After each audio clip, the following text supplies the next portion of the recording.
thinks he's the man. He thinks he can interrupt me when I'm talking to all of you, and he thinks he can beat me on this stage right now. But I put a lot of thought into Team Smoke, and we're going to blind him on the server today.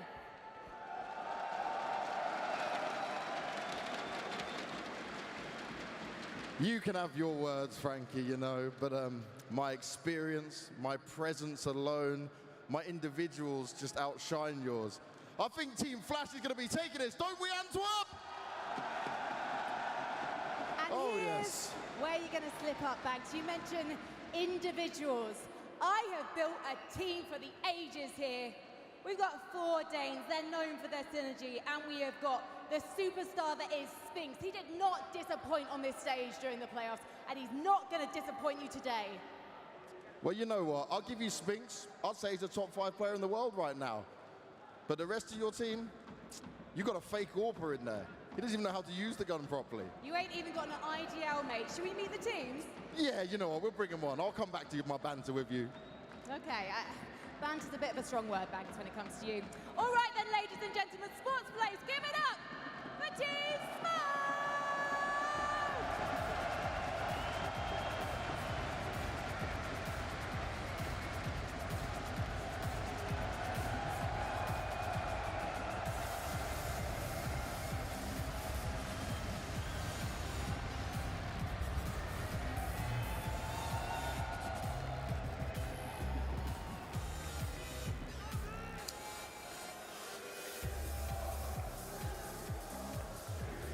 Well, now that's the losing team coming onto the stage. Let's bring on the winners, Team Flash!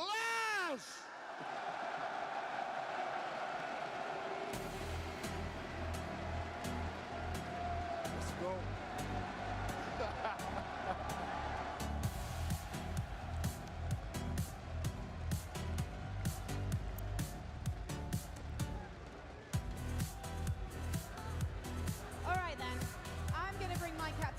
Over here for a little chat. Rigon, Yakinda, I think Rigon, you're in-game leader, and Yakinda, you can come with me here. Come on. Yakinda's your captain, mate. Do you not even know your own team? My in-game leader is Rigon, you know. I got a good diverse roster. The thing is, I didn't realise Sports Police, it was bring your son to work day. Well, you know, 2 good-looking individuals. Runs in the family, we'll take that. You guys got the same hair, at least. We do. Do you have a child a bit early? Excuse me. You can't steal my line on me, Banks, and then laugh at your own joke. All right, Tag. Should we reveal the map? Yeah, go on then. All right. Well, ladies and gentlemen, this man has definitely become known for a particular map in the map pool at this major, and it is... Overpass. You guys want to see some Overpass? And I know it's an obvious question, but why did you feel that Overpass was the right map to go for? I mean, I just didn't want to play Dust 2 or Mirage because that's what everyone always plays. And, you know, Yakinder kind of didn't leave me any choice. It was between Ancient or Overpass, and not really feeling a CT side or Ancient for them, so had to be Overpass. You know what? We're fine with Overpass, though, right, Yakinder? You know, it's a map we know and love, and any map wouldn't really matter for us, right? We got this anyway. I think the crowd wanted Mirage or Dust 2, and I wanted that, but Aztec just banned those 2 maps. So I think we're all Team Flash! Yakinder, I just got to tell it to you. No one wants Mirage. I don't know. I think it's a bit of fun, but we just want to give you a fair chance, you know, give you something you could at least understand. Yeah. Are you understanding any of this, Tag? Honestly, no. It's so hard to hear up here. All right, then. Should we get to our boobs? Yeah, let's go do our work. Underway. We're going to get some coaching caps on. Tag, Yakinder. As I said, here we go. Children, we'll see you on the other side. Sports Police, let's head back to the panel. Thank you very much for that one, Frankie and Banks. I hope the boxing gloves aren't coming out literally in the arena for those 2. Now we've got a little bit more insight, though. Overpass, we were expecting a Mirage. I personally was expecting Mirage. I thought that was going to come out. Bit of a curveball. Yeah, Mirage, Inferno, those kind of maps would have seemed likely here, but I like that Tag went with something a little more tactical, you know? Spicy. He's actually converted me. I definitely already thought that Frankie's team had a good chance to win this one. I like the structure of the roster. But the thing is that now that they're playing Overpass, this is where Esatag actually performed incredibly well versus Vitality right after I said that he was the worst Opper in the Legend So now stage. is he the best Opper to come out the Legend stage? So now he is the best Overpass Opper after I say he's bad. Yeah. It's a very specific stat. We really had to go back for that one. He's the best Opper to, you know, convert the audience after I say he's bad. Yeah, what do we expect really on Overpass? I'm not sure. No, I'm not sure expecting either. Surprises. So I mean, do both have a double op setup available? Not on Esatag's team. Maybe Spinks. How many ops do you think we're going to see Devil Walk? Oh. How many? I don't think we're gonna see that many actually. You think it's going to be Rifler Paradise, Rifler Heaven? But doesn't that make I think the it's op gonna be like more valuable? Zeus's, Negevs, all this kind of good stuff. Well, you know what I want to see? I want to see someone trying their hardest. I want to see somebody giving it their all in the show match. I want to see one of these players do what no other player did and actually try in a show match. I was just hoping to see maybe some P90s come out. I think my expectations were possibly lower than yours. We also have some interesting statistics that production pulled for us that maybe dictate who is the worst teammate that you could have. Because we do have the flashes on teammates, currently sitting at 60 in total. Actually, we've got a joint. Patsy and Nikodos, currently the worst teammates that you could have if you don't want to be flashed by them. Oh, man, that's really such a shame. I think Patsy really probably wants to right his wrongs, and he might not throw a single flashbang this entire show match.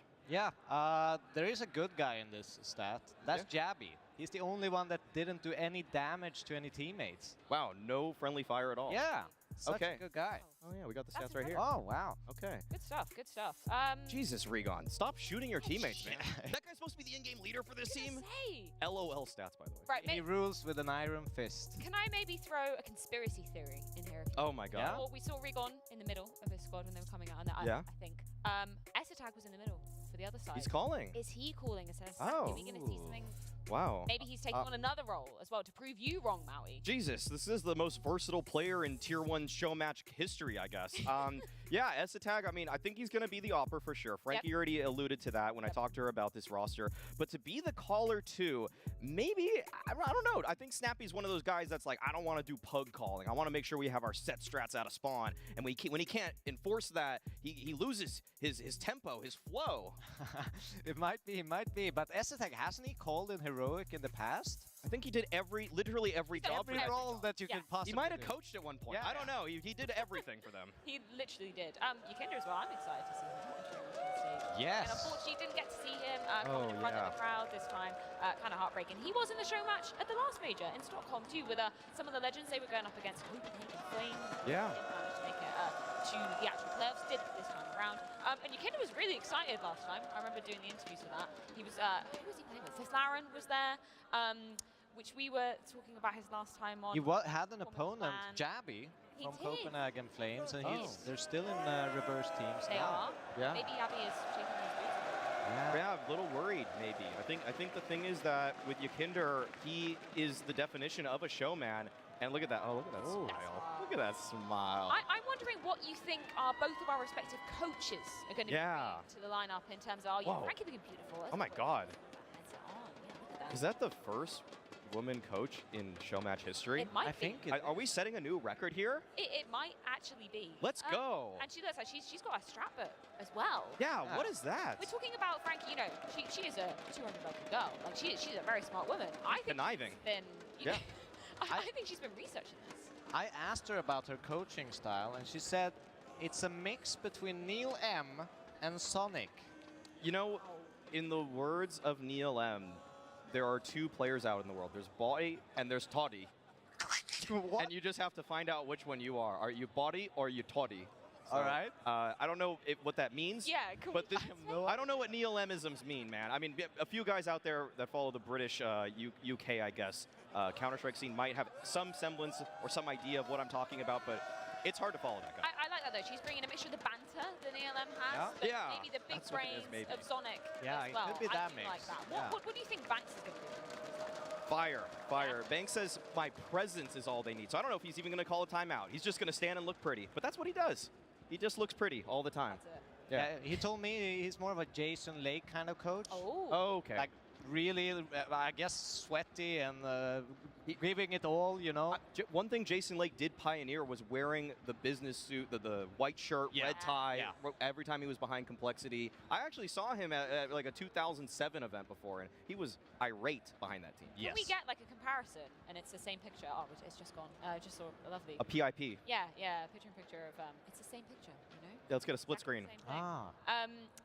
Yeah, I don't know. I like how professional they dress, though. Yes, they're taking this seriously. Yeah, they look really good. You did say that you did have a favorite coming into this. Yes. I've got Team Smoke in this one. I think Team Smoke has everything they need to have a comprehensive team. They're well balanced. They're structured. I know that Frankie has been in the lab. That's why she has the strat book. If there's anybody that's going to take this too seriously, it's Frankie. All right. I'm going to go with Banks lineup here with Refresh, Vikindar, Nikodos, Rigon, and Patsy. Yeah. I like them. I love Patsy. I think he's a showman. He kind of counters Vikindar in that point. Okay. He loves being on stage. He seems comfortable. And I do like the hard aggression style of Counter-Strike that they have been alluding to bring us. That's exactly what I was going to say. Do you think Team Smoke are going to be, scared by that? Oh, wow. Do you think that they might have stadium nerves? Maybe. Is that what you're alluding? Is that what you're saying? It's not that these guys haven't been up on a stage. Right. What is the situation, The stakes are completely different when it's a show match. 100%. You have no idea what you're getting into when you jump into these games. Is everybody trying? Is somebody not trying? That's why it's spicy. That's why it's interesting. That's why this is an eruption waiting to happen. Yep, I'm super. I can't take you seriously when you look at me like that, Maui. You down on the stage, Maui. I think that's the next one. I think you should be coaching the next one too. Devil Walk has one major victory as a coach. Yes. I have still zero. the only one in history to won it as a player and coach. That's pretty darn cool. I have zero major experience, and so if you and I went head to head Devil Walk, who would be the Frankie and who would be the Banks? Ooh, interesting. I think you're the Frankie. I think I'm the Frankie. I'm the Banks. The brains behind. Yeah. Sheen. You would have the strat book for a show match. Yes. Yes. Yeah, okay. All right. And I would just have the presence. But I would be very creative. I'd be sitting up all night doing like really weird like crab walk pistols and this kind of stuff. Okay. Like writing down like spicy strat. Yeah. What are we hoping to see in terms of, maybe some strat roulette coming out? What strat do you want? I want to see an entry fragger dolphin bunny hop out 360 kickflip no scope all the way through and dropping his pistol with his knife out, then picks up dualies, goes akimbo blazing into there and headshots something. That's the strategy. All right. Yeah, I want fun and games. I want a lot of Zeus's knives. I want those kinds of attempts. Also full aggression, early entries, then go for the knives. Okay, yeah, I think I just want to see a knife kill, Freya. This is a thing, and this will make major history for any of these players. 0 knife kills at a major thus far. Disappointing. Very disappointing. As a previous Fnatic coach and player, we obviously theorized that a lot. You studied the blade. Yes, we do. That's what you want to say. Yeah. While they were fragging and building their strat book, you studied the blade. Yes. Well, I believe, gentlemen, we are ready to get the action underway and to bring us all the heat is Vince and Blair down in the arena. Thank you very much, Freya. Antwerp, are you ready for the show match? I think they're ready, Blair. I think they're ready. I'm ready. Banks seems to be ready. Frankie seems to be ready. And considering it's a show match, there is a lot of intensity in the banter. There is. I actually love that segment. And it's weird to see Vikindar trying to throw shade because we've spent a lot of time with him over the last week or so. He's like the nicest guy ever. Like, I know. It's so hard to imagine him as a heel, so to speak. But we do have a lot of fans in the house here, and you got to appreciate it, Vince. Like, you're looking at the Vitality guys. You're looking at the guys from G2. You're looking at the Brazilian contingent. You can see it right here. But one thing we can all agree on, we have a bunch of Counter-Strike fans. Oh, yes. All nations present around the world. It's all about today. Obviously, we have the grand finals, a mouth-watering prospect between two juggernauts. But it's just great to see, man. Like, we've bumped into a lot of fans. We've had a lot of atmosphere, but that's enough chit-chat. It's time to get into the show match. It is gonna be topsy-turvy indeed. Antwerp, are you ready? They're ready, Blair. They are so ready. Flash against Smoke, and I'm already seeing R8's picked up. No surprise. All right, Yakinder, let's go. Let's go. It's got the R8. This one's going to be a bit of a wild one. I didn't expect to see Overpass coming up, but it looks like we're going to have a few tryhards in the circuit. Yeah, an interesting stack as well, and it may end up working out. They're all clumped together on long as here come the T's round the corner, and the R8 will not sting, but Nikonos comes in. The Zeus is going off as well, and it's going to be Team Smoke claiming first blood. That was the most unique pistol round I've ever had the pleasure to witness. All right, off to a fiery start. Now that's a strat you can use in your matchmaking, right there. As if they checked that as well, by the way. I'm sure it was like Yakinder probably typing in chat. All right, guys, come along. And now we got 5 R8s. All right, I'm getting flashbacks. I'm getting PTSD here, Vince, but I have a feeling we're going to see a lot of R8s in this game, Blair. We got a PP Bison out on the battlefield. We got an MP5 as well, and it's Yabi. Oh! But there it is, the R8 has got 2 kills for Regan. He's just closing it down, and there could be more R8 frags yet. Okay. Absolutely filthy. 3 R8 frags. And there could be more. Patsy's getting up close as well. Nikonos needs to land one of these shots. Come on, Nikonos. And Regon goes in for 2. Flanks round the back of them. And the R8 somehow prevail. I have no idea what the hell just happened. Absolute scenes here in Antwerp. Okay, all right. Nice shots, I gotta say. Regon really making the R8 sing. What is even going on? Team Flash, though, they bring it back. And hopefully, we might actually see the R8, you know, maybe becoming a mainstay, perhaps. Did he get 4 kills that last round as well? I think he might have. It was 3 or 4. And please, no R8s in competitive play. Let's keep that far away from the game. That's in the meanwhile, though, going in with the SMG, and the bomb's been dropped down. All right, back and forth here coming out from the side of Team Flash, and unfortunately the R8 for his Team Smoke not really getting much done. No damage being dealt out. They're pushing on in. They want to walk in through the smokes as well. But a B bomb site is empty, Vince. But no bomb down. Exactly. I have to go back and pick this one up, and Snappy is keeping the trigger, keeping the hammer warmed up. Bit of damage done, but he's been knocked down to 8 HP and finished off by the HE as well. Sphinx, though, in the meanwhile, if there's a play, wanting his position, it's him, but he's going to go down. Regon's got another 2 R8 kills. Actual filth. Regon just popping off. The amount of talent in the server, though. I do want to see Yakinder and Patsy the T side and watch both of them entry a bomb site. That would be interesting. Frankie looking very calm and collected. I do wonder what is inside of the notebook of those. Just blank pages, Blair. You know, she bought a notebook to make it look like she had to track stamp. There's nothing. I guarantee there's nothing there. All right, there we go. The R8 still very much in play. We have the auto sniper out very early from Nikodos. I did like the banner, though. You know, they said they don't have an opera inside. A triple boost coming out here. Uh-oh. Surely he's seen someone. I think this spot only sees vision over on the playground side and also pushing down the steps. So they could bypass this position, but it also allows him to look into the connector as well. You are basically stacking 3 players over here, and this leaves B that little bit more vulnerable. Huge investment, though, and, you know, we've had some pretty interesting moments considering boosts on Overpass in the Major in the past. Yeah, a couple. A while back at DreamHack, I believe. This is the slowest round we've seen from them thus far.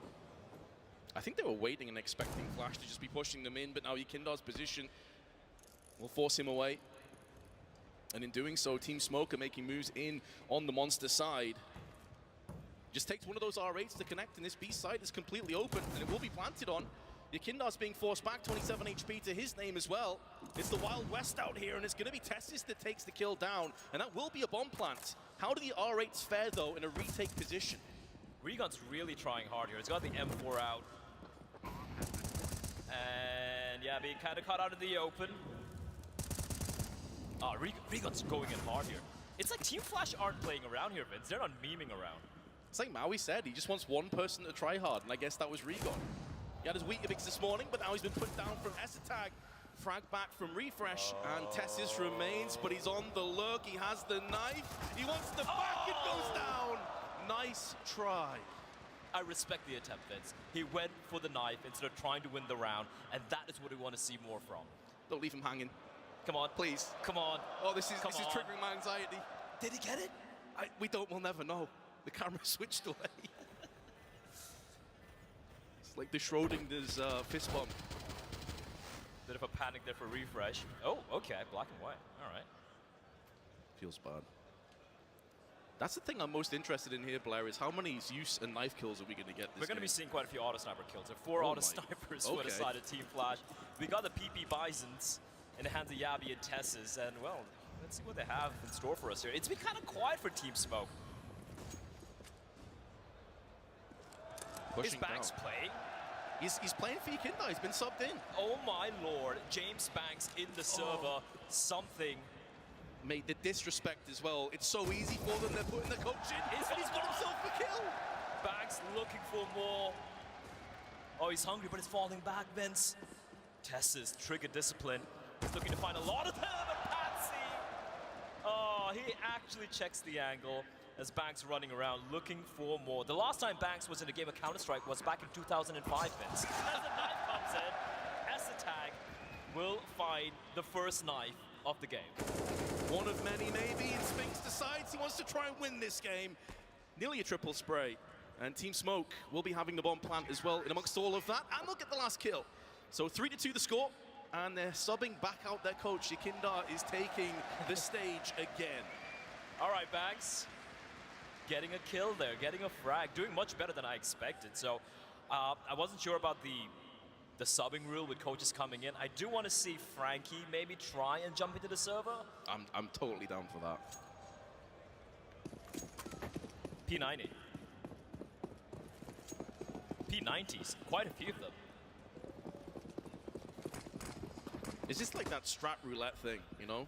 You just roll the dice. Oh, P90s. We have 3 of them in total, 2 on the T side, and then we have Nikodos with a P90 of his own, pushing up alongside again a Team Smoke. This is more of a connector stack for the time being, and Esatag will be claiming the first kill, looking to try and push in for more, but it's Esatag locking it down. He may be about to get flanked though, because Nikodos is coming around the backside, and now he's been spotted. This is looking so easy for Smoke though, and Esatag is just laying them down with the law. I think there's a player left. Yeah, but he's dead. Yakinda's been taken down, but yeah, good work there. Esatag showing he can indeed snipe. He can. He can. I think it was Banks said he was a fake sniper, right? Yeah, I do believe he in their pregame, so he's got a point to prove. Well, I mean, it's the auto sniper, so is he really proving a point? I was trying to be kind there, Blair, but yeah, I mean, you're not wrong. A tactical timeout. All right, Banks giving a little bit of a speech. All right, Vince, what's he telling them? I think at this point he's saying, which of you do I have to throw at your seat so I can get my second major kill? And they're having a discussion, you know? I'm pretty sure he could pick both of them up pretty easily. Frank is giving a very inspirational speech right now. I do wonder how Spinks feels playing amongst 4 Danes. That's true. Communication may be an issue, but we do also know that all those Danes speak fluent English. Honestly, though, looking at the way they're playing, I don't really imagine there's any comms going on right now. All right, Frankie, still all smiles, still even Stevens.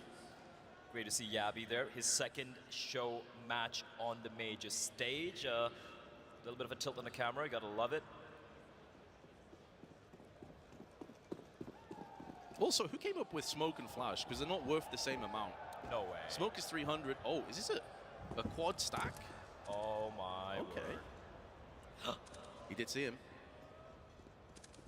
Come on, jump again.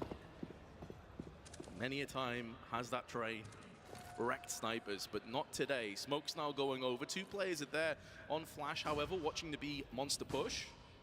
How long do they stay at this point, though, Blair? Because they've completely vacated most of the map. You're already seeing a move in from Nikodos and his M4. Flash are really trying hard. They've gone for the full eco as well, which is interesting. Nikodos the only one with a weapon to speak of. Team Smoke taking this real seriously after the timeout. NAVI will be in first, Molotoving out on the barrels. They're trying to go in for those wall bangs as well, but nothing forthcoming, and now Nikodos and his flank have come through for 2. locking this down, but they're losing players on the site. And so the bomb should still be planted down and amongst that smoke, but they're going to go for the rotation up on the A side. Patsy had a chance, but it was just the USP. And now Snappy's going to be laid there and wait with his knife. But Flash are off to rotate through connector. Nicolas, he might have to get the ace to win this one for his team. He comes charging on up, A1 in hand, but the bomb's been planted. Nade getting lobbed in as well, gonna do quite a bit of damage under Patsy Nicolas. And Patsy still hasn't found a gun to work with, just a USP as Yabi going for the Zeus. So we've had one knife kill. Can we get our first Zeus kill, please? No! Nicolas spoils the party. And now Spinks and Snappy should be able to hold on to this site. The timer is already exceptionally low. There's also no kit in either of the CTs. And from above, Nicolas will try and stop them. Patsy will spray, but there's not enough time. Surely doesn't have enough time. I love that Nicolas being the bait for his team, and Patsy's gonna save the round. Oh, that's rough. Actually, no, he just dies as well. So a bit of a rough game thus far for the CT side. All smiles, all laughs on both the teams for the time being. Curious at what point, though, if one team starts to edge ahead, does the other start to actually try hard, just for pure pride? I think they're already trying a bit hard here, right? We've seen Spinks with the AK a couple times. Yabi trying to channel this in a JW. He's got the shorty out. The rest of them P90 just running on out. Just one defender. It's going to be a rough day for Yakinda. Oh, he's getting wrecked from the side as well. Never had a chance. I mean, there's a reason people don't hide on that bin. It is trash. And very susceptible to getting pushed from connector, as he just found firsthand. A-site's completely bereft of any CTs as well. They're all stuck at the back of the site. And with mollies and smokes going down, they're going to really struggle here. P90 sprays in, but Refresh will counter straight away with his own. Patsy and Refresh are actually making a go of this one. In amongst the smoke is Spinks, though. Now going to give his position away. Sprayed down additionally, and Yabi is still on the hunt. With the Zeus kill. He'll be getting the shorty instead with that shotgun. But he still goes down, Blah. Just want to point out, Yakinder's got one kill in the game thus far, and so does James Banks. He's been having a little bit of a quiet day here. Deep in thought. Deep in thought. Okay. That is a rough stat, isn't it? If you finish the game 1-1, it's like you equalized how many kills Banks got. Yeah, imagine losing to someone like Banks. Like, he's like 45 years of age. As if we're making fun of boomers, by the way. That's what it's all about, though, the crowd. Full capacity. Still filling up as well. Right now, the score is still tied. We do actually have a full buy coming out from both the sides. Finally, force buy wars have finally been ended, and it looks like it's going to be the classic rush B while the bomb goes A. All right, Spinks, let's go. We get stuck in the smoke. He knows his play is here. Yabi with the Exendo gets 2. And it'll force the CTs away. Nicolas, though, is going to stand his ground. That may not be the greatest of ideas. Is he trying to shoot the gun away?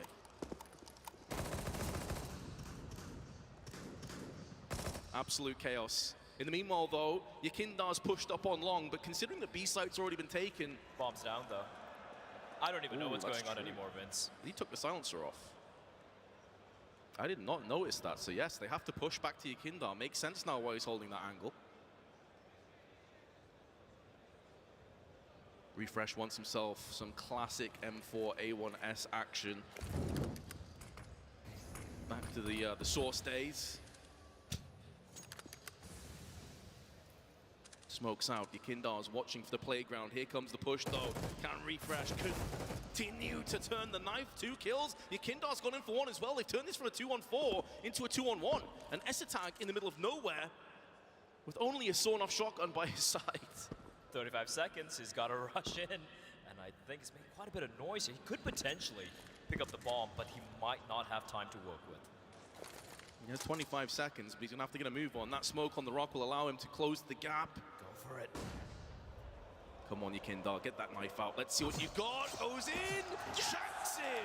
2 knife kills.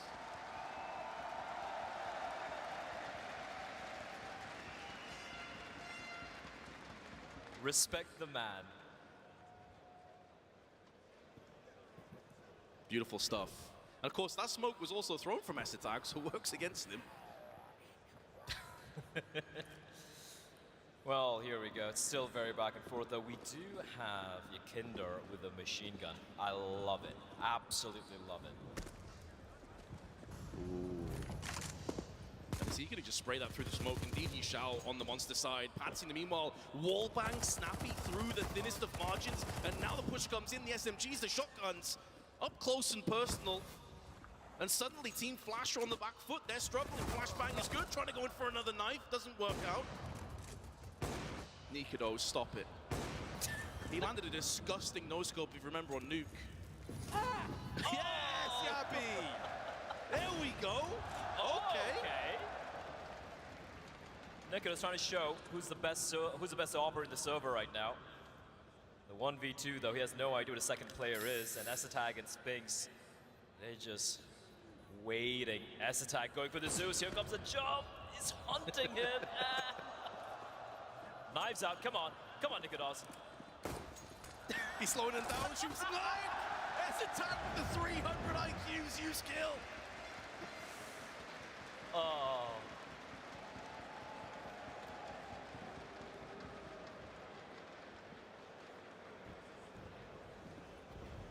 You've got to respect Yabi as well, by the way. He's tried to Zeus like 4 times and it's not worked out. He's stuck by his guns. He finally gets what he was looking for. 5-5. Back to the pistols we go for Team Flash. I like that, the team huddle. Yeah, exactly. Get some morale in before you just get sprayed down. They only have R8s and a 5-7. We've seen this happen in the past. We saw the R8s go to work as Yakinder getting chipped away. Still gonna stick around. Mate, Yakinder off that had connected. You might have had to switch out for Max again. Instead, he's gone down to the hands of Spinks. He was just no-scoping. He just doesn't care. Has zero respect at all. Yabi down to the R8. Looked like he should have got at least 1 kill from that. Now the P90 at range going to spray down, but another one for on trade. Tessus, though, he is taking this extremely seriously. The AK-47 comes out. Oh, I like the booze there. Getting booed for the AK kills. Yeah. Come on, man. Like, get out the Bisons, get out the R8s. I mean, to be fair, he was 1-7 at one stage, so he's probably thinking like, I can't let this one stand. There's the huddle. I wish more teams did that in a server. The huddle, but not the round blur. So it feels bad. Tess is back to the R8, much to the love of the crowd. He also has his Zeus, so maybe paying penance for that last round. I love it. I would love the crowd to boo anytime someone buys an M4. He's got the AK again. Oh, why has he done this? Why is he doing it? Oh, okay.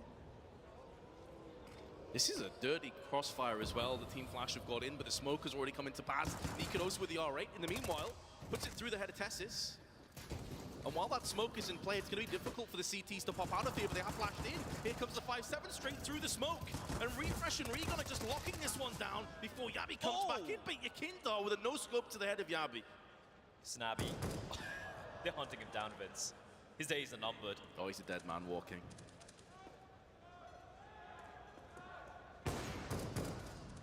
Tag down to 16. They're going to go for the knife.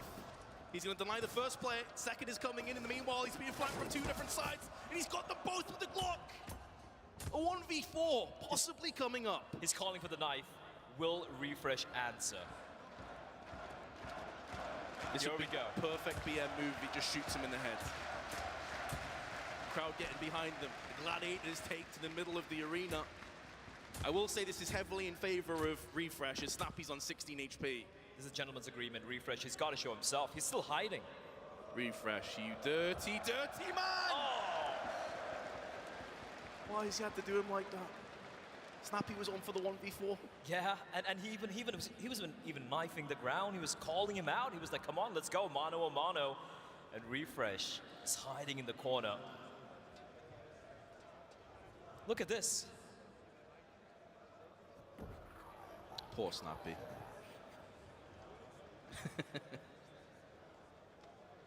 Hot off the back, of course, of a fantastic placing in the semi-finals.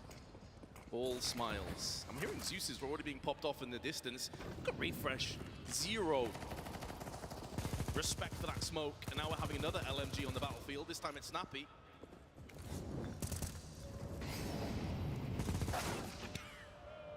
All right, Refresh just running in and from behind. Everyone is swarming connector positions. Regon, there we go.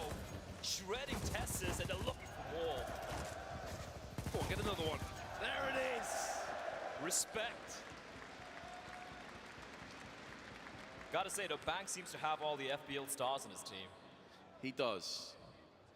This is like an FPL game if everyone took 10 shots before getting in the server. The buys, the plays, it's all a little bit chaotic. And the score is incredibly close, 7-6. The Team Flash have regained the lead in the meanwhile. A crab walk boost. How far can this boost go?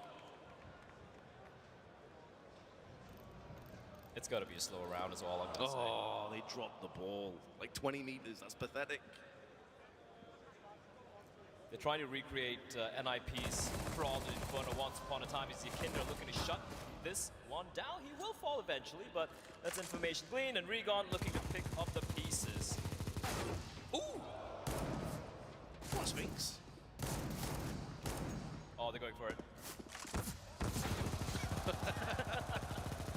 Swats away Patsy. There's the nade though, up and over from Refresh. Straight in the face.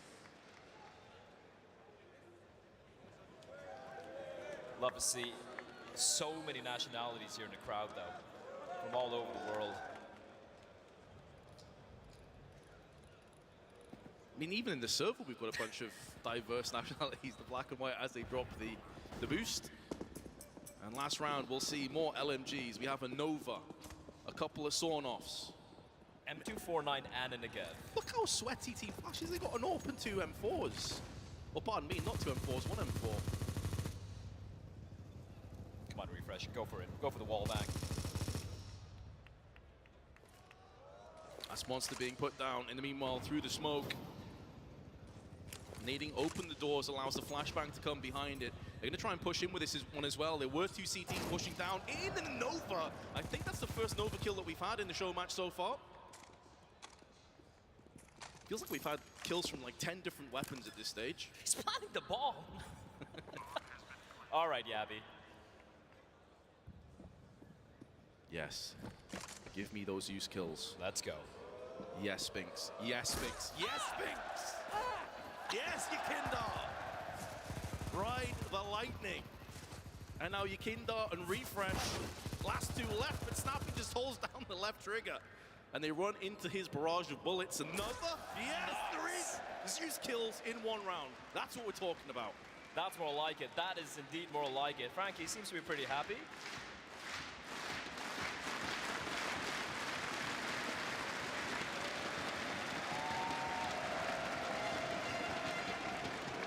Would you look at that? What's so epic as well, by the way, is you can feel the ground shake when the crowd gets really, really into it. Oh no. Oh no. Why have you done him dirty like that? Why? And the salute is on at the same time. I love the back-to-back Zeus trades, though. Respect right there from Sphinx and Yakinder. But yeah, heading to the second half, 8-7 to score line, as close as it can be. So let's have a look. How many Julies, if any, do we have? Only 2. Embarrassing. I'm surprised. I was expecting almost everyone to have them. And whereas Team Flash on the CT side got found on long, they're just going to push straight to the B side. The bomb's not with them just yet, but it's going through connector. Julie's at range on Patsy, though, removed the head of Snappy. And he's repositioning, so if they drop from heaven, they're going to go ahead and just fall into his arms. Regan, though, at range, will splatter Sphinx. Another good start for Team Flash, and they're getting up close. Oh, there's uses. He's got to get the knife out. Going for it. Oh, it's all about timing. The timing, so brutal. Now he's taking the suppressor off, but he's going to go down alongside it. And Team Flash take the second pistol. James Banks must be a happy man right now. His team getting the lead.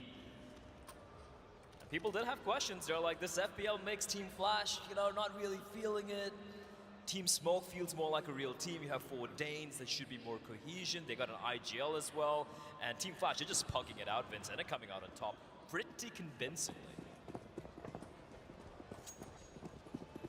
Another AK, this time Nikodos has picked it up. Spinks is getting down in the connector very quickly with the R8. There's going to be multiple T's pushing his position. Patsy, meanwhile, goes in with the SG. Oh, so nearly had the Zeus kill, but Refresh takes it away with the XM. And in doing so, Connector can quickly split into the B side or indeed on the A side. And they're keeping their options open. Team Flash are going for both simultaneously. Snappy. Does he know? He does. Finds a Kinda, but the bomb site's lost. But the bomb's on B. I don't even know what's going on, Vince. Oh, go on, Esatag. Oh, he even jumped in. I thought he had it. So close. Snappy, though, on the spray. He's going to go down. Did Recon just wallbang him with the R8 in the head? Filth. He's so good. He makes the R8 look viable. That beautiful trophy, though. That is what we're going to be playing for later on today. That's what it's all about, Blair. This is just the appetizer. The main course is later this evening, a best of 3. Who will be crowned the best team in the world? Will it be NAVI, potentially? Is that back to front, or am I tripping? I am. That was back to front. Okay, I feel very weird after having seen that. Meanwhile, Spoke coming in with a bunch of Zeuses, 4 of them in total, alongside the LMG. Nikodos with the AK, still using the rifle. Someone take that off him, please. Yabi, though, has got himself another Zeus kill. Surely doesn't find both of them. Yakinda still in with a chance, though, with a sawn off. Oh, that's a nice headshot there. Esatag. And he landed the dink on Snappy as well. That was about half a meter away from being an insta-kill. He nearly pulled that off. The aggro sawed-off rifling from Yakinder, almost making it look viable, but considering this is a show match, there are a few tryhards in the server, which is quite surprising. Well, I mean, a lot of these players are kind of up-and-comers, you know? And maybe that's not a fair statement, because I think they've proven themselves, but they're the kind of younger generation coming through, so maybe with a bit of a point to prove.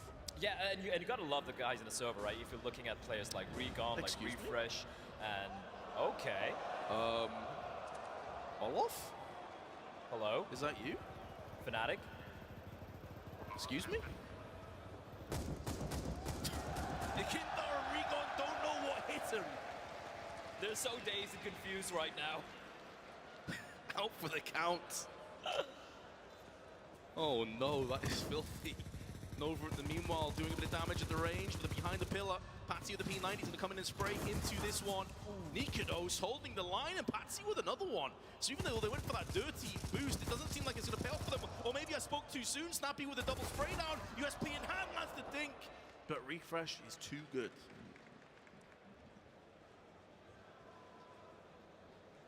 That's such an evil Bond villain laugh from Banks. That is a filthy boost, though. That is so nasty.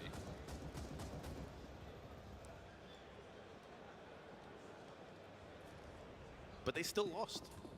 So, it goes to show. You can bring the sweat out, but you actually have to execute off the back of it. Now Team Smoke find themselves 11-8 behind with a couple of weapons in their hands and R8s. They're looking for another boost. This time, it's over on the graffiti. The R8 will finish off Refresh. He's already their chief.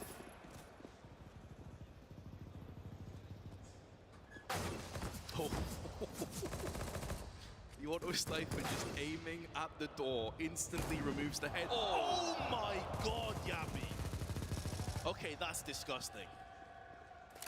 And Yakinder, 1v3. He's got a Zeus, he's got the Scout, and he's got the R8. If he can find a kill with each different weapon, he has to be the MVP of the game. That's true. I wish we had some kind of stat to see like who had the kills with the most weapons. Right, R8 in play. He gets one. Only 4 bullets left in the magazine though. Getting tagged down, Scout now in play. Tries to rip around the corner into the head, but it won't be happening. And that's going to be a successful defuse.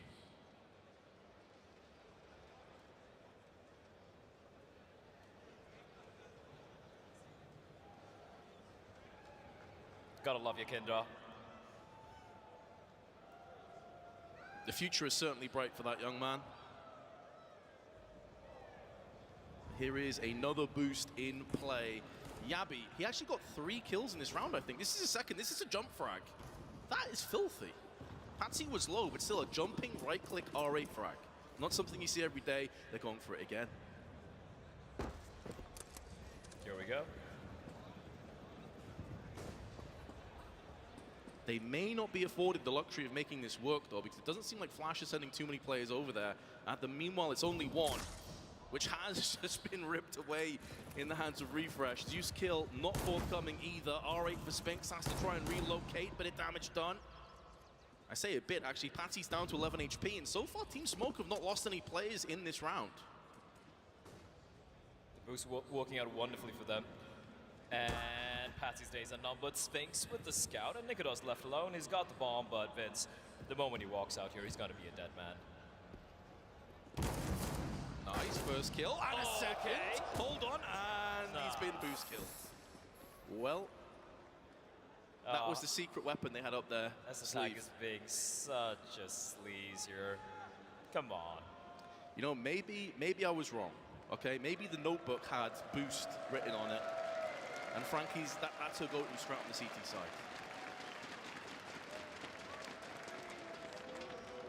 We have a packed house today, Vince. We really do. It's great to see.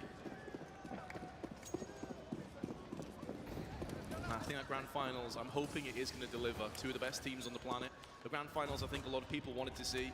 And that's only mere moments away.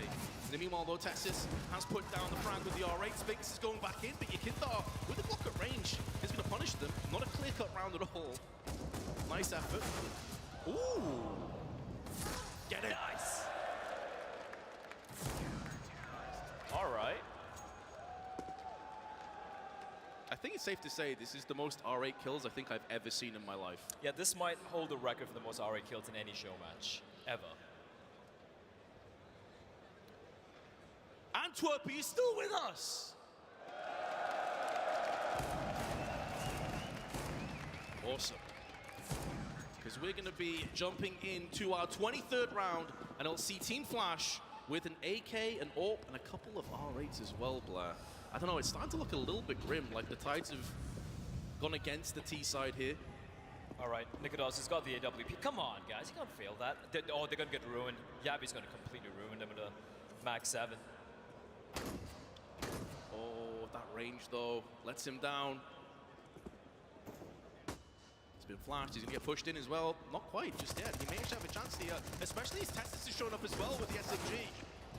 But Yakinda with the AK comes back for 2. And now Patsy on 30 HP joined alongside Refresh. The bomb's not dropped for them, flashed through, but it does just as much harm to Spinks. And then he gets knifed. Oh, the humanity. Here to come pushing out, and Snappy lying in wait. He's been the MVP for his team. He's got a 5-1, and it's all on Patsy in a 1v1 against S-Attack. They were talking about how he's one of the worst teammates with the team flashes and the team damage that he'd done.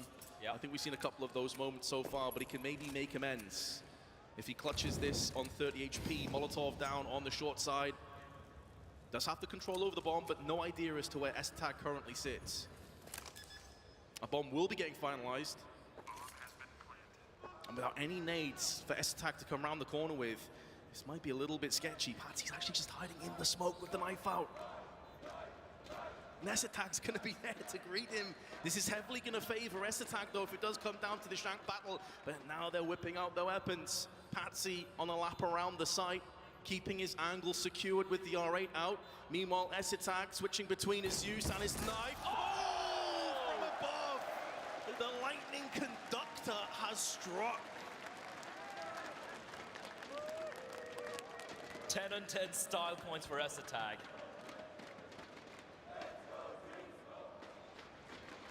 Let it rain? Yep. It's going to be raining later on. He's going to be in the server. FaZe and NAVI, the main course, and I'm ready for that one as well. Right now, the attack timeout getting called against second for Team Smoke.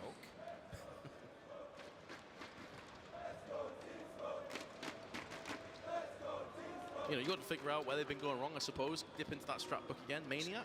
Shout out Maniac. Oh. I feel like we've seen that one before.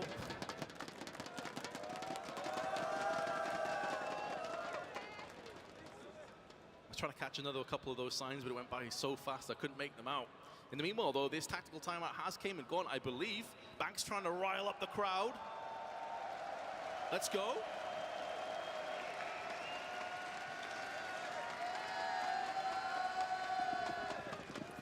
It's great to see so many flags as well in the crowd, man. Like, so much representation. It's called global offensive for a reason, right? Absolutely.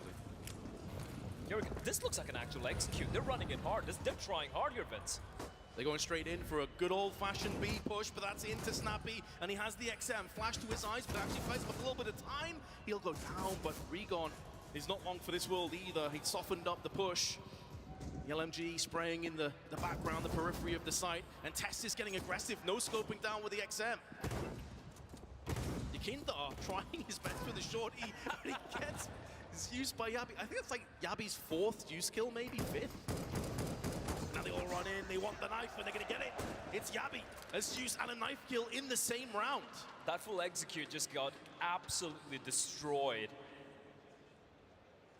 Frankie looking a little perturbed. A little worried. You say that, she cracks into a massive smile. I mean, she is undefeated on LAN. That's true. Especially for a show match. That is true. She does have a stat to maintain. 13-11. What assortment of weaponry do we see this time? There is another Nova in play. Come on, Flash, you got 4 AK-47s? That's not what this is all about. They're tryharding. They don't want to lose this game, and they still lose 2 players. All right, the AK-47 is coming out. Things are getting a little serious right now, and Team Smoke swapping their shotguns with the AK-47 as well. Tess though still wielding the auto sniper, buys Lonesome. Bombs heading towards B. As Regon, he's just walking around.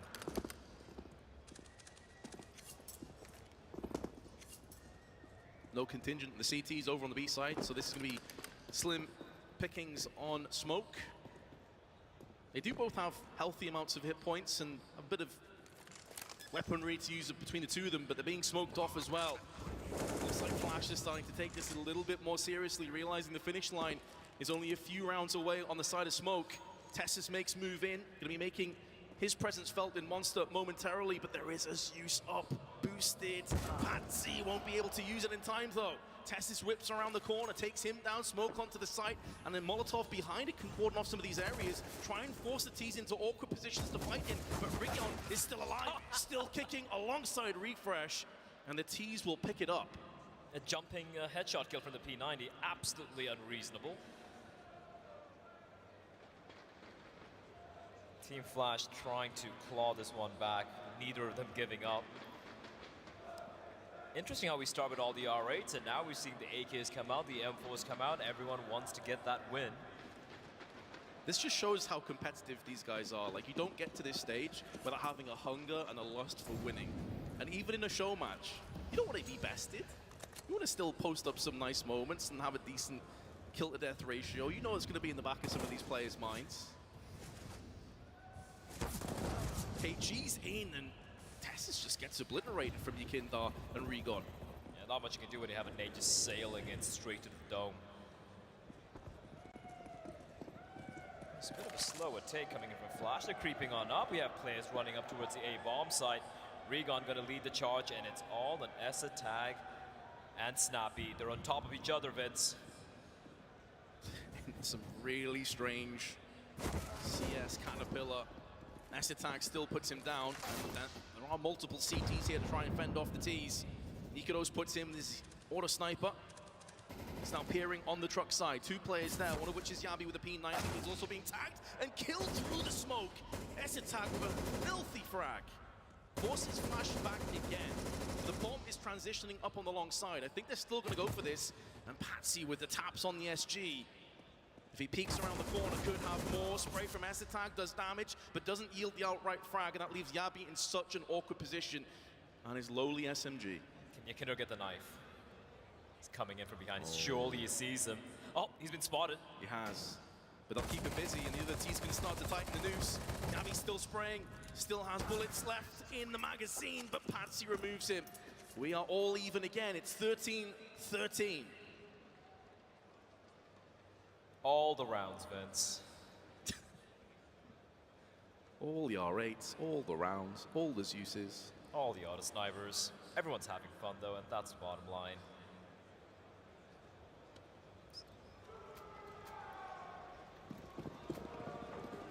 Did I just hear a Smooya chant in the crowd? He might not be here, but he's here in spirit. Shout out to Smooya. 4 players pushing out through on the CT side. This leaves just Snappy alone in Meemaw though, but the connector control is forthcoming, and Refresh has been tacked down so low and finished off by Tessis. Yakindar is there though to stop them pushing out the connector. As he shows firsthand with that sawn off. Ooh, okay. Now Nikodos has already landed one of the most filthy no-scopes. He could be going in for more and does connect again. Snappy in the meanwhile is being forced off the site. Nikodos with 2 no-scopes in the same round. Meanwhile, Esatag puts down the pain, but Nikodos is not long for this world as he gets shot again. Esatag jumping around the corner, buries the blade in his side. Esatag 1, Nikodos 0. All right, battle of the Oppas in the server.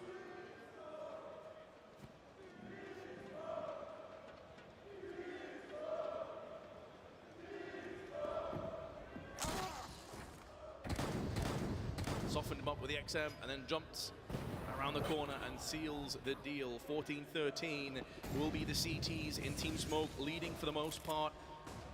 Flash coming straight back in. Regon this time has the up. 4 shotguns. We haven't seen this one yet. Oh, but those 4 shotguns will rip and tear anyone that gets close. Bit of damage inflicted to Regon, but Patsy's going to stand his ground. Again, Smoke concede the first player. That's not far off, you know. Those bullets are going to be whizzing past Tess's head. Nova does connect, but it's not enough damage. Team Flash, they should be getting around 14 here. They're getting very aggressive, though. Oh, he's so unlucky. He landed the shot, but it was a leg shot as opposed to the outright frag, and now Snappy goes in for 2. Spinks, that's a bad smoke. Well, actually, it was thrown from the CT, so maybe by design, so they can peek in with the R8. But meanwhile, Flash decides, screw this, we're just going to head to the B side. Should be clear. They know both players are over on A. Yabi hasn't spotted the players crossing over, but from above, he could be a problem. Now he knows where they are, finds Patsy, the 2v2. Now it's time for Yabi to know where he is.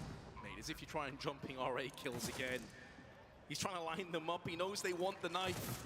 So he whips out the LMG. He's not going to let them have it. Spray down on one for Yakindar with the AK. He does at least make sure and deny the knife kill.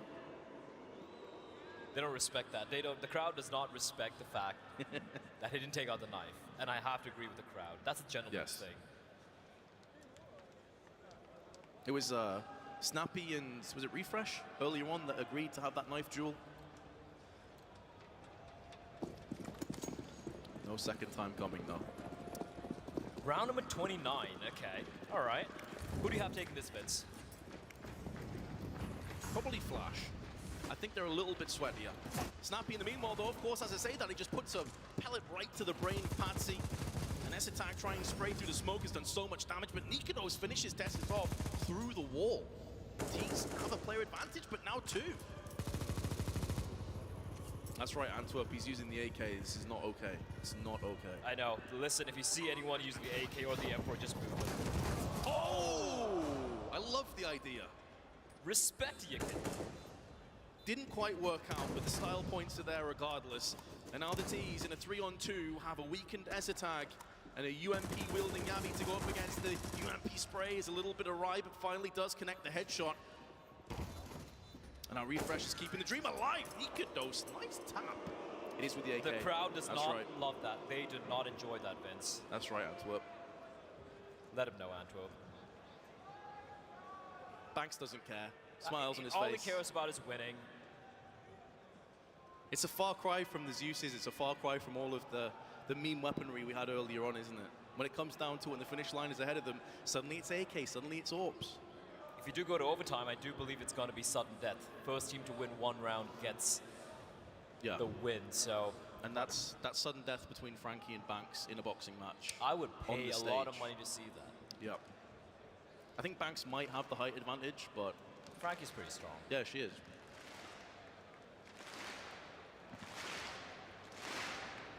Trying to rile up the crowd again. They need your energy, Antwerp. One more round, and they'll seal the show match. Do they have what it takes, though, Blair? Well, we're about to find out here. It's been all fun and games, but heading down into round number 30. It is going to be Team Flash with the 1-round lead. Smoke looking to get to OT, where it's going to be sudden death, and it's going to be a battle at mid. 5v5, it's going to be knives out. No, it's not! The ultimate betrayal! Team Flash! Oh my word, they have, that is so unreasonable. Oh, you gotta shake. The red wedding of Counter-Strike. The betrayal. Come on. Thank you for shaking all the bitties. Outrageous behavior. Outrageous scenes here. We're witnessing in Antwerp. The disrespect to take out the AK. Thank you guys so much for shaking. Oh my word. They've won the game, but they've lost everything, Vince. They won the game, but they lost the crowd. Shake bitties. I love you guys. Thank you guys. Unbelievable. Shake bitties. Banks, the snake. Banks, the snake. I am appalled. I am so disappointed in the way they won that game. Oh. Against the spirit of Counter-Strike. Is there going to be some fist bumps? Is there going to be handshakes after that? Debauchery. Oh, look at Banks. My word. Let them know what you think, Antwerp. Are you happy with this outcome? Not a fan. Not a fan at all. It's not what we stand for, Blair. I'm deeply appalled. Well, Banks will still get the win, but he has indeed lost well, I don't know, everything else, at least in my eyes, but still at the end of the day, that's going to be it from us here on the show match, Vince. I had fun. It was still some good memes, some good kills and whatnot. Yeah, thank you so much, Antwerp, for the support. Obviously, the grand finals is just around the corner, and we know that's what you're really here for. This was the appetizer. That's the main course. We're back to you, Freya. Very much, gentlemen. A stellar job as always. So many groundbreaking strategies, gentlemen, to be breaking down. So much depth, so much width to this show match. I'm questioning legitimacy though. Even though Team Smoke did lose, that boost. I don't know where that leaves us, Devil. As you're wait a minute. Why is Fnatic's manager calling me? Look at that. What was your question? Moving on from that, perhaps. Banks did win. Not in my heart, though. Not in any of our hearts. I don't know what that strategy was at the end. He won, but at a cost of his integrity, his honor, and everything that I think we all stand for up here on this desk. But this is the boost that I think... This is genius. This is why we call it S-Attack Pass. Yes, exactly. S-Attack Pass, S-A-Boost. This is why he is the premier sniper on Overpass. This is why you were pitting him coming into the Legend stage now. I remember you saying yes. Best AWPer on Overpass. The best Overpass AWPer out there right now. And the thing is, he gets it done with the auto sniper this time, does a little with a little bit of flair. But at the same time, I think we had a great show match here, thanks to some excellent theory crafting, some out-of-the-box tactics, and stuff that I think Devilwalk and the rest of the guys at 2014 Fnatic would be incredibly proud of. Very proud. They technically followed the rules because the sign says don't peek over the fence, and that was the that's a hedge. Yes. Yeah, two totally different things. You know what? That's a win for Frankie's team, really, in my book. It's a win also because they were the only team to pull out the P90s. Yes. We need that. We even saw Spinks. It looked like he was try-harding in the beginning. He was defaulting, actually getting into water slyly. And then he starts pulling out the P90, and that's what we want to see. We just want to see them have fun. Yeah, a lot of Zeus kills, run boosts. That's beautiful Counter-Strike. Yeah, beautiful Counter-Strike. I mean, I think that the thing is that this was high-level goofballing. Yeah. Yes, that's it. And that's what we want before the grand final. Well, I think we are going to get some words from maybe not the crowd favourites right now down there on the stage. Yeah, we're not quite the crowd favourites. But you know what? Crowd, you turned against us before the game was even over, so we had to play some tricks on these guys and make sure we just put an end to it, you know? Refresh said himself, he's used to be booed all the time. few words for Mr. Banks here, haven't you? I mean, I don't know what he's calling, but like they're definitely playing way too try hard with those AKs. Like, I don't know what's going on, but like, let's have some fucking fun before the final, boys. Exactly. I have to confess, we had all the good strats in the server, didn't we? Yeah, we did for sure. And I think that Sphinx actually is the next big in-game leader in this game. I don't know. I have no idea what you said. What you said? I said I think the Sphinx made a pretty good in-game leader. Oh, for sure. Like, he was doing all the calls. Definitely an up-and-coming talent right there. How are you going to celebrate this victory, James, seeing as you turn the match sour in the end? You know what? Just savor the moment, enjoy all of it. Yakinda, you got any plans? Yeah, I mean, losers complain always, so nothing to say, man. And I didn't want to go overtime because, like, there's grand final that you're going to watch, so let's go for NAVI phase and not the show match, man. There you go. Focus on the finals. We did you all a favor. You can't just keep booing it away, you know. Banks and Yakinda. What a sad little life. Congratulations on your win. Thank you very much, Little you know. life. Yes, I can. Very small. It's fine. Congratulations. We'll see you in the bar, I can imagine, later on, if I don't blank you. Etitag, thank you very much for being a fabulous captain. You played a fair game, my man, and it lost you the show match. That's why you don't play fair. You always play dirty. Oh, might take that advice later on. Thank you very much, James Banks. Congratulations on the victory. Should we get this grand final underway? Yeah, we should. Have we got some FaZe fans in the house? And what about NAVI? Ooh, that is very even. One more time. FaZe! NAVI! Definitely 50-50, Mr. James Banks. Do you want to do the honours? It is time for us to enjoy all of this moment. Guys, one last time, before we get to the grand final, everyone, as loud as you can, Antwerp, make some noise!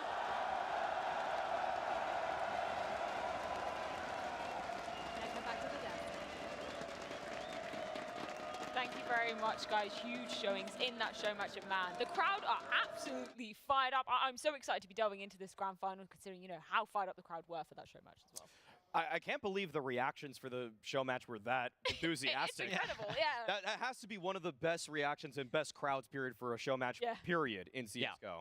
No, incredible, incredible. But we've seen it throughout the event. They've always come in. Doesn't matter if their team are here or not.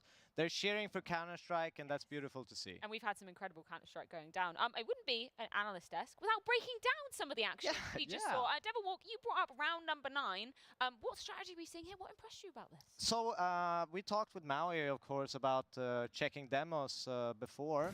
And I think here is a practical moment here to educational. They really counter-stratted Team Flash here with that monster push. Jabby was ready for it with that auto shotgun. And they really just pushed them down and punished the aggression here. But they actually got wrecked after, but they did study it. The contingency plan in that round from Team Flash was incredible, I have to say. Having a second idea after the first one doesn't go their way, wow, brilliant thinking right there on display. Can't understand what's going through their minds, but it's genius, But Freya. Maui, you did bring up some mistakes, you know, and that was crucial to, unfortunately, one of the sides losing out in this game in just a subsequent round. What went wrong? Some sloppy CS in a show match? Are you kidding me? Let's get into this round, man. This one's crazy. I can't begin to watch. This is gonna hurt. Let's see it though. I mean, this one, there's just too many little mistakes, and that's what goes wrong in show matches. They lose their focus, and if we can pull it up, we'll see just how much it hurts. And there's an auto sniper kill right there. 5v4 situation. You're getting into the bomb site, but look at this. 4-on-2, and how do Team Flash try to get back in this one? They use a nade, but oh no. Regon goes before his teammates there. What's going on? There's a no-scope? Oh man, I don't even think we saw all the kills, but either way, that was a lot of mistakes, and there's just not the best trading. I thought there was more to that round, actually. I don't know where that was. I thought Yabi did a great job anti-stratting with that suit positioning there. Yeah, right. That's it. That was the point. That was the point. All in the macros, Maui, right? It's all in the macro. It's all in the micro. It's all about the paradigm shifts that are at hand and just letting that rock roll down the hill. We normally crown a man of the match, our MVP. Who's your MVP after this one, Devil? Well, Esotag Pass is the name of the map, so I have to go for him. Yes, it has to be Esotag. That guy was brilliant in that boost position. He just keeps proving you wrong, Maui. Over and over again. The guy is never let you fantastic. forget. And I like his hair a lot, too. Yeah. And he gives great interviews. He does give great interviews. He does give great when interviews. he can hear the interviewer. Grand finals coming up, gentlemen. I know you're going to be on the desk for this one, Maui. Devil, who are you thinking is going to be taking this out of Navi? I think Navi is going to take it. That's clear as day to me. Wow. Any reason why? Why is it clear as day? They're the better team, I think. Yeah? I think Why? they play better Counter-Strike. They have better individuals. I think across the board, I think Blade does a great job with the Navi as a team in general, and I have a huge respect for what he brings, and he always seems super focused, he pauses at the right moments, so I think he brings a lot more than he's credited for. One question I have for you, Devil Walk, before you depart, is that what do you think the difference is going to be, though, without having a coach in FaZe's side to call things during the game versus Blade being right there? I think it's a huge difference because I think it's really hard to discuss a general shift of play style in a game if you don't have a coach that prepare it and can give instructions to each individual. You know, they do have someone behind them, but he's not an experienced, well-versed coach as I understand it. Yeah. Well, gentlemen, thank you so much for joining us, joining myself up here and everybody joining us at home for that incredible show match. It's been an absolute blast to be involved in, but we are going to be delving into the grand finals very, very shortly to see if Navi are going to take their 2-time major championship or if FaZe can clinch their first major trophy. But first, before that, I hear we have James Bardolph with a few words for you aspiring pros. Attention fans, attention fans. This is a special message from Gucci in association with Face It. This is not a major. This is FPL.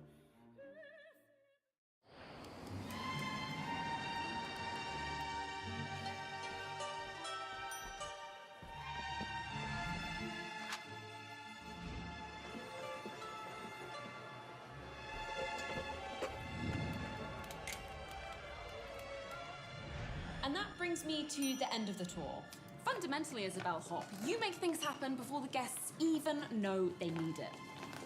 And that leaves us here with Mr. Bardolph. I believe you've met him before. Mr. Bardolph, it's a pleasure to be a part of your team. I recall an interview. Regardless, your probation period begins now. Time to work. Yes, sir. Where is your notepad? You should be writing this down.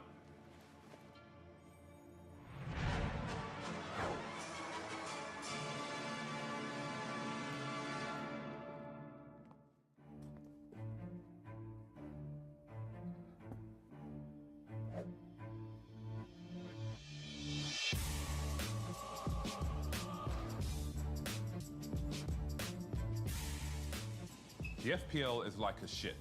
The expectation is you pull your weight and do everything in your power to keep the vessel tip-top as any other crew member would do. Communication is paramount. A great communicator listens and puts people at ease. A bellhop always remembers what people hate. People hate early flights. Mr. Olafmeister? You're gonna miss your 9 a.m. You will be discreet to a fault and always act with integrity. We are on this voyage together, and building chemistry is vital to being successful. You must be meticulous in everything you set out to achieve. Courage, passion, and confidence will only get you so far. Most importantly, have humility. And 2 eggs over apartment. 8 push, let's go, go, go! Yes, yes! You want to be a familiar and friendly face.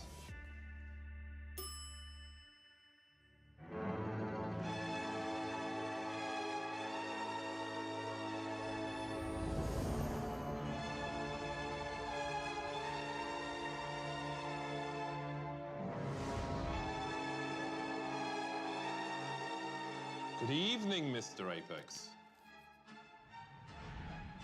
Ah, Mr. Bellhop. Follow these instructions, remain focused, and you'll be on top of everything FPL in no time.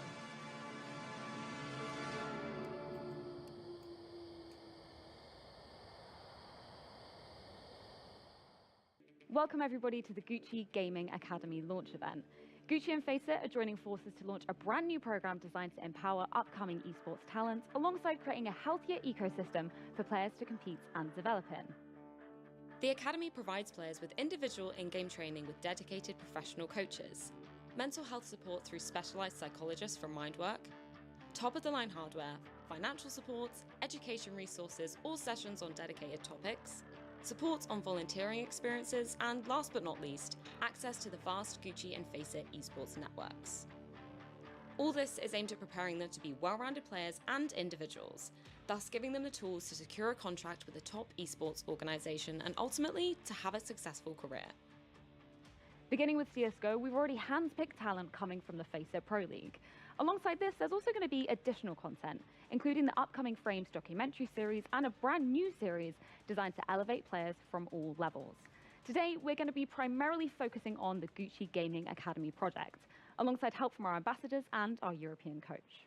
So James, can you tell us a bit more about what your role as an ambassador involves?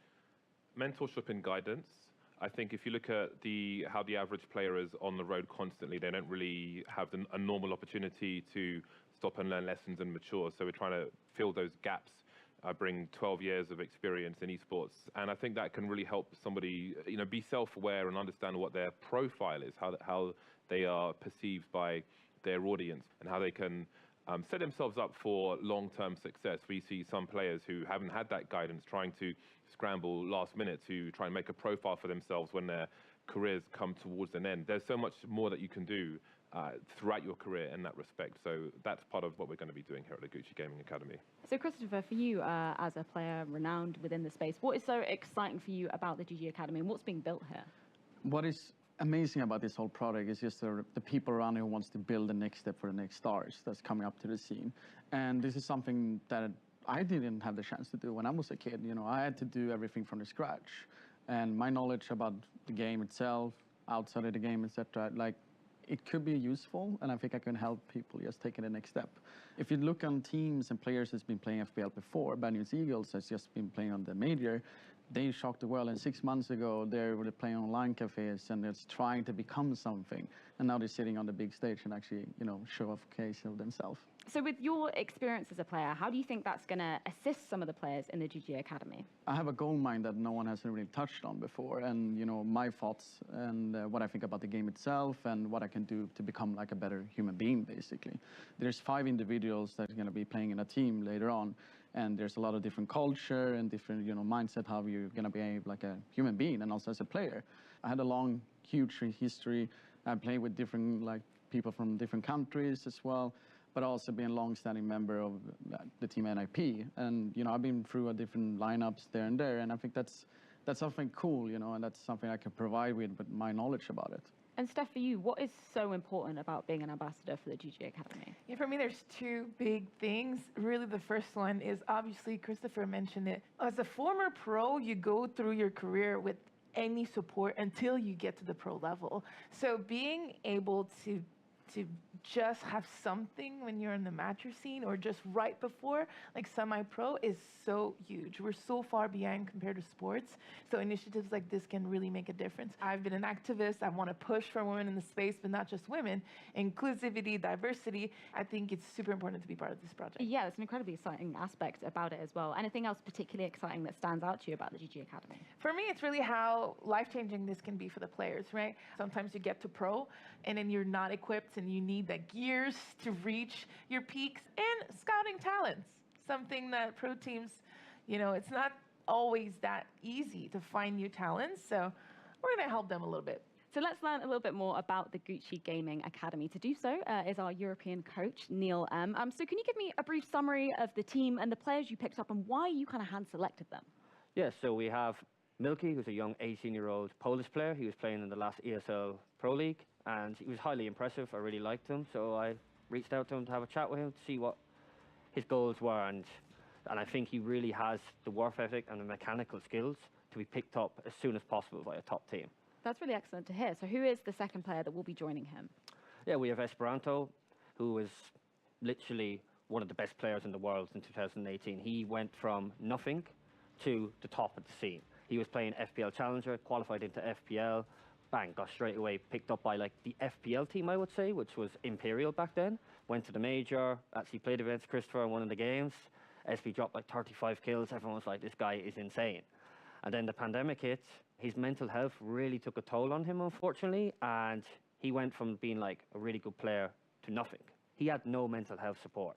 He was just playing the game. He didn't know how to be a complete package. Yeah, I think any long-time CS fan will be really excited to see what Esperanto is bringing to the Gucci Gaming Academy. Who's the third player that's going to be joining?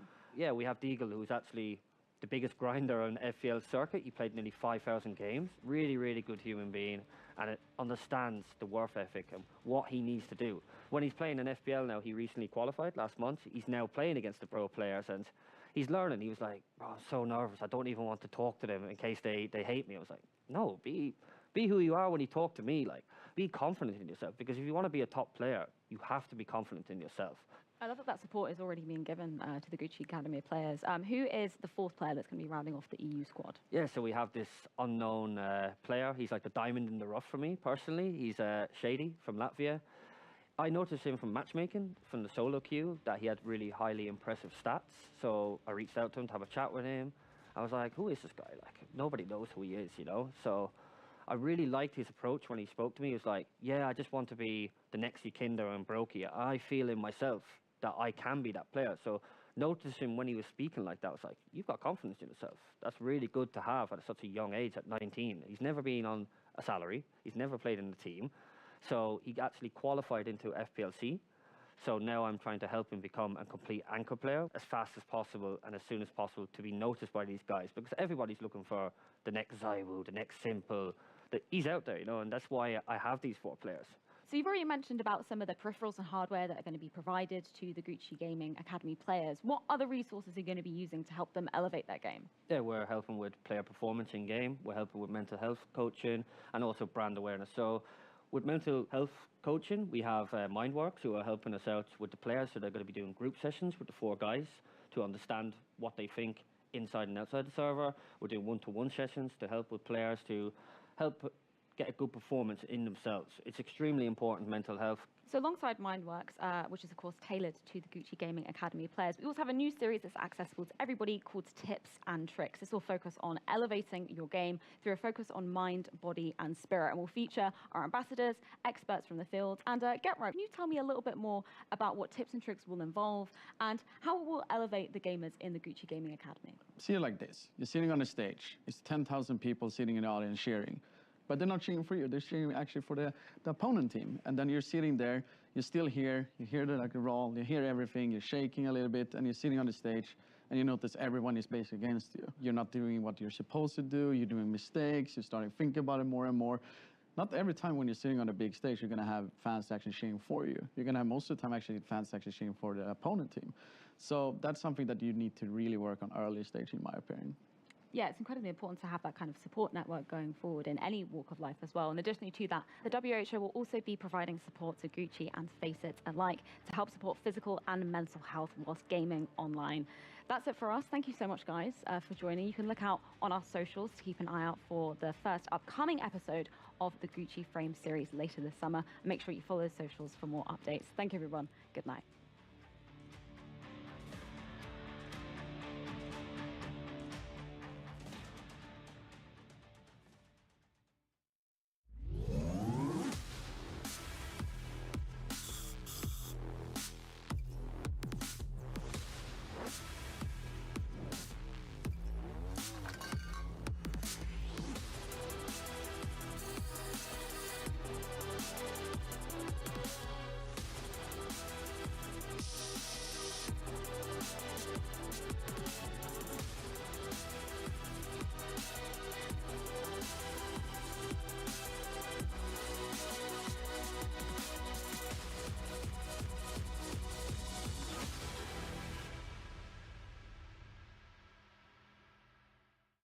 Esports is what we live and breathe. For us, it's more than a game. It's a reality. where a group of letters can mean everything. Where Mirage is a place for bombs, battles, and glory, not an illusion. Where the true heroes are those in front of the screen. GG Bet. This is real.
The wait is finally over.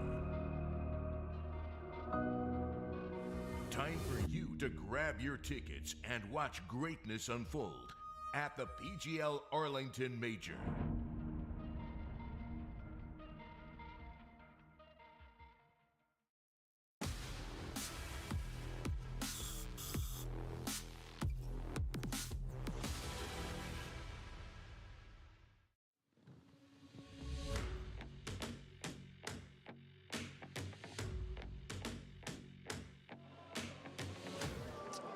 It's Mr. Banks here at the PGL Major Antwerp, and I'm sat in this lovely Secret Labs chair. Because what I'm going to do is talk to some of the fans here at the Major and see which teams they're supporting, let them say a message to them, and see what they can do to cheer their team on for victory.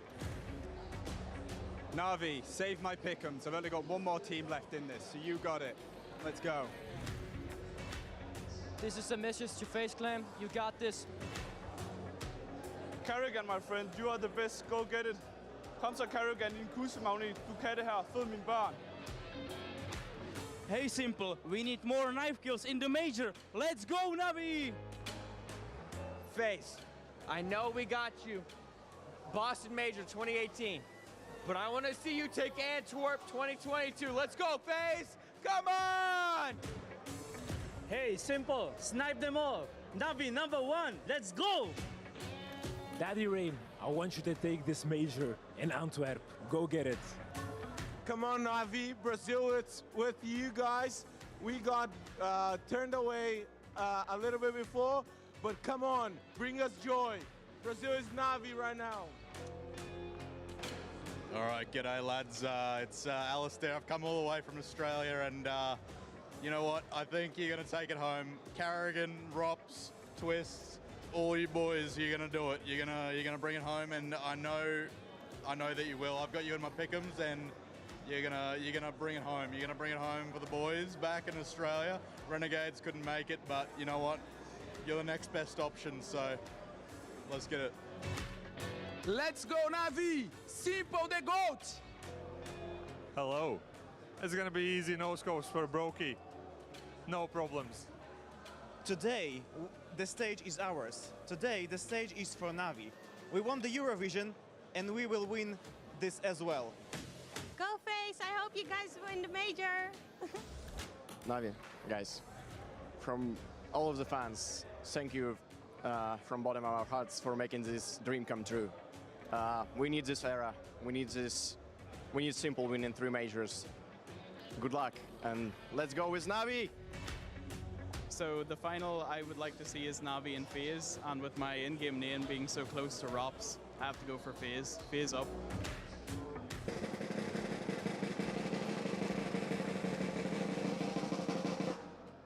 Even Vitality is eliminated. We are here to support all the team and to put the Vitality at the top of the world. So let's go Vitality, and let's go Major, let's go CSGO. Thank you all of us to be here and to do some crazy event like that. Thank you. We are here, Golden Hornet, to put the fire on stage, and we are here to support Natus Vincere. That's gonna be insane. Oh, Navi, let's go! Let's go, Navi, let's go! Let's go, Navi, let's go! Let's go, Navi, let's go! Let's go, Navi, let's go! Let's go, Navi, let's go! Sarah Sanche, will you marry me? And that is all of our messages for the amazing teams here. The support from the CSGO community is phenomenal. This crowd is insane. Antwerp, you've done well for a CSGO major.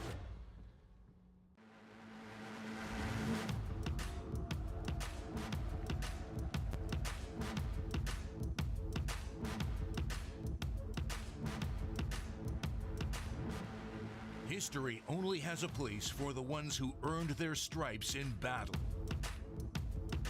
NAVI made it through even though their road was paved with some of the fiercest opponents, Heroic and Ants. First found, lot more and progressing. Oh, Refresh! That is disgusting! 4 members of NAVI collapse and Refresh stands up. But the harder the opponent, the sweeter the victory.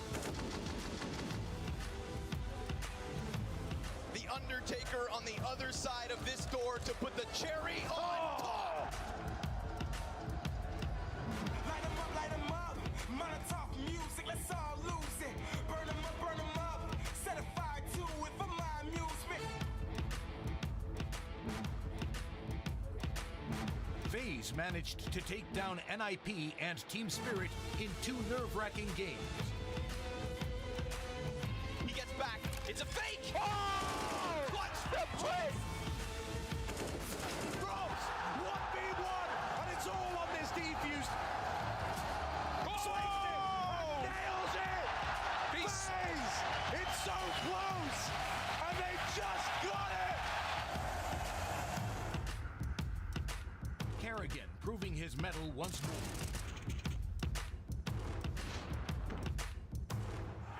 These are the final 2. The best of the best. Who will come on top? Who will lift the trophy? Who will earn their place in history at the Antwerp 22 PGL Major? Welcome everyone to the moment we have all been waiting for here in Antwerp at the PGL Major. Will it be FaZe with their first, or will it be NAVI again with the Major Championship after winning in Stockholm?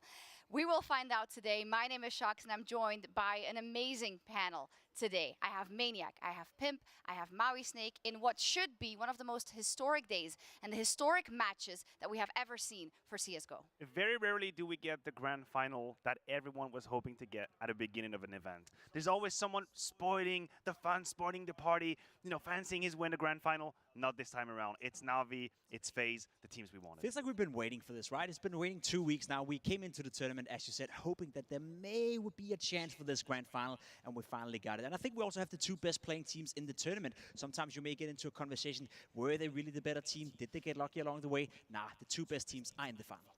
FaZe and NAVI are clearly a tier above everybody else that played at this tournament, and that's why this game is so exciting. It feels like it's a date with destiny for both of these rosters right here, and one of them will have to go home empty-handed. Absolutely, date with destiny. I love the way you put that. We are going to have 45 minutes to talk about everything you need to know about these teams. But first, let's get warmed up on stage with Banks.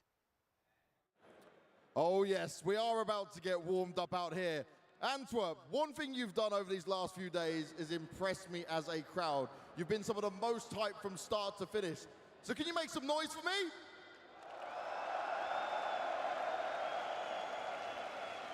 Okay, I did just say that you're one of the best crowds. I said, can you make some noise for me?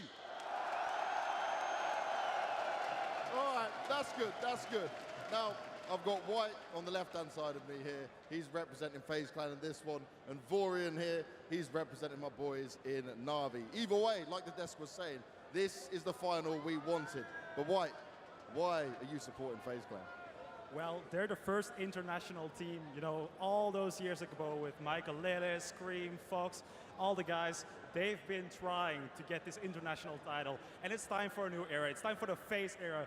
Time for the first international lineup to win a major. And they're very close to it as well. Now, a lot of people were criticizing Rain. They were being so horrible about him. This tournament, he's played amazing. What do you think of him? Sorry? What do you think of Rain? He's amazing. He's the most consistent player ever. Like, he's been on FaZe for so many years. Every roster change, he's been here. Antwerp, we agree with that. Make some noise for Rain. Now, Vorian, NAVI already has one major under their belt. They fell down from being the best team in the world, but they're looking damn good here. What do you love about NAVI? I mean, all the personalities in the team are so great, like Simple, Electronic, and Beat.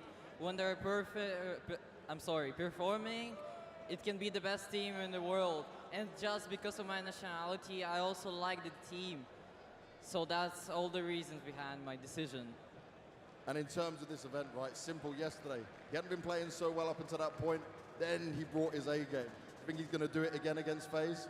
Yeah, of course. He is all showing up in the best, like, finals or semi-finals. So I'm expecting him to perform. And what do you think it's going to be? 2-1 for NAVI? 2-0? What do you reckon? Oh, I think it's going to be a very close game. Probably 2-1, but I hope it's going to be 2-0. Spoken like a true NAVI fan, but what about you, White? Where are you expecting this to go? How do you think it's going to go down? Well, I've seen the odds on this match, and I don't think it's going to be an easy one. It's going to be a hard-fought battle, 2-1, overtime last map. That's what we want. That would be one hype grand final for a major. Now, I need you both to help me a little bit. I want to understand how this crowd is split. So, White, we're going to hype up the FaZe side of things, all right? So if you're a FaZe fan, make some noise!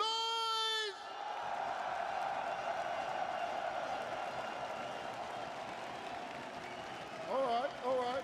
Alvorium, let's bring on the NAVI Nation. If you're cheering for NAVI, let's go! Ooh. This could be one of the most split crowds we have. Let's do it again. FaZe!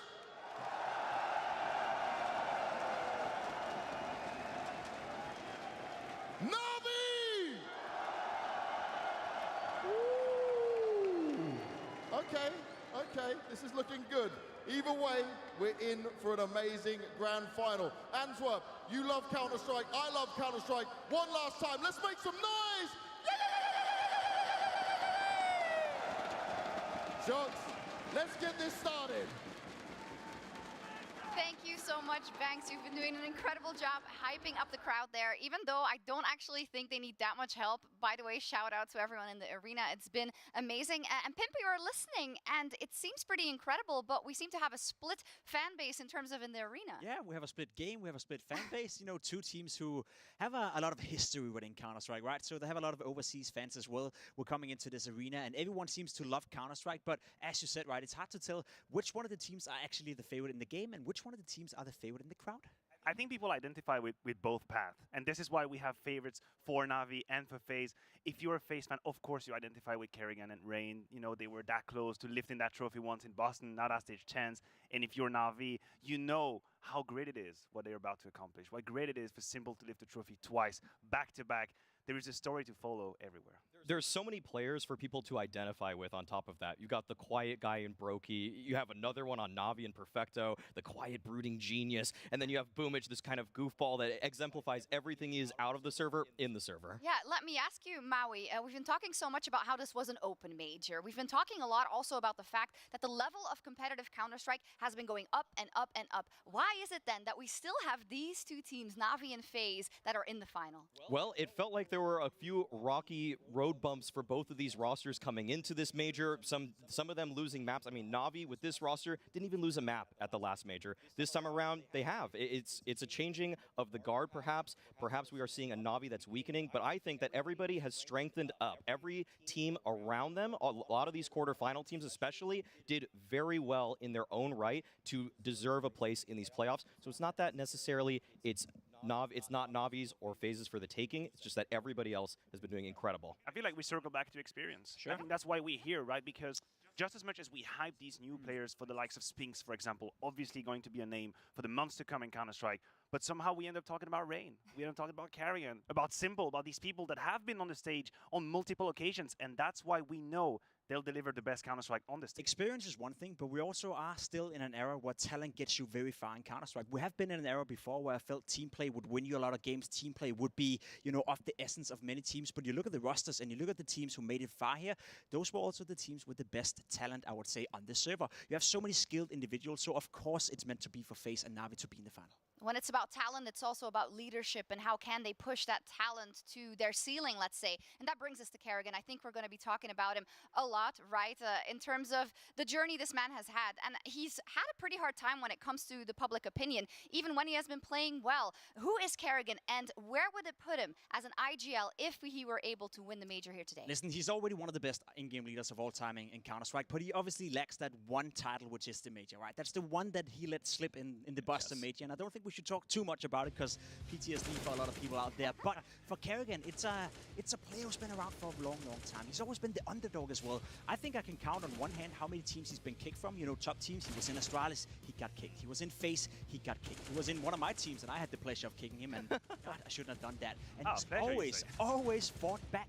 He is the guy who would never give up. Now he's 32 years of age, and he's again one series away from winning that major that would cement him as one of the biggest in-game leaders and biggest stars of this game ever. The sad story is that he's never lifting the trophy. That's why he was removed when he was in all these crazy rosters. You talk about the FaZe first iteration, then with Astralis as well. It was great. They were high up in the rankings, but suddenly when you had to win that one series that would put you on top of the world, you would falter, and then slowly but surely the team would lose confidence in him. That's not what's happening in FaZe. I feel like he is surrounded by players who trust in his ability. I mean, Pimp, you didn't want to bring up the E-League Boston finals, but I think we have to a little bit there. The 15-11 up, the fact that they choked 4 potential match points in that one to send themselves to the promised land, that's where people hold things against Kerrigan. That's where there are the doubters and the haters that say he's a choke artist, that he doesn't do it in the biggest of big moments.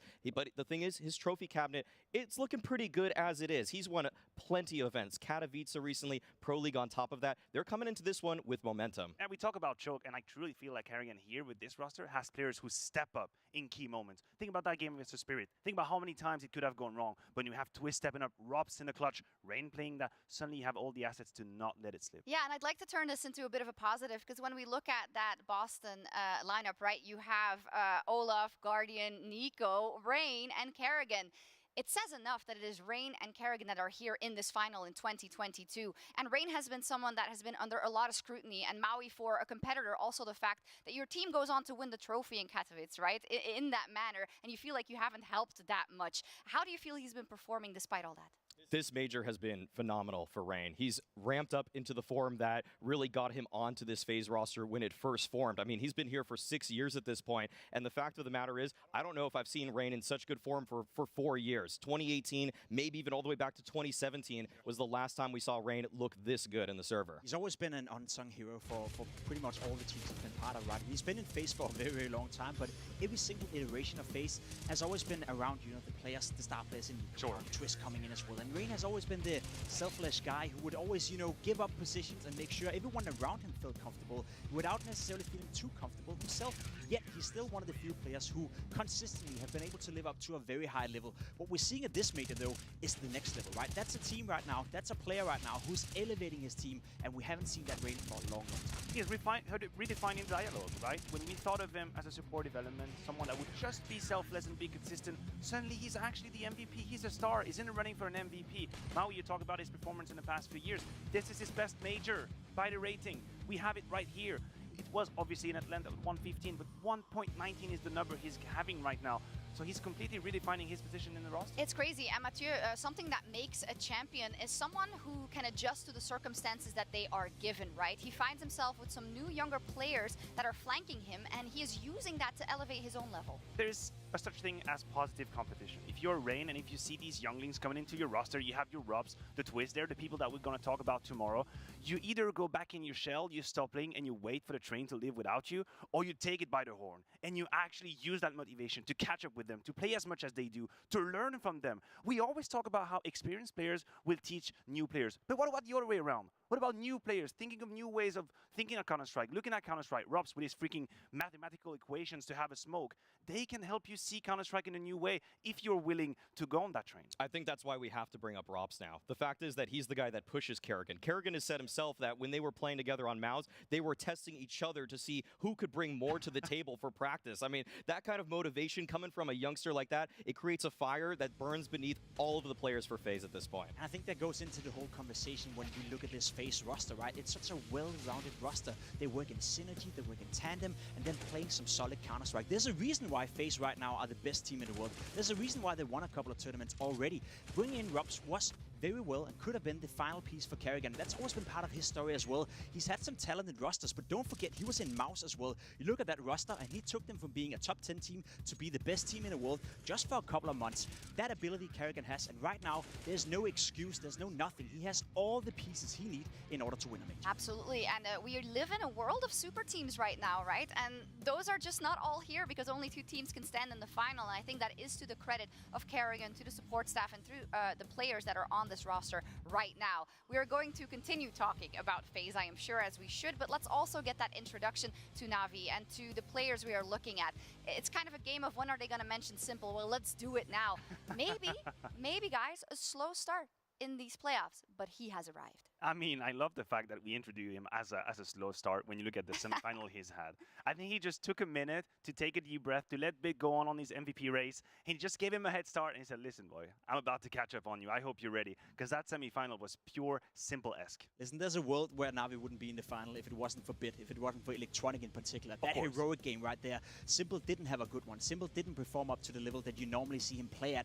And let's not forget, they lost the first map and they were down on Ancient. They were very, very close to being eliminated in the quarterfinal by Heroic. And I think Simple, he looked yesterday and said, okay, you owe me one, right? Or I owed you one. And then he showed up yesterday in the semifinal and he played the Counter-Strike that we all want to see. When he's having one of those games, I don't think there's any player in the world who can stop him. There isn't. There isn't. Even in history, you look back at some of the players, and I know that there's a lot of old school fans that are probably watching right now, but Simple is the combination of all the best parts of the Oppers of past. 2015 Guardians consistency, the flicks of 2014 Kenny S, and the creativity of 2013 JW. It's all in one package right now, but he's a better rifler than all of them on top of that. Oh my God, if that wasn't a great introduction to Simple for the people who may not know it. Absolutely. I mean, the journey of Simple right now. If you don't know Simple, you probably just installed Counter-Strike yesterday. It's all right. You get introduced today. Look, his journey, I think his goal is to set new records. That's what this man is about. It's not about catching up. It's not about being as good as. It's about being the only one. It's about putting that conversation to bed. The greatest of all time. He wins here. That's a second major. He gets an MVP. That's the 20th MVP. No one has ever done it. He ends up this year first player. He's the first player ever to make it 3 times in a row. He is about defining records. There's absolutely no discussion that the guy you're looking at right now is the best player in the world and the best player to ever touch Counter-Strike Global Offensive. But I want to give him some praise for the personnel, I guess, improvements he's made over the years. He had a bit of a repetition for being a bad teammate. We saw him in Team Liquid struggling a lot with his behavior, etc., etc. Over the last couple of years, not only is he beasting it out on the server, not only is he about to set records, as you so rightfully mentioned right here, but he's also a role model for everyone who plays Counter-Strike. A guy you can look up to and a guy you achieve to be like. Simple right now is some of the best, that has ever happened to this game, and I think we should give him credit for that as well. He's a billboard for the competitive spirit that is Counter-Strike, and I think that also brings us to something we just have to talk about in relation to NAVI, and that is the fact that they had trouble practicing a lot because they had trouble being influenced by the situation that was happening around them, that they had no control over, and that pushed their emotions as well. And the fact that they were able to work through that, Maui, and now arrive here again as a finalist that people fear, that is something to commend. What happened with the global conflict is something that I don't think any of us can even attest to. But the thing is that NAVI are giving us and showing us the signs of people that have seen NAVI before. We've seen this rhythm, this pattern where they get into form. And this is it. This is the ramp up that we need to see in order to believe that this team is once again a world contender and a championship beater. I don't think it's possible for us to give them the credits they are due to put up that kind of performance in the context that we know which is right now. NAVI coming in, of course, bleeding a little bit in 2022, having losses here and there. Some people were ready to put them outside of the playoffs. Absolutely not. They showed the quality they have, the nerves, the resilience they have together as a unit, bound for the time of a tournament.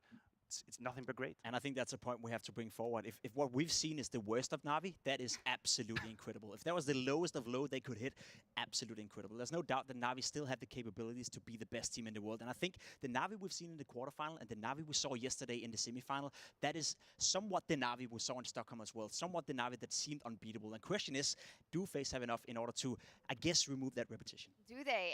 And for the both of them, we saw them really arriving when it came to the playoffs, because these are LAN teams. The players that play on the server today are the ones that grasp all that energy from the crowd, who play with it, and it hopefully elevates their play on the server. And I would like to look through that lens to look at a couple of players in particular. Let's talk about Electronic, about the fact that he sometimes is quiet, but that's okay because he's such a playoff beast. He is. I mean, he's a big game player. That's the simple way to put it. The way that he just penetrates through defenses, the way he's able to always lock down his side of the map, he's stone cold. There's nothing that it feels like this guy can't do when the spotlight's on him. That's when he performs his absolute best. He doesn't get excited for an online match anymore. This guy doesn't even care when he's in a studio. He needs the roar of the crowd in order to even feel a pulse. It's the consistency at the highest level that shocks me when it comes to Electronic. It simply shocks me. And even though I'm aware of it, I can see it coming, I can feel it coming, I am always bewildered.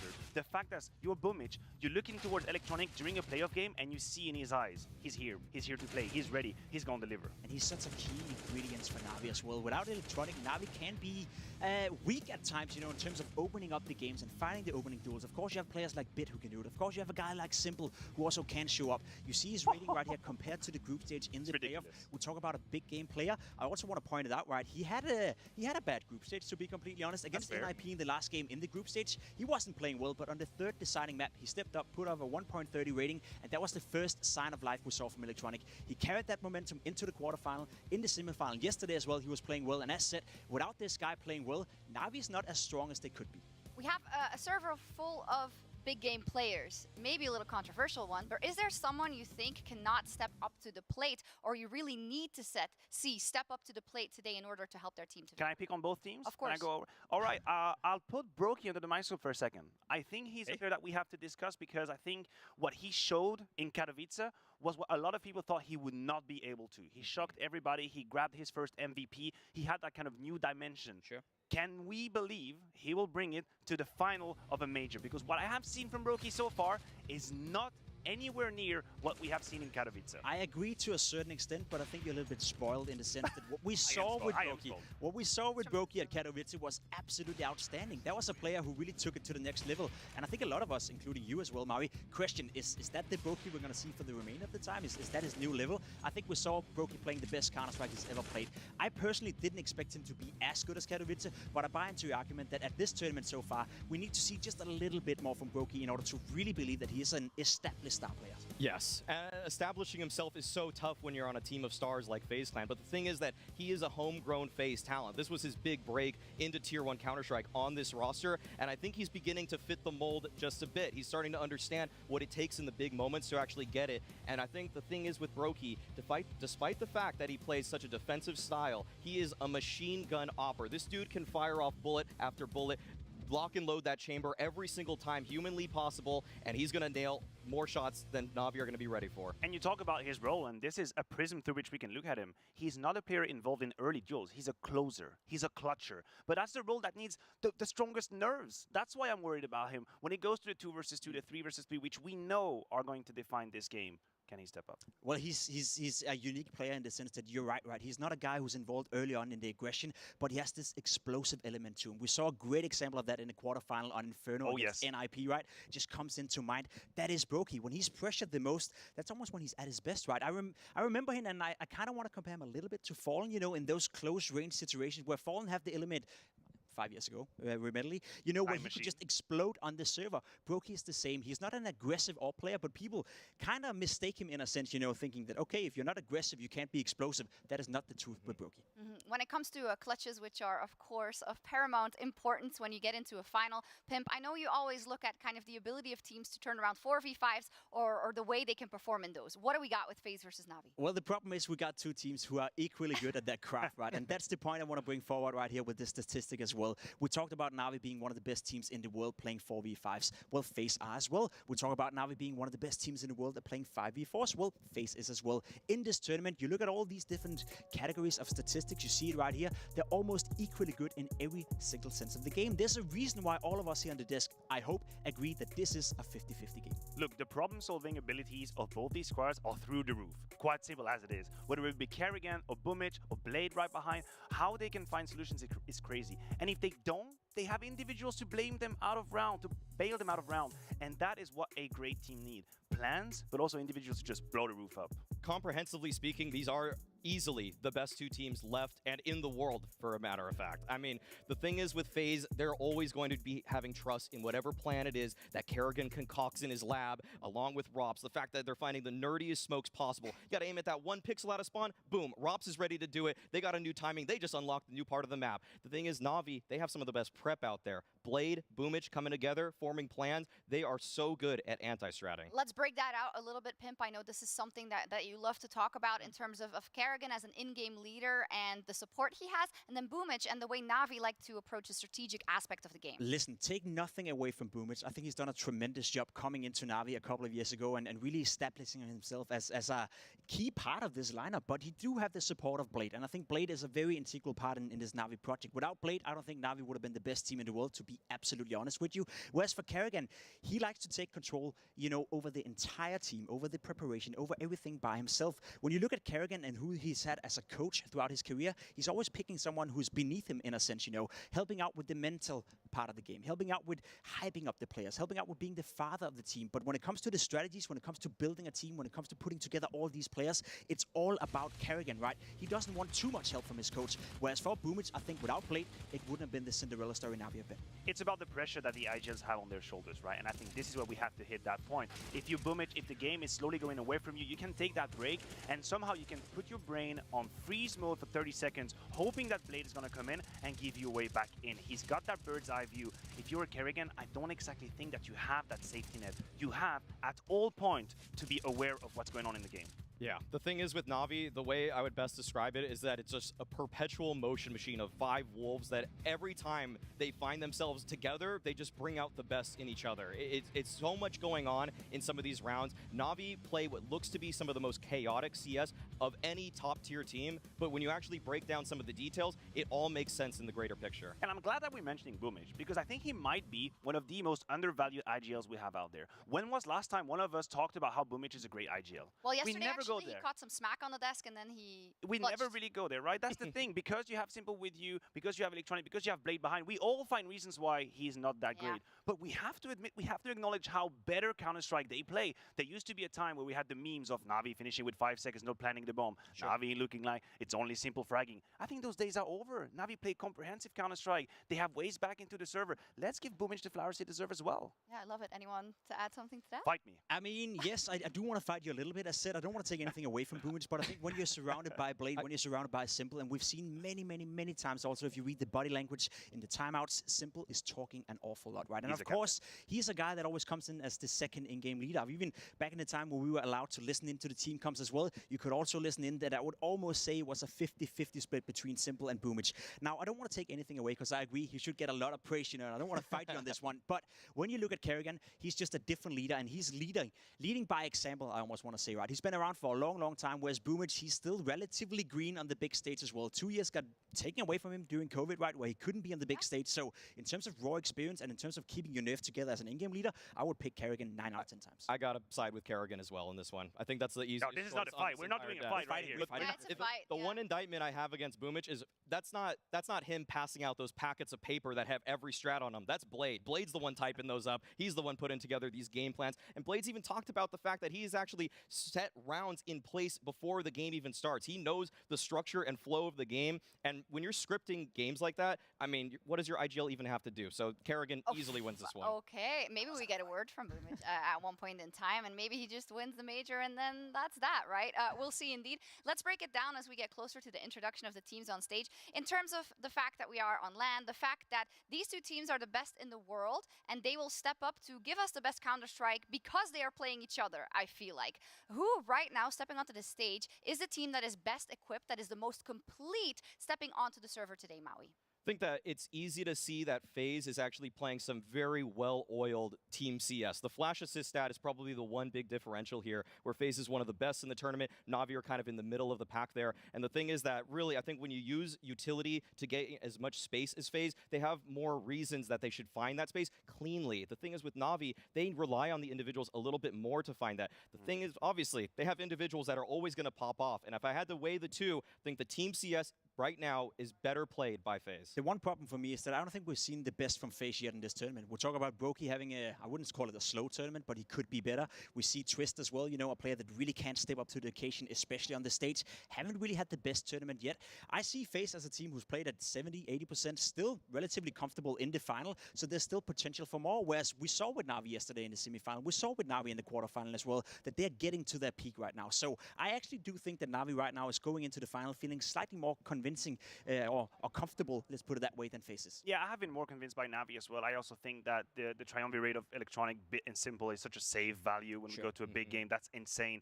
I don't know if I could say the same about FaZe, but I will give it for them that they resisted in that Spirit game. I think any team with a lesser mental fortitude would have given up. The 1v4 from Magix, it would break most of us out there. So FaZe have shown us that they have so many players that can step up that will dig them out of bad situations. Yeah, and what do you have to say to the people that say, well, maybe FaZe had a different playing field to play than NAVI did? I think bringing up Spirit is a great example because you cannot hide anymore that Spirit is a fantastic team after what they have shown this major, and they made it difficult as well. Besides that NIP series as well. So, Pimp, what do you want to say to those people who say they had an easier road? Easy road, I wouldn't say so. Hell you know, no. Hell no. You're in a major final. There's no easy road to a major final. I think both have had an equally easy road to the final, so I think you should just pack that. Yeah, they both deserve it, and there's no doubt about it. They absolutely both deserve it. Time to meet our players for our grand final with Frankie on stage.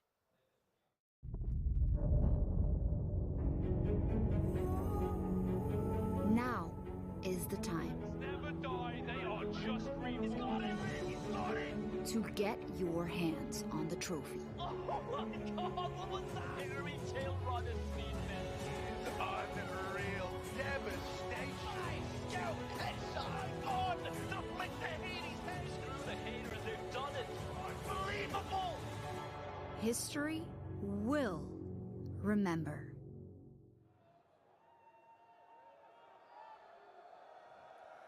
He wasn't a classic nerdy computer kid in school. And what he really wants is to win a major.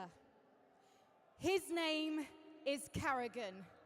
And his unstoppable force of a team is FaZe!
They are your reigning major champions, with multiple titles to their name, and in Simple, the greatest player to ever touch this game. If they can do the double today, they will prove that we are truly in their era. It's NAVI!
if you'd like to join me in front of the trophy, one of you guys is going to be lifting this in a few short hours.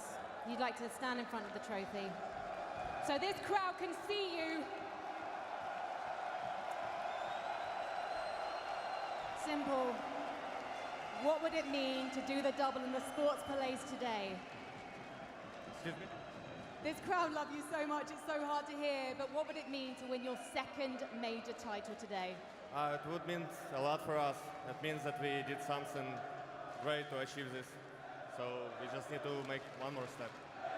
And Carrigan, I imagine you've thought about this moment for years. Now you're finally here. How do you feel? It's amazing to be in the major final, playing the greatest player of all time, playing this arena. I'm just looking forward to have fun, enjoy the moment.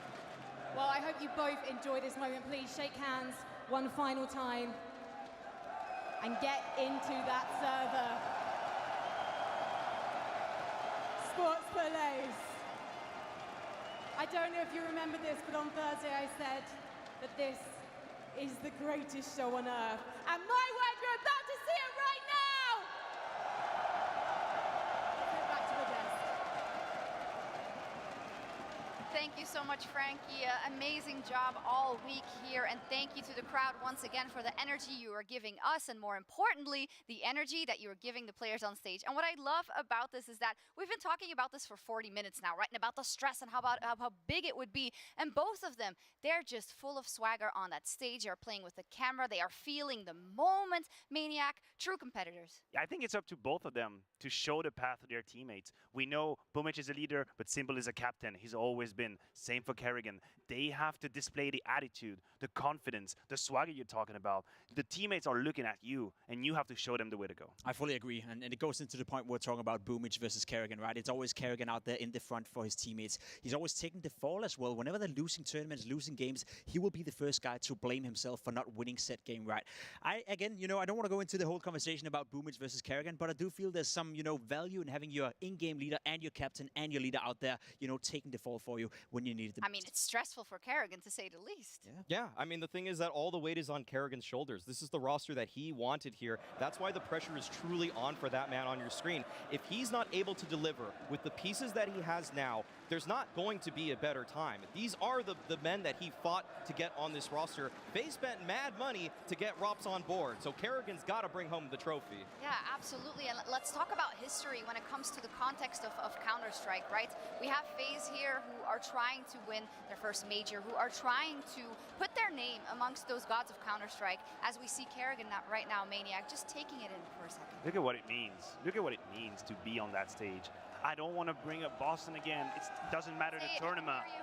But here is the thing. He knows, Rain and Kerrigan, they know what it is to be on that stage, to have prepared, to have given everything you have, and to leave a loser, to leave with regrets, and they don't want us today. In the mind of a true competitor, does that make you stronger now? Now you know I will never make that mistake again. Because you've survived it. You have survived it. You have lived through the worst scenario possible. You've lost the final, and you're here again to defend your chest. Let's see if, we get the maps that we want and that we expect anyone to...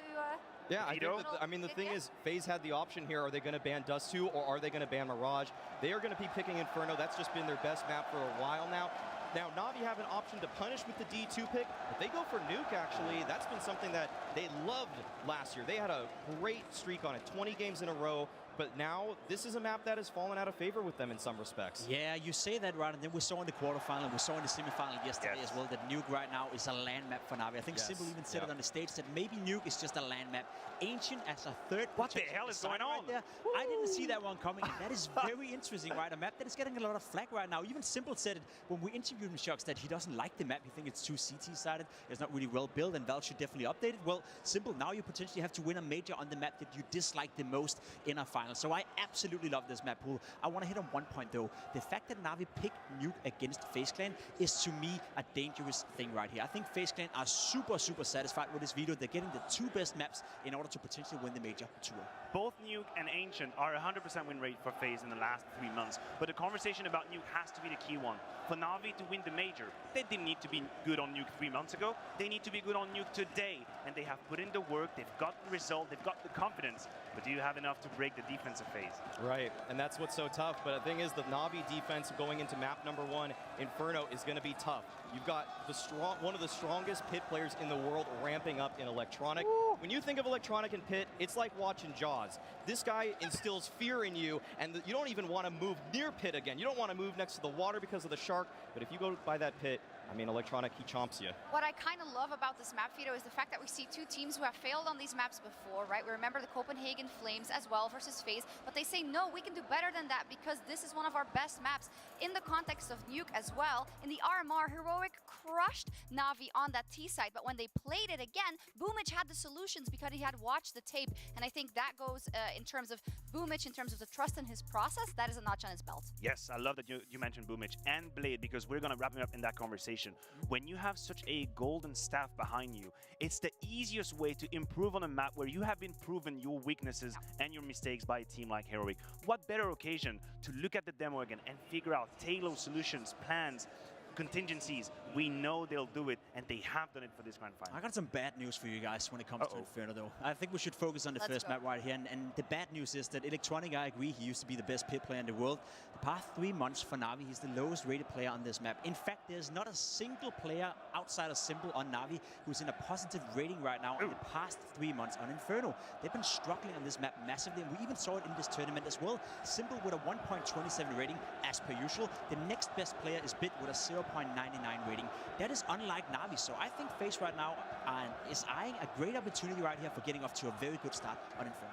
Yeah, I think that right now you have to consider FaZe the favorites when moving into Inferno. That's just keeping things fair. Navi, though, I mean, the thing is that they have those poor ratings because of what's been happening in the past to them. This is a team that in the moment, in today, they are different. I almost want to discredit every result we've seen for the last couple months on them, because what we've seen in these playoffs is a different beast in Navi.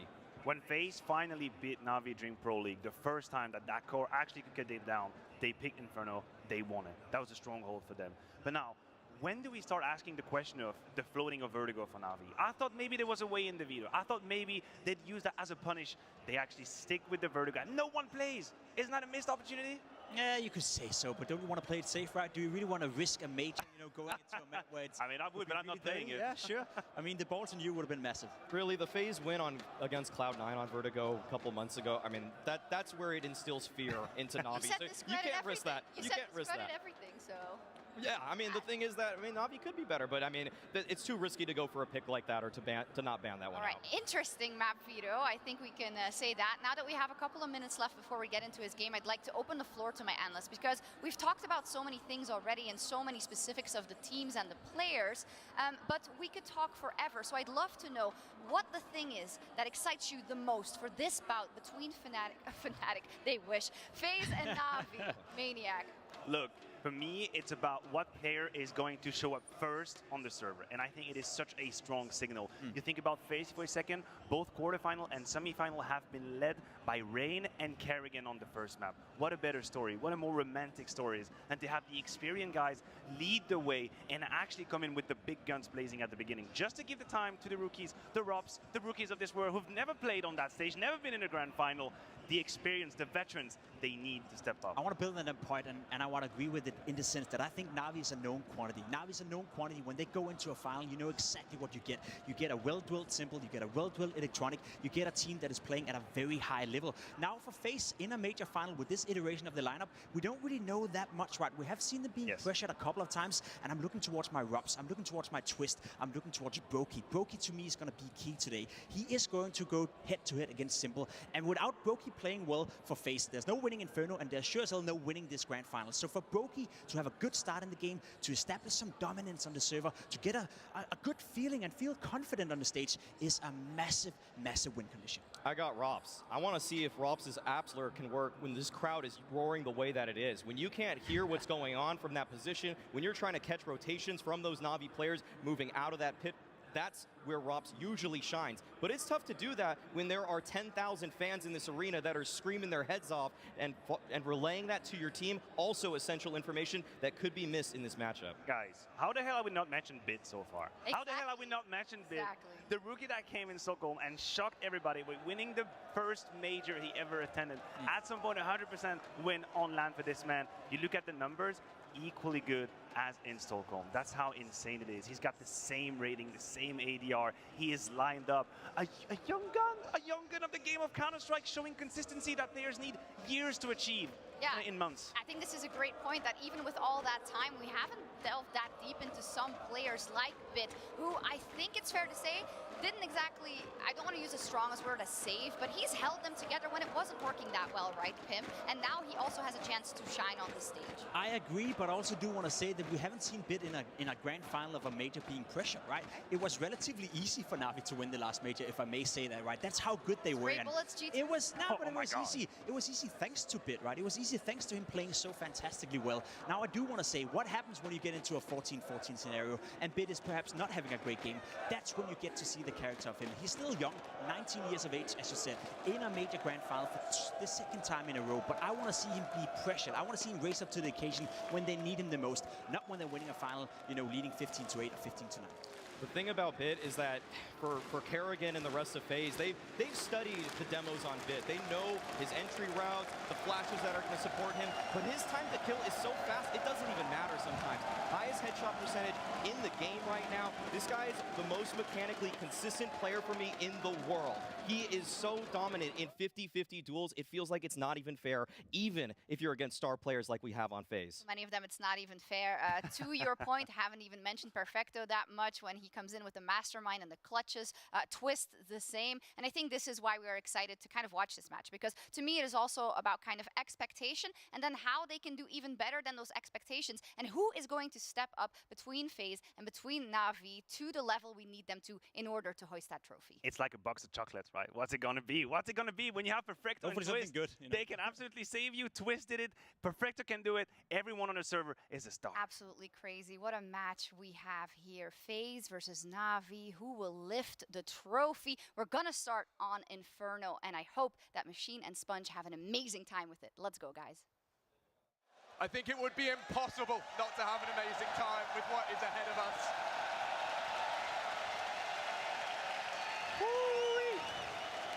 We are on the precipice of Counter-Strike history. Nobody, not even the players on the stage know what is going to go down today. But isn't it going to be fun finding out, Chad? We have Navi, the reigning major champions, defending their title against the undisputed #1 contender in FaZe. World #1 versus world #2. Oh. The best will be decided after this best of 3. I got a fun fact for you, Chad. I was speaking to the audio guy. He told me that the crowd were as loud as an airplane taking off. 108 decibels.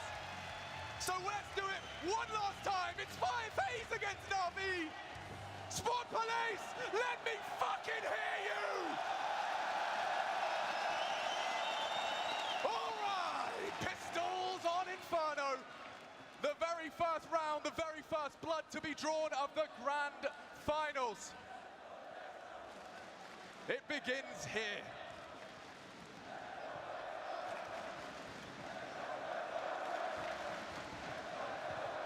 Slow and steady out the gates here.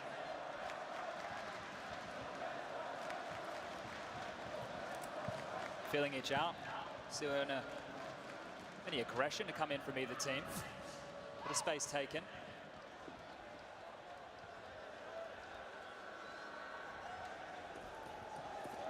FaZe are gearing up now, util in hands. There's a lot riding on this pistol. And it's electronic. Down! Down and out!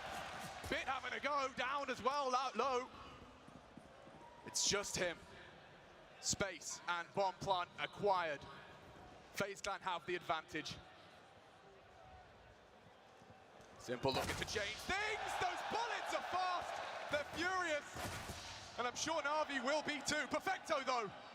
Not out of it yet. Lots of utility. Time sensitive mission. You must close the gap. Close it fast. Flash through. Backs turn. And only Perfecto, head in hands. FaZe find the first round.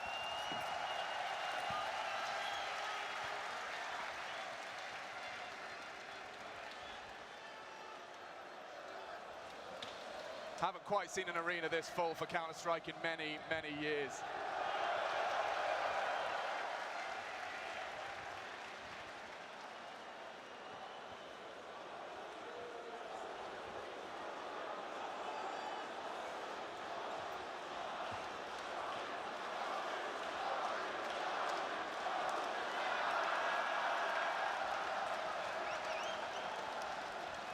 I've been meeting fans from around the world, and what was the biggest takeaway for me was just how everyone is on the same page.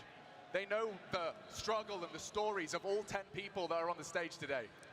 Yeah, this one right here, it doesn't normally boil down like this. Number one, number two, the two teams that everybody wants to see, the final that we feel we deserve, the final that Counter-Strike deserves. How did you put it? The world #1 contender taking on the reigning champ. Undisputed world #1 contender. Yeah. FaZe are #1 in the world right now. Oh, man. It looks like we're back. The Sport Palais wills us back into game. Some hefty buys by FaZe here. I think they know that the force is going to come out from NAVI immediately. Yeah, really prioritizing. Yeah, no SMGs in sight for the attack. NAVI, a specialist here in these second rounds. Let's see what they can get across the line with this light purchase.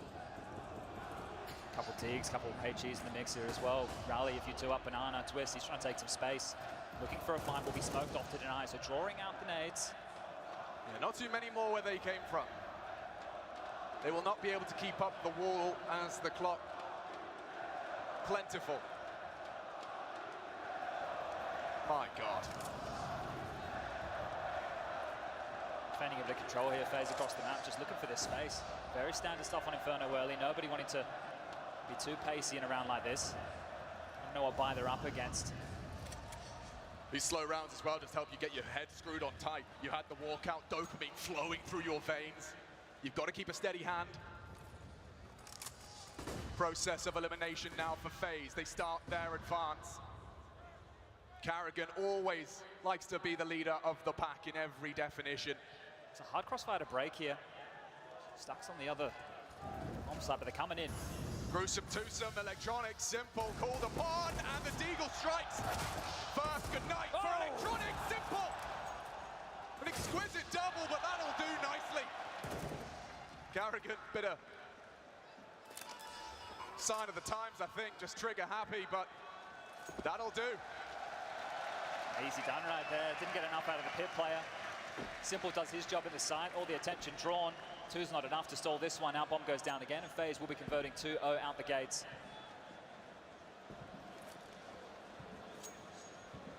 Those Galils hold fast in that second round.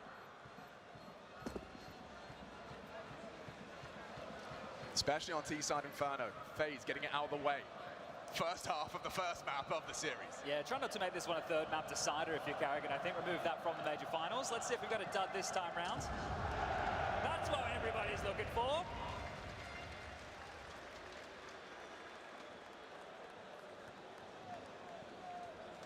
Slow and steady wins the race here on the T side. You don't want to overstep, you don't want to give anything over.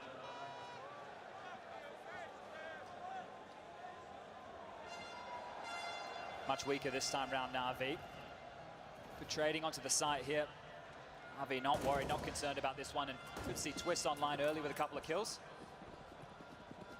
But a smattering of pistols out again, and can there be a difference maker in the round? Flashes, mollies rain on out. Stalling any NAVI early peaks. They've got to hold them back for now.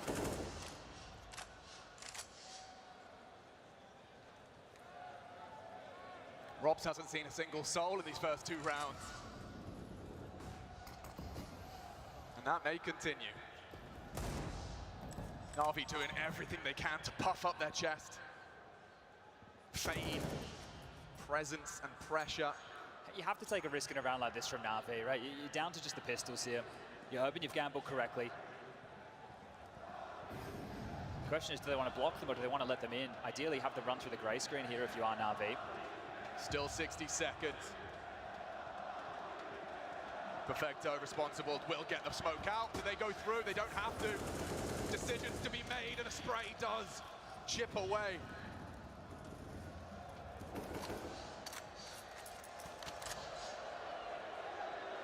Just enough for a second wave here out of FaZe. They're going to test the issue. Ready and waiting. Down goes Simple. And that will be Perfecto added to the list. One remaining close. And he's trying every trick he can. Actually, connects. Smokey surviving. A blade straight to the chest. but walks away from it. That will be the 3-0 conversion, and convincingly so. Yeah, very clean stuff. Hasn't been a moment of worry so far coming out of phase. Great stuff as well for the likes of Brokey and Twist to get on the board early. These two individuals representing their countries, the first from Latvia, Canada. You've got Robs from Estonia as well to represent their country in a major grand final. Norway. Well, Rain was there before, back with that Boston final, I think, that has haunted them for many years. Oh, that one.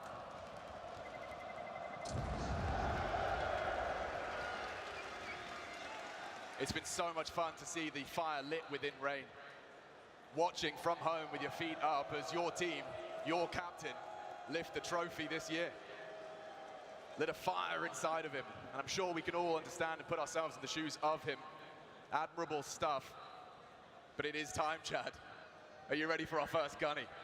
Yeah, a little bit of a bonus here out of phase. They've got this Mac 10 still in the hands of Brokey. No AWP out for him just yet, but Navi are into the full buys. Does FaZe want to just continue slow and steady as you like, or do they want to try and throw something with a little bit more flavor their way? Defensive smoke drop top banana. That's going to isolate any early information for Navi as Rain up and into that boiler room quite quickly. This is fast for the mid control. Molly over the top. Look how passive Navi. They're not leering mid, they're not taking any fights, they're giving the room over. Karrigan chipped on down a bit of flak damage, but you can see the pressure point that Karrigan wants to work on here early.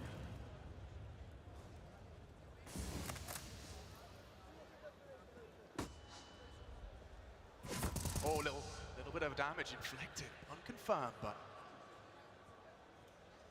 They have a lot of room, right? FaZe right now, they have all the room that they could hope for and some more. Just juggling here, Perfecto on the way back over, bringing a bit more to the fight on B. A couple of spares. That will work out nicely with the time remaining. Just note Simple's position here. If this is a committal, he can get over and help this two-man holdout very, very quickly. So the response time on this will be fast. Bit of gap in this as well.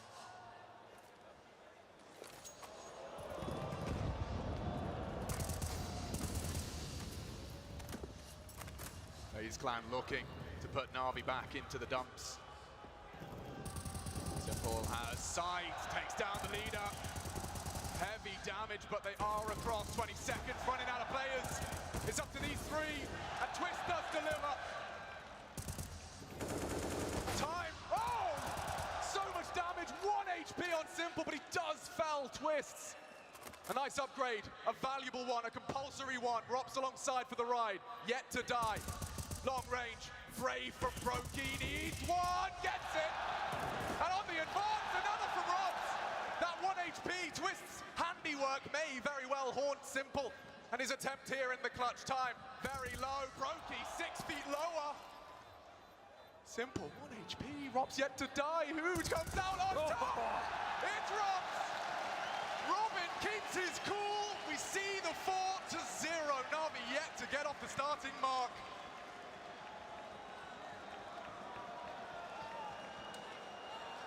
Had that three-man stack over towards B. You saw the XQ come in, Simple speedway position. He was there in time. They get the opening kill. Looks like they were trading quite efficiently onto the site. But it's that star trio. Brokey, Twist, and Robs getting the necessary kills on that site, close it down, and the aggression that they were able to continue within those fights. They weren't allowing Navi to set up in that retake. And look at this, a bit of an investment here out of Navi. Some interesting purchases. Boomage, CZ, Simple with something a little bit out of the box here. Yeah, and they are going to flirt with something a bit more avant-garde, a little off the beaten path. It's a very powerful position from Simple here. Not necessarily the first clear as you round the corner. The Alligator might munch away at a couple of FaZe players here when they do try their luck at that mid-control. A pack mentality out of FaZe here. You can see them grouping together, clearing this out as a unit. They have the utility to do so. Boomich's sixth sense tingles. But who will be made the ghost? Tries his luck. Oh, that's a lot of damage. Look how low they are. FaZe's ears are ringing. As Boomich swings around, swinging. Still yet to frag. They're in a bit of trouble here. Remember this position. This could be massive right now. The HP of FaZe is a huge problem here. They're so weak. And Simple ready to stand tall. Pops him for the ledge, just the one. Kept honest. Favors FaZe now heavily. What is Bit supposed to do? A Kevlar vest and a deagle, nothing. Absolutely nothing. And the same case for Perfecto.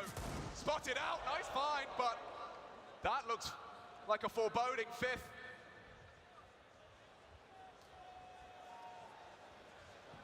Just try not to give over a gun here. Keep as many alive as possible right now. Perfecto looking to do a bit more damage. But this is a 5-0 start for FaZe. This is beautiful stuff. You couldn't ask for anything better on the T side of Inferno right now.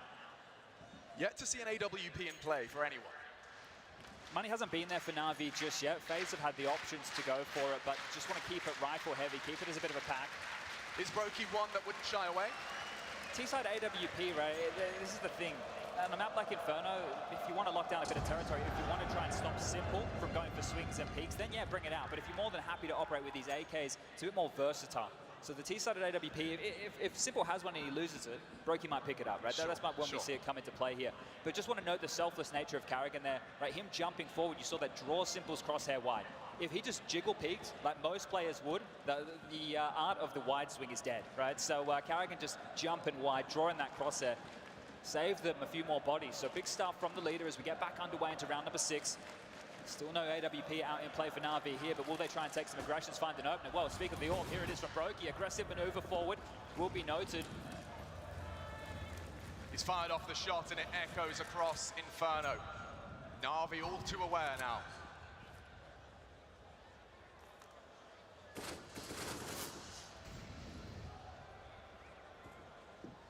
You can see this scouting party starting to poke and prod towards the apartments. Simple the same, throws a couple of mag into it. Yeah, Rob's put on notice there. Chipped on down to 26, so he's going to have to operate a little bit more passive here. Rob shouldn't be a problem for him. But this is just the standard Inferno at the moment. It's about pulling utility, it's about playing the chessboard, taking it slow, the default spreads. Yeah, I heard from Carrigan's interview about T-side Inferno feeling like one of their best in the pool. Everyone on the same page. I can imagine that's a euphoric feeling.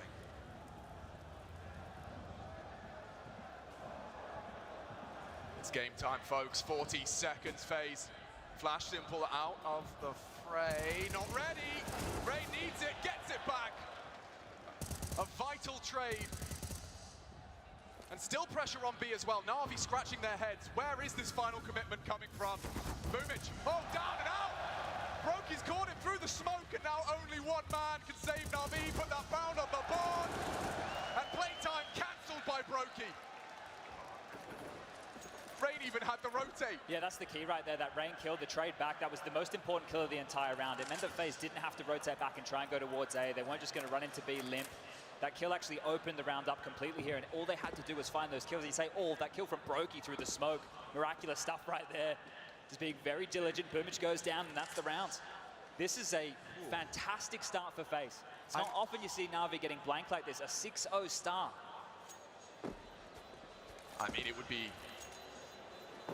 something rather special if they can continue to build up on this. I mean, 6, they'd have bit your hand off. They would. And they've got it in the first 6 of play. It's very unlikely that Na'Vi stays this quiet, right? If FaZe are able to pants them here and just have, we're talking like a 9-10 round spread on this T side, that would be monumental. It's unlikely to see them push that limit now as Na'Vi saved a couple of guns. The loss bonus is in their favor, but that's where the good news ends, right? Yeah. You mentioned the AWP. It's not possible to get out still. FaZe will be aware of that. They have them right where they want them. They know the players that they're killing. They're aware of the economy. They know the loss bonus, so they can keep running rounds like this. A couple more clean ones. You can see the cash right now for Robson Rain, both over that 10K mark, and a timeout called now. The eye test here, you need someone to dig through the stats, but every time it feels like Blade calls a timeout, Na'Vi respond with a round of their own. The coach for Na'Vi is a mastermind, the puppet master, pulling the strings and pulling his players right where they need to be. Let's see if we get that response. Yeah, they say life imitates art, but Master Splinter and Blade definitely have some parallels. Because of this pace that FaZe has been throwing, you might see a pace change out of them or continue. If it ain't broke, don't change it. Navi would just love to find an opening exchange here, a chance where they can find a favored duel. Look how tight FaZe are playing. They're not giving anything over at all. Yeah, Boomich has had very little to play with on his banana adventures. Chipped away at the Canadian Twists on the grand finals stage. Functioning with about half health. This is the flash. Brokey on his signature weapon and looking to find a way in. They don't come easy. Little glimmer of rain. Information conveyed on the reaggress. Just hanging in the balance, and Simple puts himself straight into the line of fire. Bit now called upon, and that's another on the T-side. Or Brokey hits double digits, and the rest will come. Brokey triple. What are they to do? Save again. This is very miserable right now. And I'm looking at the details of this. How many rounds have they pressured Arch? They're actually trying to target Simple's position on the map, and they've done it consistently. 3 of these rounds right now where Navi have had guns, they're either dealing with the rotation, right, that weak point, because Arch is where you rotate between the bomb sites, or they're seeking him out, trying to bait him into fights. Right. That is the perfect example right there. Yeah. FaZe have come in with a game plan of target Simple. How many teams pull that off? How many teams are brave enough to pull that off? See, he had problems as well. Boomich yet to find a kill. He's not finding any traction in Banana. Bit yet to get a kill. Yeah. Electronic with just 1. Simple has 7, sure, but it doesn't matter when he goes down. He's not in the play. He can't rotate around. And Boomich might not get anything here. Rain decapitates. 1 left for Vector. He's been spotted, dicked up too, and he's going to go on down. Clean sweep. Brokey with the 4K on the AWP. That's going to be feeling absolutely A1 for the Latvian. And this is how it started, Chad. Yeah, it can't be stressed enough. Look who's the first death. Remember when Rain went long side, they traded off of that? You also had Carrigan before in the first gun round. Wrap Arch side. Yeah. It's all been Arch. This is where the target is right now, and Navi are left scratching their heads. Upgrading some pistols here, down in the dumps. Maybe FaZe getting that 10 rounds on this T side is possible. I mean, this is going to be Carrigan hyper-focused, zoned in.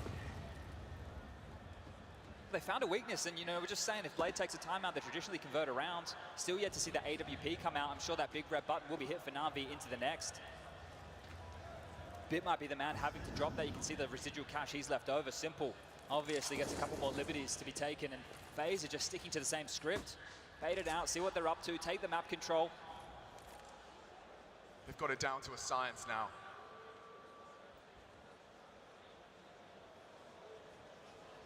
A quasi-buy for Navi, not interested in full investment for round 8.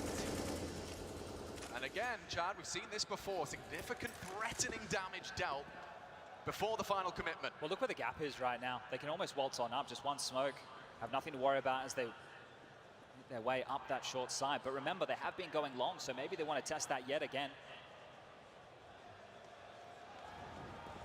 Navi seem to hope so as well. Bomb on his back, thinks better of that. Oh, Nate looks good, and that's a shot at a bit. Sits Rain down, a weapon tantalizingly close, but another body down. Defensive smoke just for survival now and retrieval. Maybe more to be said about Bit hiding in plain sight. Does take another body. Time's a problem here. They have to plant. They are into the site, established, but with a man advantage for Navi. Still 7 rounds have passed without any Navi resistance. Is this where things change, or can FaZe fight 3 on 4? It's up to Carrigan. Brokey does hit the shot, and Carrigan good for the headshot now, running out of options. And that'll do! That'll do nicely! It's Twist with a 2-piece. And we see the score if you've just joined us. Yes, this is reality. Map 1 of your grand finals here at the PGL Major Antwerp 2022. And FaZe are 8-0 up. This is the reality we live in. This could be the change right here. We spoke about it. The AWP to come out for Simple. Half's already been won. FaZe have done more than enough here. Anything else is the cherry on top, but we need some resistance from NAVI now.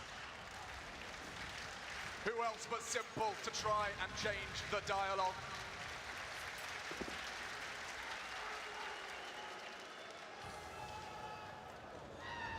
Another setup shift. Trying every trick in the book just to get off of that goose egg. So they're trying to take a fight here. This is the first time they're actually trying to lock down mid. They know that Archer's been that weakness. Flash is a setup. This might be a smoke in the hand of Brokey. Yeah, that's he a can geeky flash one. from this position as well. We've seen NIP try something tricky in the book back in the day. Still with vision. Still no bloodshed. It's Electronic. He is a big game player. The Des discussed it too, out of Electronic. Might need more out of him though.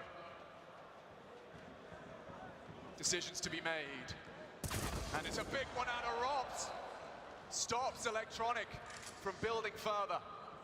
Distinct disadvantage, only extended as Bits does. Strike, it's Brokey up against the odds.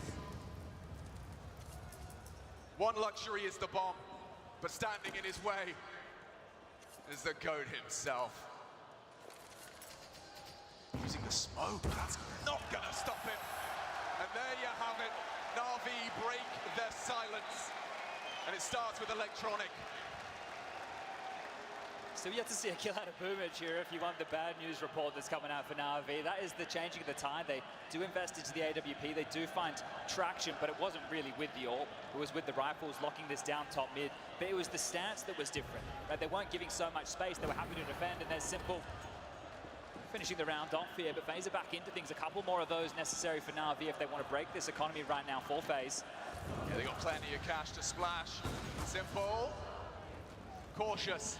Twists has a little idea as to aggression. Wants to try and punish on a tiny slither of smoke. But now already replaced. Done a lot here, right? They've already been able to draw out smokes. Boomage is going to signal the fact he has this Famous over towards B.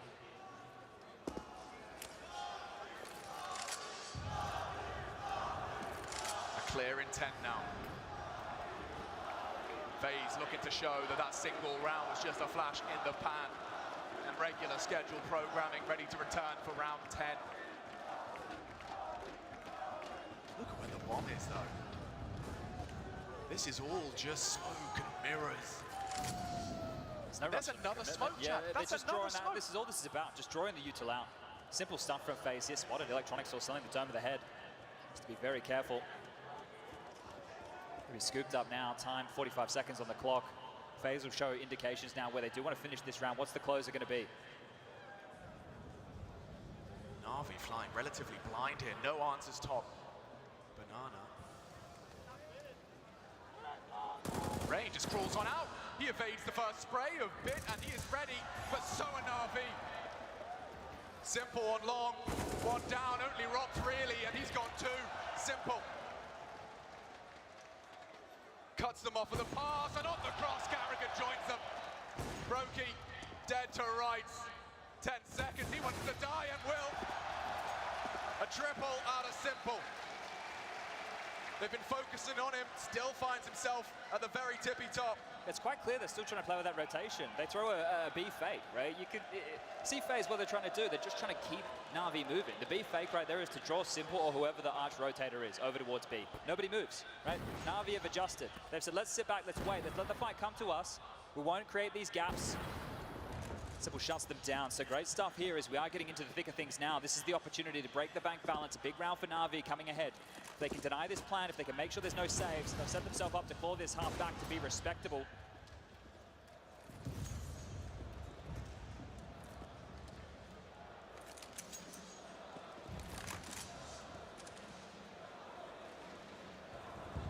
Caught him out. Just caught him out, just walks on up. Robs! How's he find a gap like that? They've been watching mid every other time, and now it's Boomage's turn. He needs a kill. And he will find it! Twists. First time we've seen him punished for his adventures early up the banana. You can see there is a hidden smoke to be retrieved. Not sure how much that's going to do. FaZe might get a move on right now. They've got the kill they're looking for. There's more pace. intent. There is a lot of pace behind them here. Look at the gap. There's such a massive hole right now. It needs to be filled by Simple. He's going to have to do this alone. Yeah, he's been called upon here.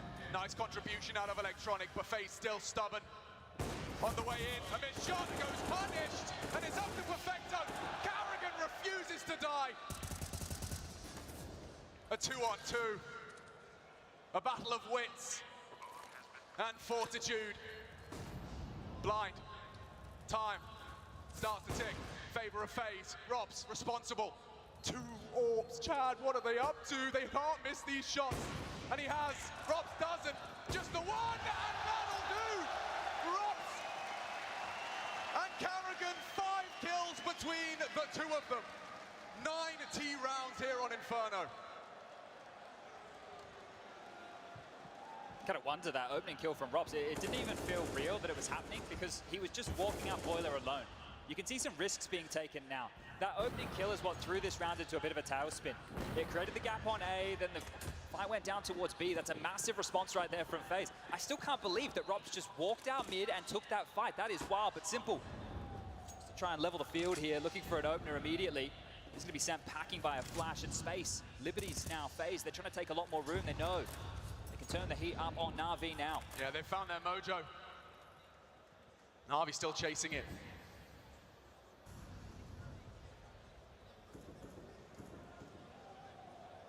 And there's been a dynamic feel to this FaZe clan. It means that NAVI can never be caught sleeping on any of these choke points. You just have to love what they're throwing their way. You just never know what you're going to get next. Yeah, the spanner in the works with these dry walkouts. We saw Rain try it earlier. Robs got away with it. And with these walkouts, it's just going to keep NAVI in a position where they can't gamble, they can't hedge. They have to lock down these positions. They have to keep eyes on. Util, that must force Electronic out. He's blind, burning, Simple the same. Look at the damage. And he's gone! Hungry for the repeat. And it is a deadly sin. Greed gets Simple. Bit, but a lot to do with a very less than ideal buy. Still brings Carrigan low. But Brokey so far forward and Bit stubborn on the defense. What is that from Carrigan? Tracers reveal him. They're so close to one another. This is all hanging by a thread, and it's Electronic. Sets NAVI up for collection. Can they really find a way in? Is there anything to be said for FaZe Clan? 10 seconds is all they have to work with, and there's a setup. 1 and done. Brokey can't get to the bomb, and NAVI make it 3. Well handled now, but the best they can get is 6 here. Look, and I said the best they can get is 6. We know that NAVI can have a vicious T-side too, but we're just seeing them work into things. Bit of an odd one there from Simple, right? Caught off by that molly. You can see this here. He doubted the spread. He doubted the spread. Runs across, peeks back, licks him in the final moments there and gives the opener to Rain, but not enough for FaZe to get on the board. And look what has happened now to FaZe. These close rounds, the nature in which they have unfolded, left them in a bit of a financial situation right now. They're going to have to sit back, hold on to their pennies. Good opportunity now for NAVI to build back. Pressure is felt by everyone, Chad. It's just a matter of how they react to it. Conversation now for FaZe is about not losing the momentum going into the second half. You want to try and keep this tit for tat. You don't just want to lose the last 3-4 rounds consecutively here. You want to make sure that you're competitive, you're keeping the fight up, they're close. Yeah, I mean, best case, we get to see a bomb plan and a couple of kills, but I don't know who to look and call upon for that. Yeah, and it's just the same from FaZe here. This is what we saw from Heroic versus NAVI just the other day. Stalled out, very slow Inferno. Ooh, that's a little naughty, but it's more hopeful than anything. And that might take hope away. Ooh.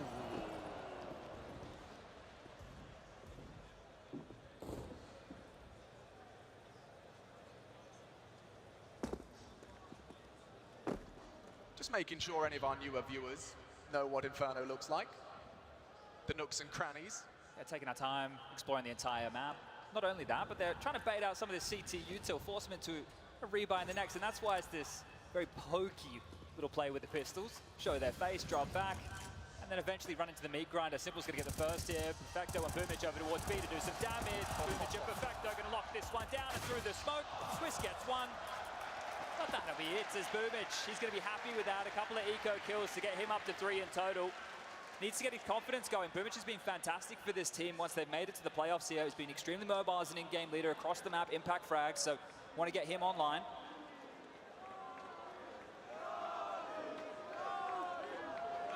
Could be looking at something a little bit more pacey here, Alex.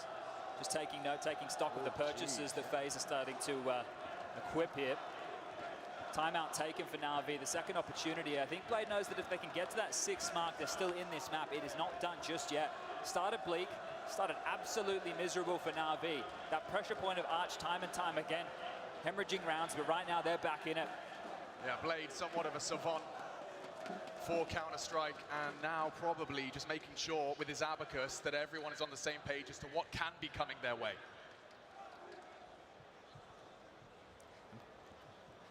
It's a bit curious if they're going to be expecting a buy like this. So he's trying to get, yeah, they're trying to get the most out of this before it gets too out of control here. It's curious if they want to use pace behind this. They didn't buy any HEs. Normally if you had a couple of nades, you'd lob them forward, soften up on the faster pace. It's not so easy to do when you don't have any nades in place. You're going to have to hope for a couple of good flashes here, but a set piece definitely on the line. Check that radar out. 4 players for FaZe, quickly making their way up second mid. This is one of the pocket strats you need if you want to win a major grand final. 4 members of FaZe Clan Stampede. Simple has to recede. Double flame. Smoke for more pressure, but call that off. That's huge. That is massive from NAVI right there. It doesn't seem like a lot, but that is all the investment in utility gone for FaZe immediately. Look that was how a many pocket smokes. strat. Yeah, they were hoping to get away with a lot of space. That actually means a lot. NAVI have just stalled them out completely here. They have to come up with something on the fly. Wow, there was 5 smokes. Bloom in the opening 10 seconds, and there's more replacing that. These flashes here that Brokey are lining up is perfect. Try and get a bit of a waterfall strat coming out, but they will need to get past 3. Bit in Electronic are hard to break, and Simple's there as well. 3 players, 3 flashbangs. These are going to have to be absolutely perfect here. If Navi aren't blind, there's no way in for FaZe. They're just going to get shut out of this. Yeah, but Rain is going to be the one to come in last, looking to clean up the mess. And here comes the commit, lots of flashes. Rain has opened the account for FaZe. Simple, one back, hard shots, and Rain shuts down Simple, long range. FaZe with a cobbled together buy, Mac-10s, a single rifle, pistols, break into the A site, and Boomich and Perfecto just have to sit back. I can't speak to how ridiculous that is. Navi negated the initial onslaught. They had a strat that they wanted to run from spawn. You don't see that too often. We've been seeing default spreads throughout. That right there was a strat straight from spawn. You can see the nature behind it. The smoke's already in the air. Molotovs, multiple Molotovs from Navi come out top mid, and you think that's done. That's completely over right here. But Brokey, we saw him in that position before, and you saw how good those flashes are. They're meant to waterfall over as your players are jumping out of apartments. If that pit player wants to fight, he's going to get white. And that's exactly what happened. Bomb goes off again, and FaZe. What a half this has been. So for the first rounds, we witnessed Simple being the target. Those flashes have Electronic's name written all over them. Yeah, that was beautiful stuff right there. The fact that they were able to pull something out of their back pocket after the initial strategy didn't work, I'm loving this. You can see the flashes here perfectly highlighted. Bang. They continue to come on over, a couple of them. You can see in the feed, Brokey getting flash assist there, and that's exactly what you want from a strat like that. That is the pressure now turned up on Navi. Saved gun Shaw, a couple of line buys around this here. I said 9-6 would be all right. 11-4 sounds absolutely miserable here for Navi. Yeah, it's looking ludicrous. Boomich though, this is what he does best. A double out of Boom. Bit and Boom. Bang. And the final round of this first half, they do get the opportunity to at least remedy this defense. Hall 5 does seem like it is a must.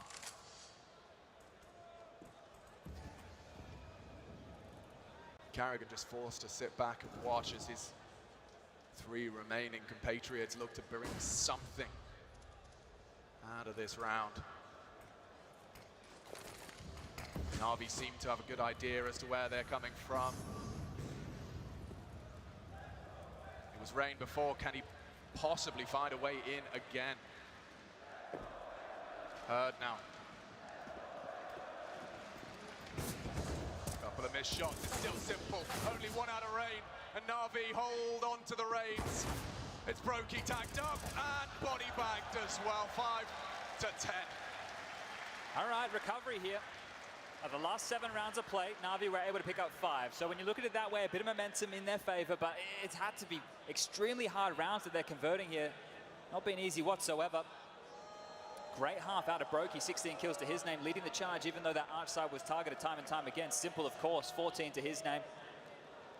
And finally, a bit more proactive play out of Na'Vi there, right? Boomich actually barreling down Banana. Before that, it was very passive. They were just waiting for FaZe, hoping that they would come with the quickness. This will be some comeback for Na'Vi here. We know that, Inferno can be a bit of a weakness. Something that teams do like to target from time to time. Yeah, and FaZe have demonstrated that they're coming in possessed. 8-0 for a start. A 10-5 half certainly can be classified as a recovery. And this is a big one. Equipping Superstar with the advanced pistol for these long-range duels. The USP favored in most of those, but the gap closing quick.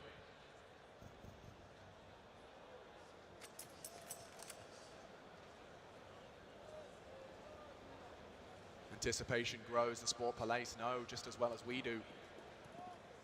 This pistol has a lot riding on it for Na'Vi. Map 1 of our grand finals. Some intentional steps right there, just giving away a sound cue or two, letting them know. Flash on over, information for Rain, and what a shot. Boomich, he's down and more for Rain. Anyone else want to challenge out Rain? Robs, he's got a back turn, it's hard to hit! And Electronic slaps him down! Pressure mounting as they look to bounce and bound into the A site. They can still cut off the bomb here. Carrigan might have the right maneuver about this. It's not bad at all! And Simple doesn't even click as he's silenced by Rain. Back and forth we go, they're tossling for control. Wrestling in a 3-on-3. 40 seconds, T-side, that's the bomb! In the open, courtesy of Rain. His heart beating as he's taken 3 out of the equation, and he's not done yet. Oh, what a shot out of it. But Rain still presides over that bomb. Trying every trick to recover. It has to be Rain. Looking for it. Oh! The ace! The ace, you doubted him, and he continues to prove us wrong. Steps up when Carrigan and FaZe need him the most. Na'Vi head in hand in the first round of play in the second half. Look at this. All 5 for Harvard Nygaard. It had to be him. No one else was hitting the shots. That's absurd right there. The fact it comes down to a 1-on-2 and Rain's already done all the hard work just to get them to that point. Massive stuff. If Na'Vi thought they had any hope in that pistol, Rain has just ruined their day. Simple. He's looking to put on a clinic. Looking to break the rules. He's trying to take this on himself, right? With a purchase like this, he has to find something. He can't go down without a fight. Light investment, sure.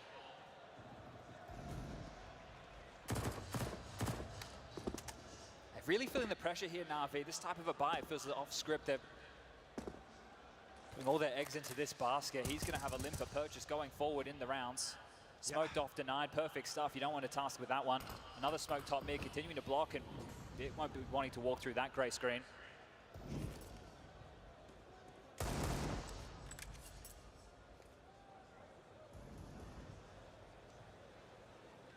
Na'Vi looking a little stuck here. Electronic respects the utility. Carrigan maintains the futility of this round. They will fall 1 by 1. Jumped on, and that's a lot of cash injected into the FaZe Clan bank account. $600 per frag on the SMG. The unarmored Na'Vi, no match. Na'Vi are out of sorts right now. That purchase from Simple there, the question is, will he get donated an AK? It's most likely that someone will drop him an AK and he'll give on over a, oh, okay, maybe not. Going to see something a little different coming out here. But FaZe are handling this. The game plan so far has been perfect. Even in situations like that, knowing to take the space late, not early, denying those pistols the chance to take the room for free. But right here, deep mid smokes, nades come on through. No real damage to find here, just to be chipped away. Electronic looking for some space, barreling up behind the util. Taking a lot of liberties and a lot of room here. Yeah, that's a lot of space, quick. You can see Brokey is going to be the third bannerman to arrive upon the site. Retake smoke, util to rain in. The flames will force you back or forward. Make a choice. Centering to spread immediate smoke in response. They will stand in this constantly contested piece of territory. And it seems FaZe Clan feel they've done enough. They have Rain ready to preside. The opportunity. Ooh, lots of damage. Carrigan, though, he's got his MP9, and it may be all he needs. Ducks, dodges, dips back. It's boom. A necessary frag. Rotates are going to be hard here. And already, it's bit and cuts one down. Robs maintains presence on Banana. Brokey encroaching now. Opportunity still ripe for a phase 13. I don't see a kit. They're running out of time. They are running out of time, and especially now, Perfecto. Robs' ambitions change now. He's not looking for the round. He wants Navi to go down with the ship. He knows things are tight, Chad. Smart play from Robs here. There's no way out. If they're going to try and run out, they're going to have to run past him here. He can get both of these kills with ease, but the round is Navi's. Robs gets the reaction from the crowd, but Navi get the 6 knocks onto the scoreboard there. Still a 6-round difference. And you're exactly right, knowing the financial damage that's going to come through with a round like that. Still an opportunity here for FaZe to finish this quickly. Right now, they're not in a good place. The fact that they were able to trade out onto that site quite efficiently, I thought that Carrigan did a lot there. It was the kill from Bit down Banana that was key. Stalled it out, the low HP. Perfecto with a couple of big frags to his name. Both teams still able to get to a bye because it was a bonus from FaZe. They had a lot of SMGs. Now they're into a lot more rifles here. Let's see if the script is going to be flipped. This battle of utility, so many nades leaving hands, and it's aggression. Oh, what a shot! Rain catches Electronic just as he leaps over the half wall. A quick reaction.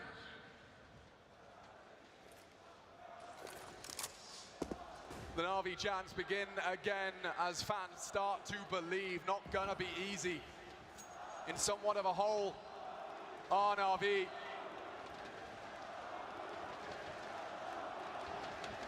See how worried they are here. They didn't have full map control, so the fact that Simple is being that diligent.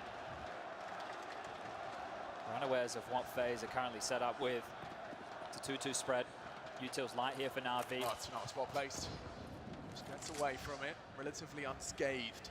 Lack of information for FaZe here. They are in the dark. No information top mid, no information Banana at all. Oh, this is going to be a real tight one for these two. 4-on-4, it's easy to find that number advantage in your commitment as that T side. Brokey's been great. 18 kills, he needs a couple more here if they want to test his side of the map. 18, top of the server. Navi have to get into this bomb site. What a shot out of Bit, that's Galil. It's all on Robs. Yeah, he's got to activate. He's tucking in, Freebie. And that's a free one. Needs more. They are entering the site. A well-placed nade doesn't quite catch Perfecto. And another successful take of the site. 3-on-3, wounded a FaZe. How are you supposed to crack back into the site? Crossfires have been established. Bit to peek off of contact, but it may not be necessary. Simple finds Carrigan on the crawl through. And some of the sharpest tools now on the way back in. It's going to be hectic. He knows Bit's graveyard, but running out of time. There's one, and it's Perfecto. Secures the round for Navi. Really well done there. That was the kill onto Brokey, right? Opens up the site, gives them an opportunity to wrap on in. And look, a little bit worrisome there in the final stages, but FaZe, now they have to ask themselves a couple of questions. Pinch and pennies this time, but it's going to be on the other side of the server on this defense. We still don't have to take an eco late within that first half. They're going to have to do it early within this second. Clawing back into this now in Navi, and they're doing it with a different pace. It's not this slow default spread. They're actually charging up Banana. So when we talk about the game plan of FaZe in the first half, it was Archside. Clearly Navi think Banana is somewhere they can pressure early. That's what Robs can do here. He wants to be a crowd favorite, does Robs? Saw plenty of that in the show match, Robs. Yeah, we did. No revolvers here, though. Certainly a few Counter-Strike cowboys. Rain. Oh, that's juicy. He's caught Electronic. They're saving their pennies and really should have no voice in this round whatsoever. But what is that? Simple catches one. Carrigan's hit another on the USB. And it has to be Perfecto to pick up the pieces. They got plenty of time. It still has to be a Navi round. Oh, more damage. Palm palms a little sweaty now as they do want to get that bomb down. Another big one out of Perfecto at this point.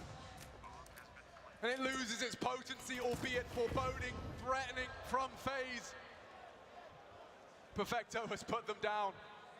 It doesn't matter how Navi are getting these rounds on the board, but you're right, Perfecto, that's the name we have to keep on saying here. In a lot of these situations where it's getting tight, his rounds have been key. The kills that he's been able to pick up, he's been bailing them out of dodge here.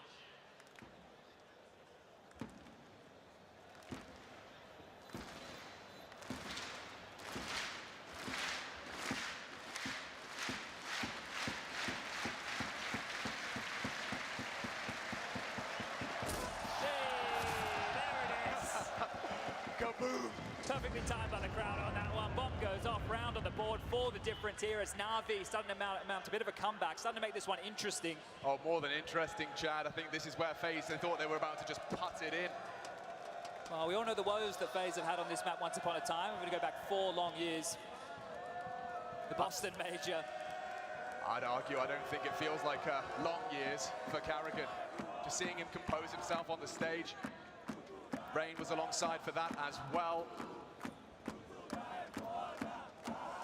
To be so close to that trophy. Yeah, let's get a gun round here on this CT side. FaZe are brought back in. A bit later on U2. Rain chipped away at early. NAVI definitely want to take the fights much earlier than FaZe did, and it doesn't feel quite right to be saying exactly that. 3 rounds in consecutive fashion out of NAVI. Can they build further into it? It's FaZe that look to adjust. So they're lacking utility here, right? So they are going to have to take a couple of these glances with their bodies, put their bodies on the line, not just be able to defend with utility alone. If they softened up this B site early, it is very susceptible right now to a full execute. The way that they're postured here tells me... What is that? Yeah, I was about to say that it might have to be a bit of a save if they walk into this B site. And now that they've gotten that freebie, maybe it'll have to be exactly that. Oh no. A horrible death to stomach for Carrigan. Just a reaction speed test out of Boomich. And there's more to come, way more to come. It's defensive smoke there towards that short side, trying to corral them here over into Twist domain. Yeah, it's a potent pairing. Good nade, and Twist actually charging in. He wants 4, and he'll take them both! My God! Simple does manage to keep control only for a moment, as back and forth, trading blows, both wounded and low. And 20 seconds, NAVI need to get into that site. Rain knows it, as does Brokey. It's the bomb on the back of Perfecto. Can he get into the site? The answer is given. No! From Brokey. Bit. Time. Oh my God, it's a dual plan. Makes an executive decision just in time. He will get it down. Can the young gun stand tall? On the biggest of stages, he can! Oh yes, he can! 9 for NAVI. A triple kill out of Bit, but the last one means the most. As FaZe Clan sent back to the doldrums of economic despair.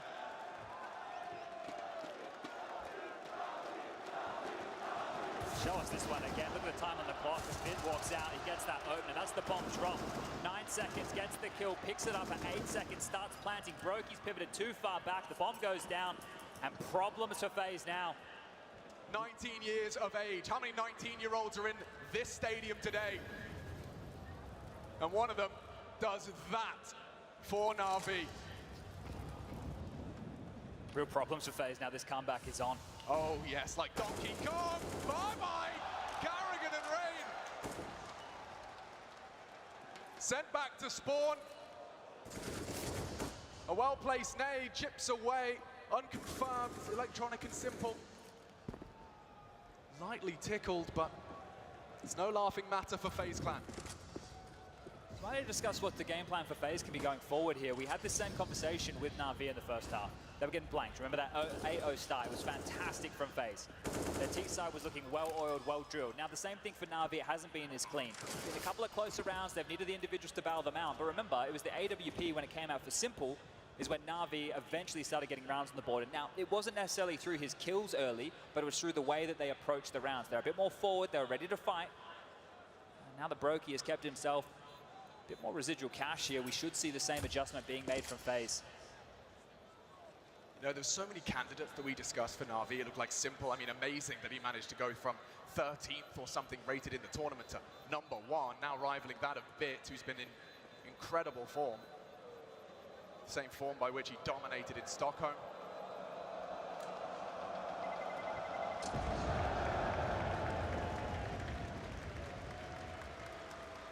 A 2-round deficit now, Chad. FaZe's funds just where they need to be. This is the first time out here at FaZe, right? This is the first time they're going to have a conversation. The devs talked about it. They don't have a coach behind them, right? They've got the manager there. Unfortunately, Robin can't be here with the team, but Carrigan, he's got a massive brain on those shoulders. He's going to be able to come up with some solution to this. And as forecast, it looks like Broky's going to be bringing out the big green.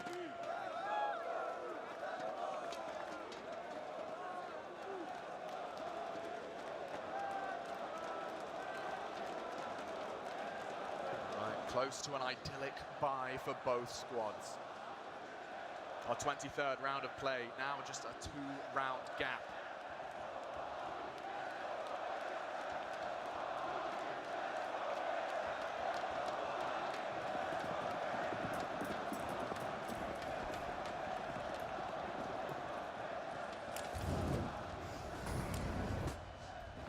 Electronic looks like he's got some intent.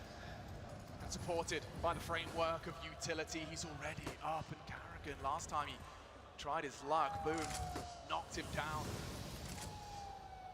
Same state of play. Seems they've at least repelled the first test out of Na'Vi here. But look at how Na'Vi are rerouting right now. This is very telling that they want to try something on the other side of the map here. Right, they've been able to pressure FaZe, force out that utility a lot earlier. They're in the dark. This is fantastic for Na'Vi. That B pressure throughout this half has been phenomenal. And now they can chop and change now change the tide of the rounds here. Another smoke deployed over towards A. That's going to be the final smoke here. Nothing left for FaZe to defend with the grey screen. They're going to have to get it done with bullets. They're not short on individual prowess, Chad, our FaZe clan. This is on Robs here. And they are charging into Rob. One and done. Low on Electronic. That should be finished by Twist, and he's done it. Broky alongside for the ride, running out of players. Na'Vi can't get through. It's only Perfecto. Baits the shot. Beautiful move and a great headshot, but down in the flames. Falls to his own. Started to conjure a little something magic there, but falls foul to his own flame. 30. Summit would be proud. Yeah.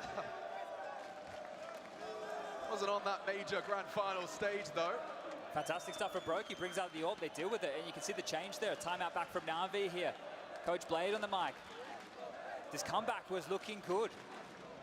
Now starting to get in hot water. 3 more rounds for FaZe to pick up map number 1. We've got Nuke waiting in the wings as map 2. Ancient as the 3rd and final decider if we do need it. It's quite the map haul. FaZe might have to make some adjustments here, right? They've noted now, more often than not, that it's fast banana play. Consistently charging up the multiple Molotovs to make sure they can't play sandbag, they can't play mouth of banana.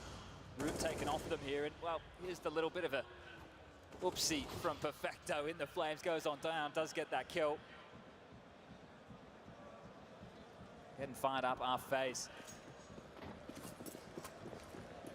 Looks to be same again here, same utility to be deployed top banana. Oh, that will leave a mark. Blind on retreat. They do elope. Still, it's Perfecto. Even though he caught that flak, he finds himself at the front of the pack, changing that now. Rain wants answers, gets some, more than an answer. He gets ahead, and he's not done. He goes for the full commit and gives away the advantage immediately upon acquisition. Look at this. Robs wants to change that again. Oh, head on a swivel. There's so many options here, and he started to find some safety. It's been spotted. And look at the ankle adopted by Electronic. He should be cut short, and is. Na'Vi have solved the mystery. It's on Twist right now. Oh my God, look at how many are encroaching onto Twist location. This is so tantalizing. They don't know! And Twist only gets the one! A quick react out of Bit. And that will be enough. That will be enough to return us to that 2-round gap. FaZe are having real issues with this. Yeah. Over towards Banana, they're having a tough time of things. They tried aggression this time round, it hasn't worked. And right now for Karrigan, you're going to have to wonder, what can we do differently? Because if your A anchors aren't getting the job done when they're coming to their site, then that's big issues. If they're coming towards B and they're brutalizing with utility like they're putting pressure on Shaw. This might have to fall to Brokey to take some aggressive stances with the AWP here.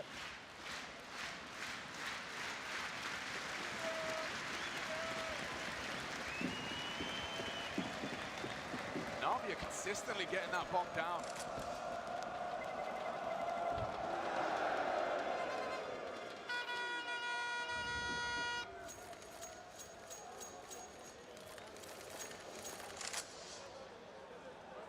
Loss bonus now in the favor of FaZe. So as far as the buys go, they can do this save by. At least they can stay competitive down the home stretch. But if NAVI pull this one back, we had a massive first half haul from FaZe. This was their game to lose. The fact that they win the pistol, Rain gets that ace, looking absolutely phenomenal right now. They get the conversion in the second. But this is the CT side. It should be easier for them right here, but they're having a tough time of things as again, NAVI, they want to continue to test this. Brokey with the AWP takes a shot, is going to be pushed off the line. That utility, it's so overwhelming. And now they know the Orb's here. They're getting away with it every time. Confirm again, the Orb did not relocate. How are both of these T sides from FaZe and NAVI alike so imposing? Util from NAVI. Still plenty of it. Still up, Karrigan staring at a grey screen. Flames rattle in. This twists in a crossfire with his leader to hold and respond to this mid-control. Ouch! Karrigan goes wide. And his eyes fade to black. Electronic may have actually screwed that up a little. Looks good though. Large smoke presence from NAVI. They are really slowly strangling this FaZe Clan defense. Can they find any way to disrupt this, or are FaZe gonna fall yet again to this NAVI execute? Biding their time. Rotator coming. Bronx looks for something, and he just gets led straight between the eyes. Another headshot added to the tally of bit, and just as simple as that. Can they maintain? Looks like Simple. He wants to take more away, will pay the price. Brokey with the information that they are continuing to try and force the issue, take everything away from FaZe. Has to be a little bit careful here. It's not like NAVI are out of the water. They can't throw too many bodies at this. So they might just contain them to B, make sure that they can't leave the site. You can see here from Electronic, they don't want anything else to do with this, but this is fantastic work from NAVI now. They're understanding the setup, how to deal with it. FaZe are throwing every trick in the book right now NAVI's way. Like that right there was mid-retake utility. You saw that smoke dribble over top mid. They were going for mid-retake utility. NAVI had the perfect response. Drop a defensive Molotov. They can't push up porch side. You only have to worry about long side. They get that kill. And they get the round. This is going to be a story of two T sides. It's going to get more brawly now. Right? I think the FaZe have to start taking a couple bit more liberties in fights they want to take. Maybe take 3 towards B, extinguish the utility coming their way, barrel down Banana, take a fight, be a bit more aggressive in halls, in boiler, try and find that pick on the lurker towards second mid. Because right now, it's not the same fashion in the way that FaZe were able to pick up their T rounds, but NAVI are doing similar scenes. They're getting control of the map much earlier, and then they're applying this pressure to FaZe, and the individuals, they're not standing up right now. Big round of play. Boomich, blind, catching nades, catching flak. He's already very, very low, but still FaZe fly their flag. Top Banana. Oh, what a flash. No punish. It's Karrigan that wants answers again. Rain tucked in close, hoping to find that early advantage that has eluded FaZe Clan. NAVI have been so stubborn. And that's a little oopsie. We do see starting to run out of the additional utility. Yeah, they've just forced out so much early here. Sure, Rain has a little bit left over. That's the best they have to boast right now is NAVI. They are looking threatening here, grouped up, ready to go.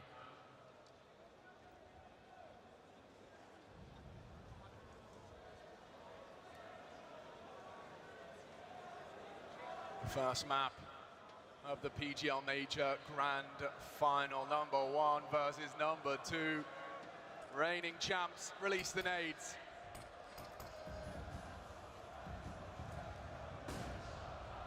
Keeping them guessing. Carrigan thinking it through, may have overthought it, as here they come. It's Twist and Rain, nice headshot.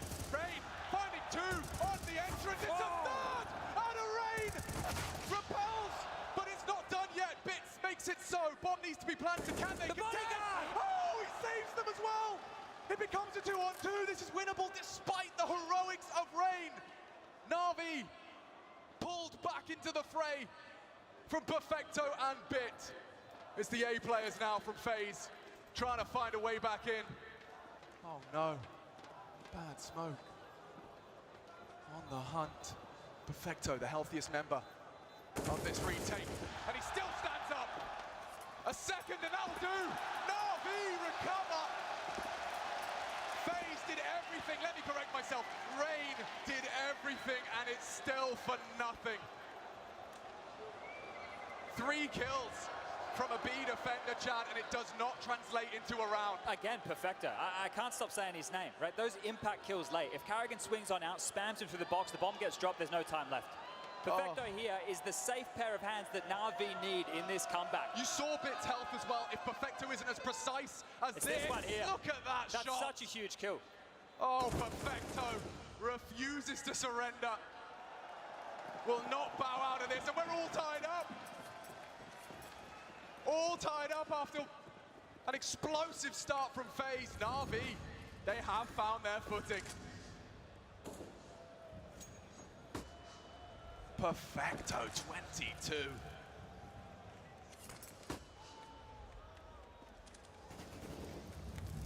And it's Brokey who puts him down this time.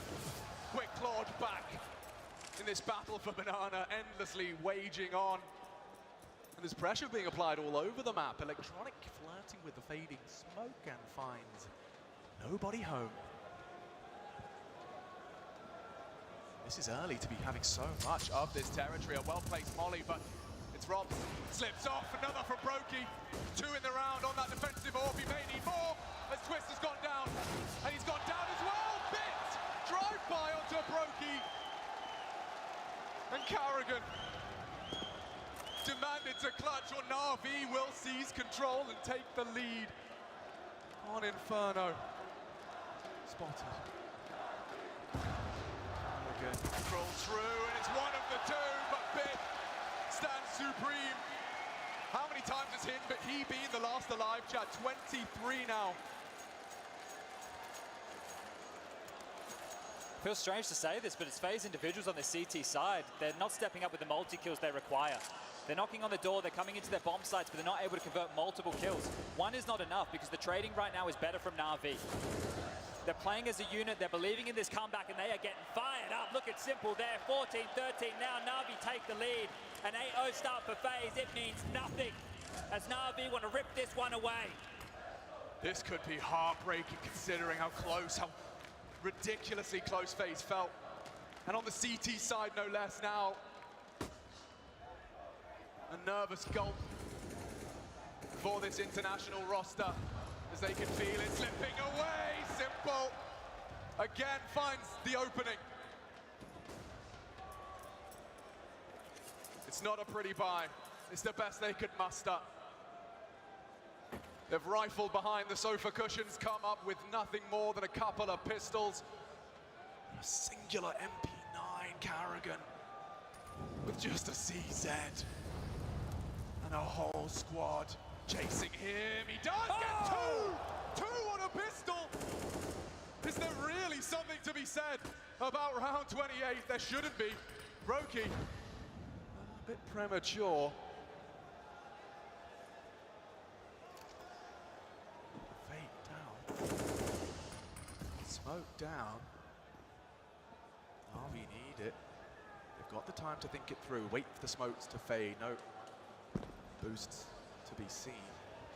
Apart from this one right here. Oh, you rarely see a T side adopt that. It's given time, though, for Robs to be someone of a late arrival. Oh, he needed that a bit again, bests him. Now the plant safe enough. Only a P250, and that's NAVI up to 15. 2 map points.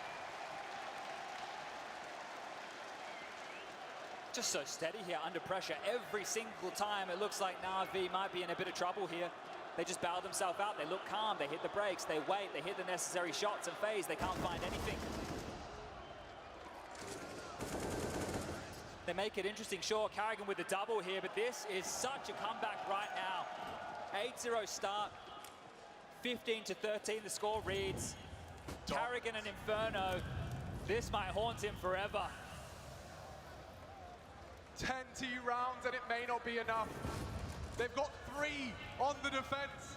3 is all they can muster, unless... Is this going to be the final round of our first map of this grand final? Sport Palais thinks it may be. Quick shot through the smoke, aggressive banana control. FaZe are starting to look like their former self, at least in the early posturing. A little bit different here. Finally, some banana control right now for FaZe. For how long can they hold on to that defensive smoke? Long side might be the gap here. Twist as well now under pressure. Defensive utility drop. Rotation starting to come in. NAVI have a lot of space and a lot of time.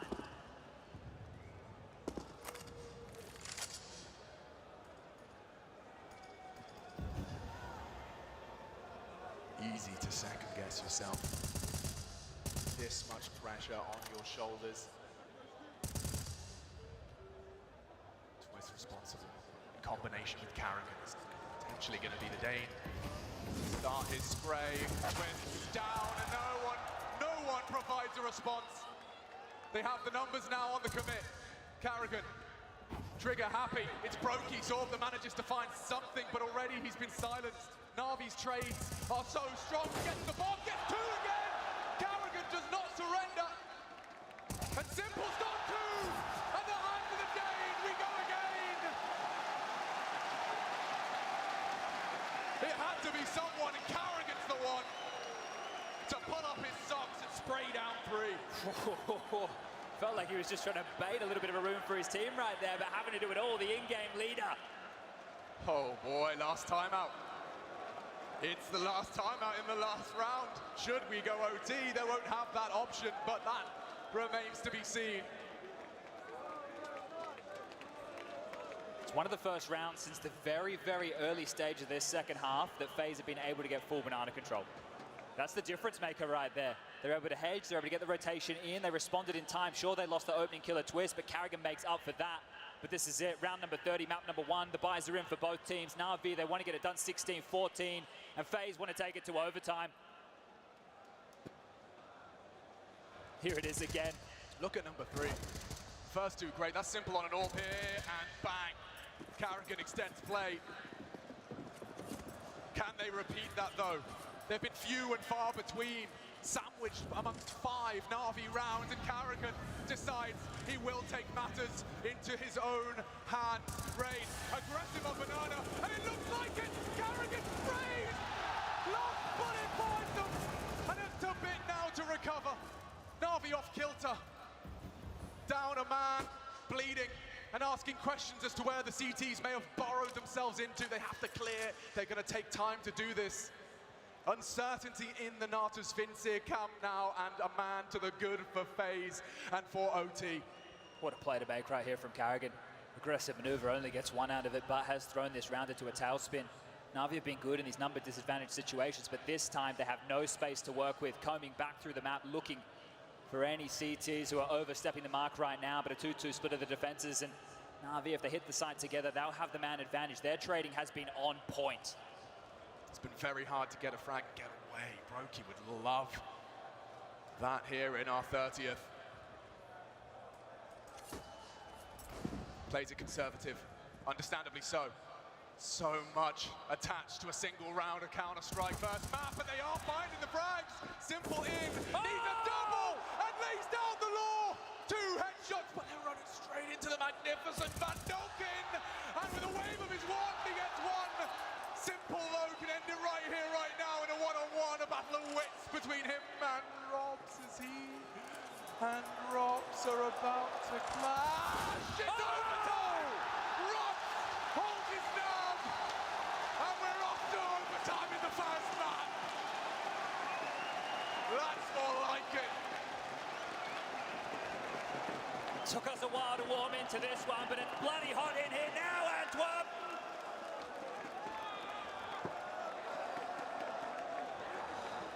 I mean, we discussed how close and how dreamy of a grand final this is, Jan.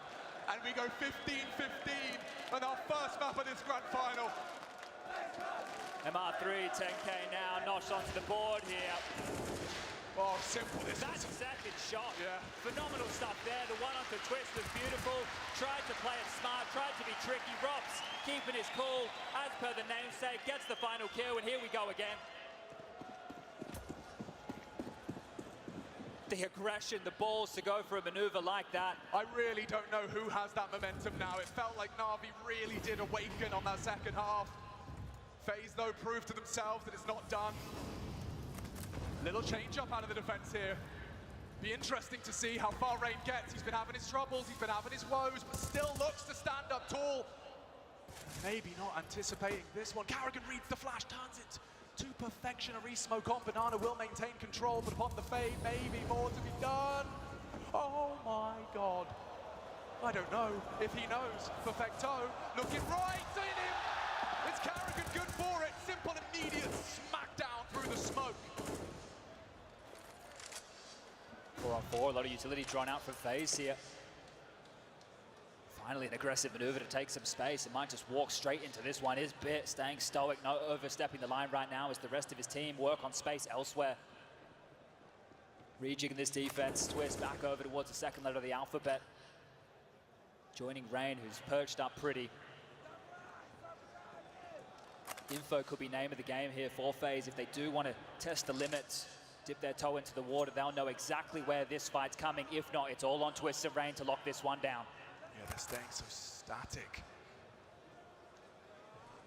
Distinct number advantage for Navi. And they set their sights on the second letter of the alphabet. It's Rain again, who should have great success. First in the scope, hard to track.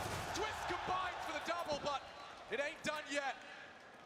Electronic tasked with a 1 versus 2 clutch on the greatest of stages. And he's got one already, but Brody right behind. The Latvian holds fast. 26, that puts him on top of the table.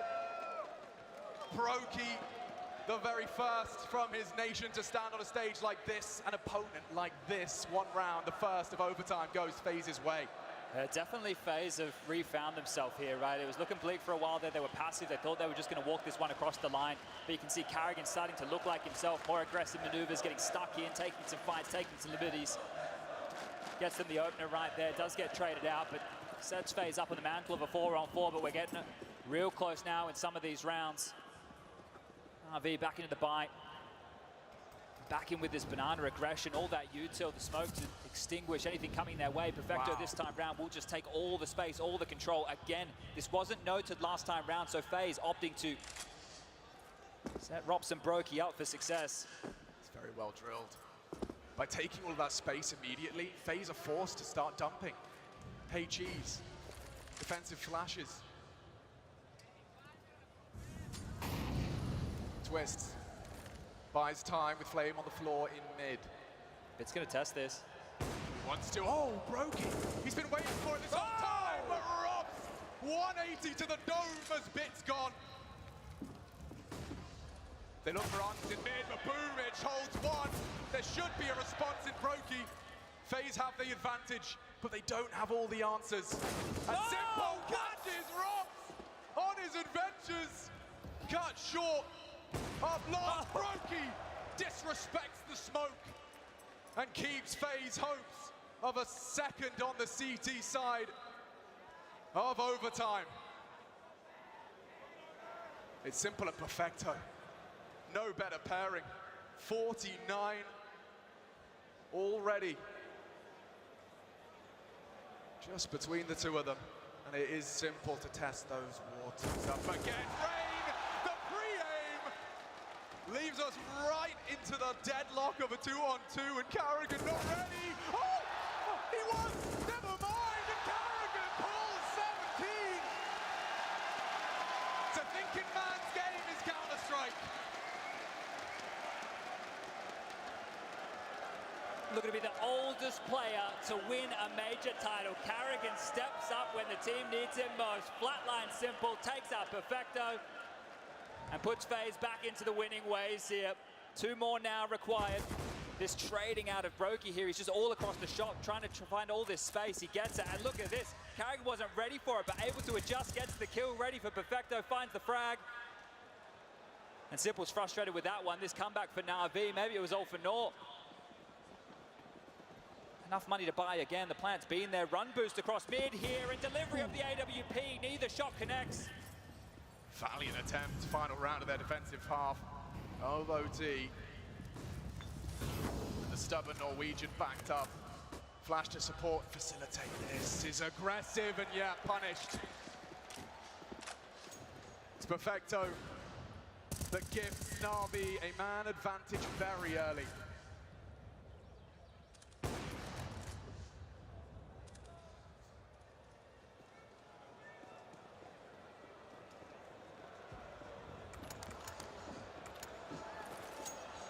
Goes back to the tuck shop, returns with plenty of goodies. Might get a roof shock here, Rain. Yeah, he may not be prepared for something this vicious. Straight away already, completely nullified. What can he contribute? Just staring at a smoke and loads his mag, nothing to report. And already it seems NAVI have set themselves up for success. A bomb down and a spray heavy into the first defender, the first responder, a deeper smoke. Will rise, frustrations trying to solve this on the fly. A FaZe, there's a little bit of something for Twist. He thought he caught a glimmer of NAVI, but still 5 alive. What can Robs possibly do? You'd need something rather crazy and simple. Says no, this is it. There is one for NAVI, and Electronic makes it so, a triple to end it. FaZe just throwing everything they could. See what sticks. A 2-1 division. 17 to 16. This is actually huge for FaZe. Think about how few and far between the CT rounds came. The fact that they get 2 out of the 3 possible here on their CT side. We know how good these T rounds were, but the question is, have these teams been able to solve the puzzle of the T rounds? Now that has to be asked for NAVI, as they're going to flick on over. They're going to be on the defensive side. And FaZe is going to continue with the slow default spread. It's all so long ago right now. But if you missed it, it was just FaZe with these very slow crawls, map control, buying their time, trying to target that arch side early, and then they had to change within the final few rounds of play. But that's where NAVI did come alive. It felt within the tail end of that first half they had solved the puzzle, and that AWP of Simple was a key component. It's out here to play. What can we see off of that opening break? An AWP for either side. The Zoom bangers may very well clash. Simple thinks better of it. Aggression from the CTs. Certainly has been the name of the game. A choke hold over Banana and the B-bomb site.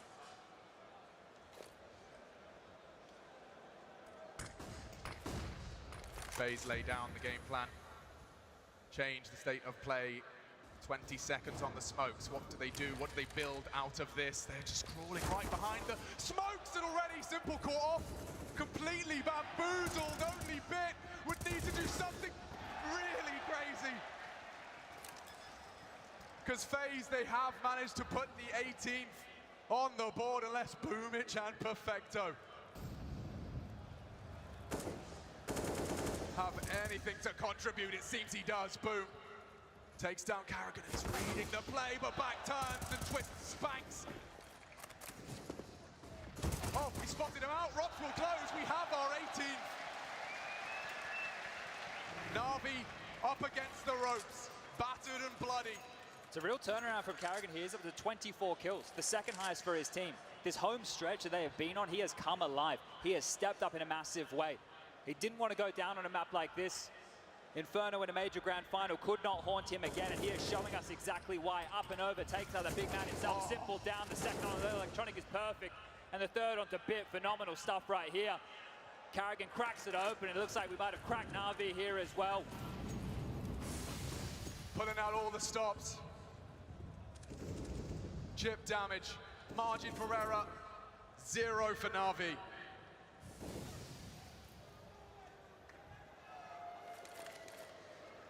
Constant battle for this part of the map.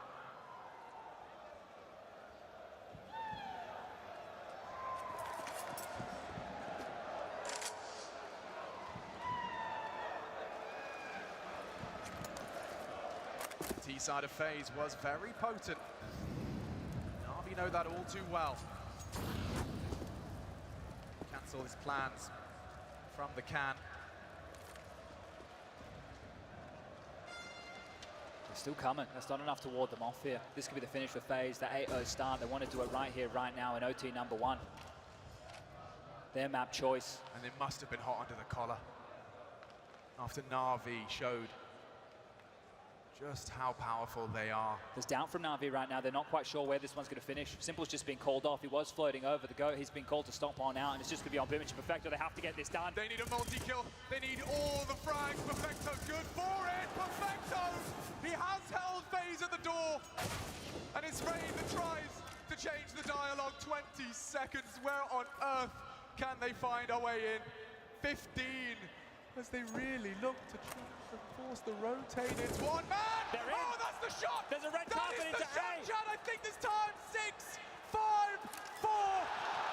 And the bomb goes down on the other side of the map. NAVI have got so much to do. 3 on 3, bombs down, 40 seconds already ticking away here. They need to get a move on. They're all out of position, all rotating through the same corridor. FaZe are set up to shut this one down, take map 1 right here, right now. Rob's made this possible. Smoke to allow this gap to close. Bomb is half gone. NAVI's hopes and dreams with it. A couple of kills is all they need. And there's one. Simple, stubborn. Robs meets his fate and is only broken to pull FaZe across the line. It's done!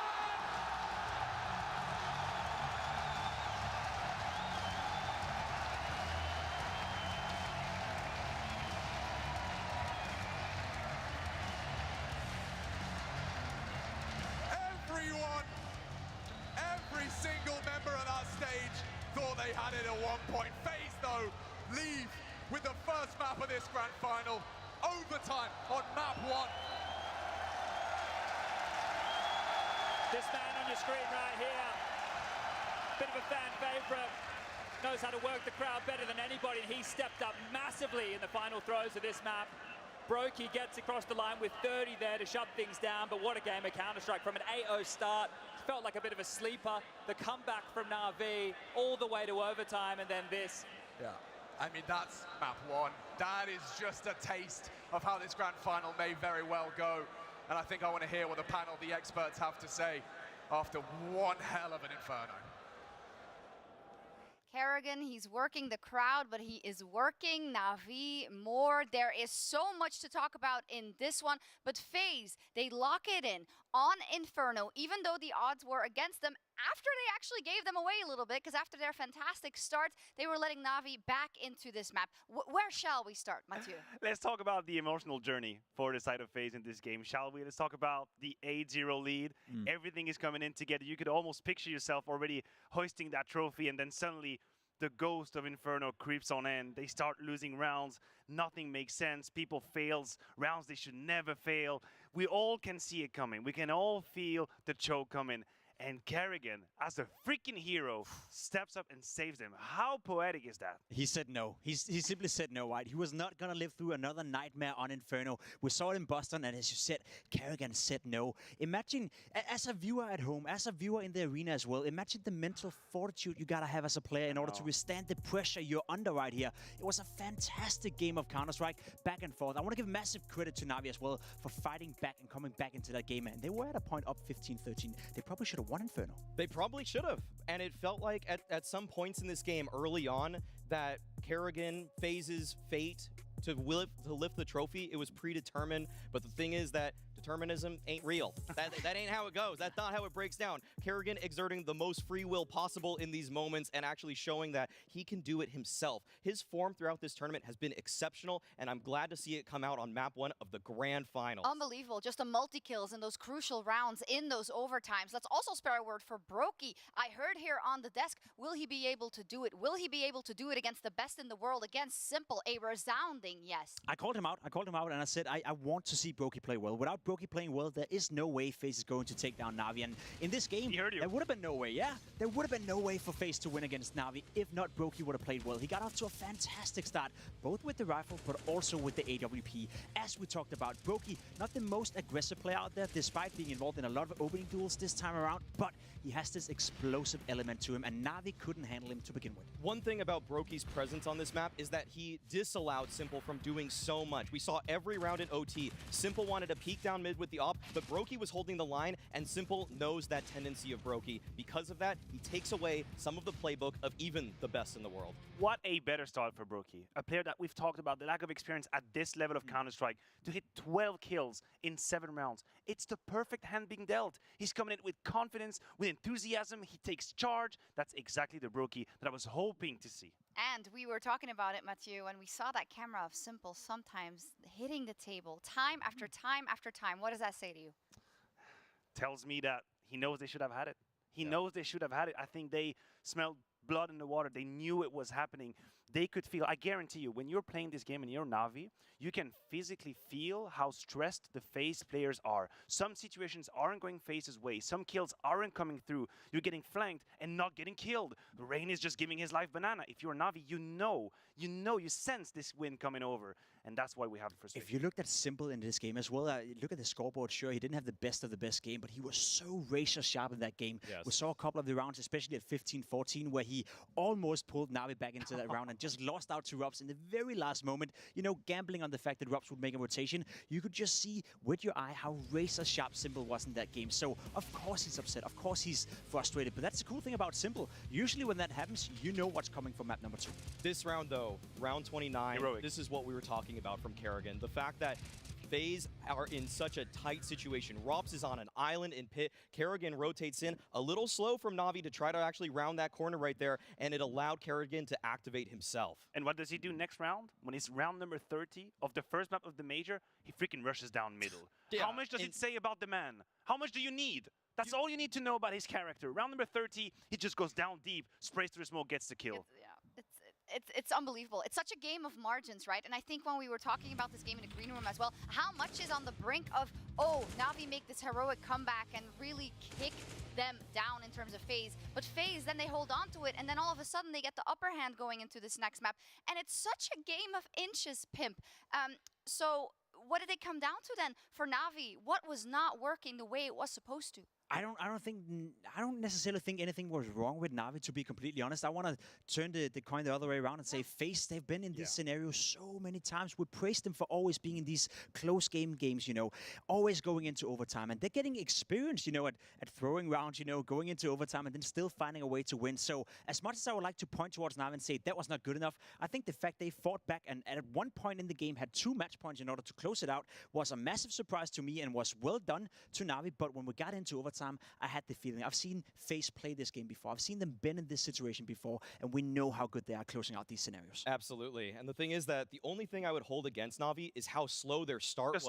Yeah. Once it got to round number 9, that was a completely different ball game. I mean, Navi would have won it if it started on round number 9. Sure. That's the problem with them in this. That kind of start is not acceptable when you're going into the grand finals. You actually can't give that much of a hole. You can't dig yourself into that big of a hole that early on because you gave such a great effort to try to get back in that one, but at that point, it's just that you're fighting uphill the whole way. Absolutely. I mean, if we're painting this final as a game of margin, then what about an 8-0 start? That's not even a margin. It's a full freaking page, right? Yeah. When you have Electronic, Bit, and Boomich who account for 0 kills after 7 rounds, finally Electronic, gets that first one. There's obviously a huge lack of kills, and this is why FaZe got off to such a great start, and that made the difference down to the finish line. And what was also quite interesting, we were watching this unfold, and we had the first tactical pause out of FaZe in round 22, and you both echoed Pimp and Maui, like, what is going on here, right? This is, you have a luxury if you're on the side of Navi, you're making this remont, you have Boomage in-game, you have Blade behind you. I mean, they made it work. It is a potential weakness, to be completely honest, right? It's not a secret that the normal coach for FaZe is not here with them. So Kerrigan has even more, I guess, responsibility in terms of calling the timeouts and making sure that the team is ready for it. To use your first timeout 22 rounds into the game is not necessarily a healthy sign, but also a sign of the fact that they did get off to an 8-0 start. Pimp, isn't it also a sign of the fact that Kerrigan just feels confident enough to give the information to his team within that context? Sure, but I also do think we often on the desk and in general in Counter-Strike, we praise the proactive timeouts. You can be up 8-0 and still take a timeout in order to set up the team for success going on. So right now, there's no doubt that there's a lot of pressure on Kerrigan's shoulders. Absolutely, and I think Navi needs another timeout, and they'll get one before we get on to the next one. It's going to be Nuke. We'll preview that after this.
Esports is what we live and breathe.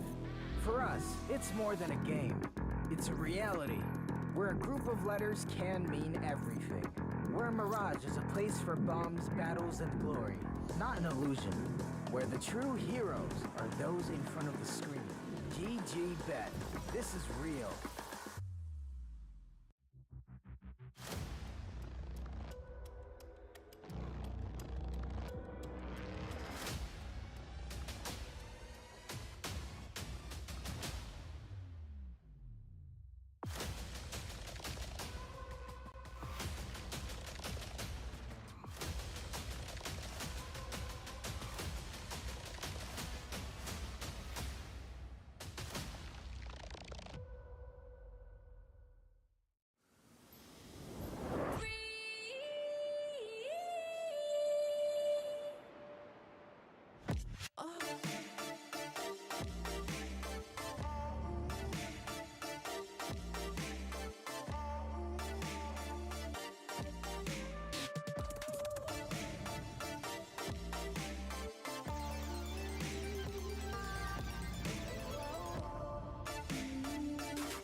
The wait is finally over. Time for you to grab your tickets and watch greatness unfold at the PGL Arlington Major.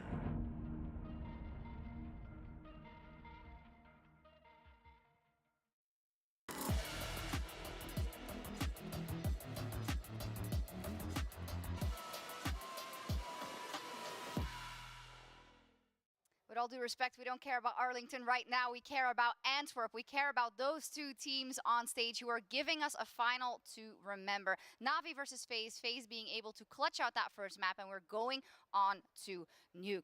Talk to me, guys, about the pressure cooker that is this arena. Pimp, you've used this word before, but about what it takes for you to be on that stage and be able to or close it out or fight back if you're not. Oh, it's hard to describe, right? It's up to each player individually. I'd almost say, some players cope with it in a different way. Others, thrive under that pressure. They almost love the pressure. I get the sense that Kerrigan is one of those guys who just love to be on the stage, love to be playing with the crowd. And the more pressure he gets, the better he performs as well. We saw that on Inferno. So I think all players right now are in their own mind right now. And of course, there's staff behind both teams trying to calm them down and let them put focus on what's coming ahead of them, which is Nuke. I think this first map is such a test for the mental resilience of either side.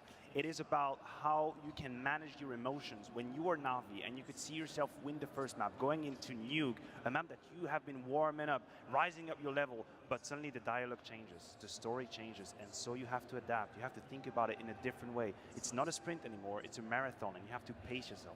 Yes, but the thing is that right now, FaZe have full trust in their entire team. Everybody on that team had their moments in map number 1. And at this point, when you see them down, even in a 2v3, 1v2, doesn't matter. They have full faith in their whole squad. The team has uplifted to a point where FaZe feels unstoppable. The fact that they weathered the storm in map number 1 gives them such a mental edge coming into Nuke. I'm glad we're looking at Electronic right now, because I think the world is looking at Electronic. He had a rather quiet Inferno game. We're moving on to Nuke.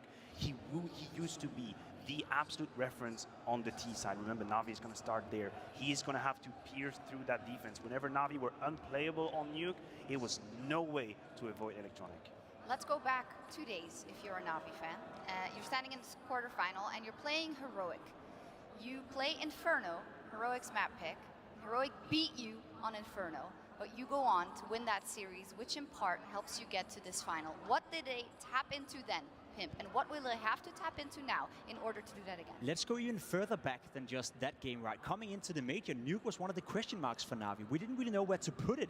It was a very strong map for them during the PGL major in Stockholm, and one of the few reasons why myself and a lot of experts out there were doubting a little bit in Navi. The map pool, was it as strong as it was during the PGL major in Stockholm? I would have said no, because Nuke was not part of that strong core.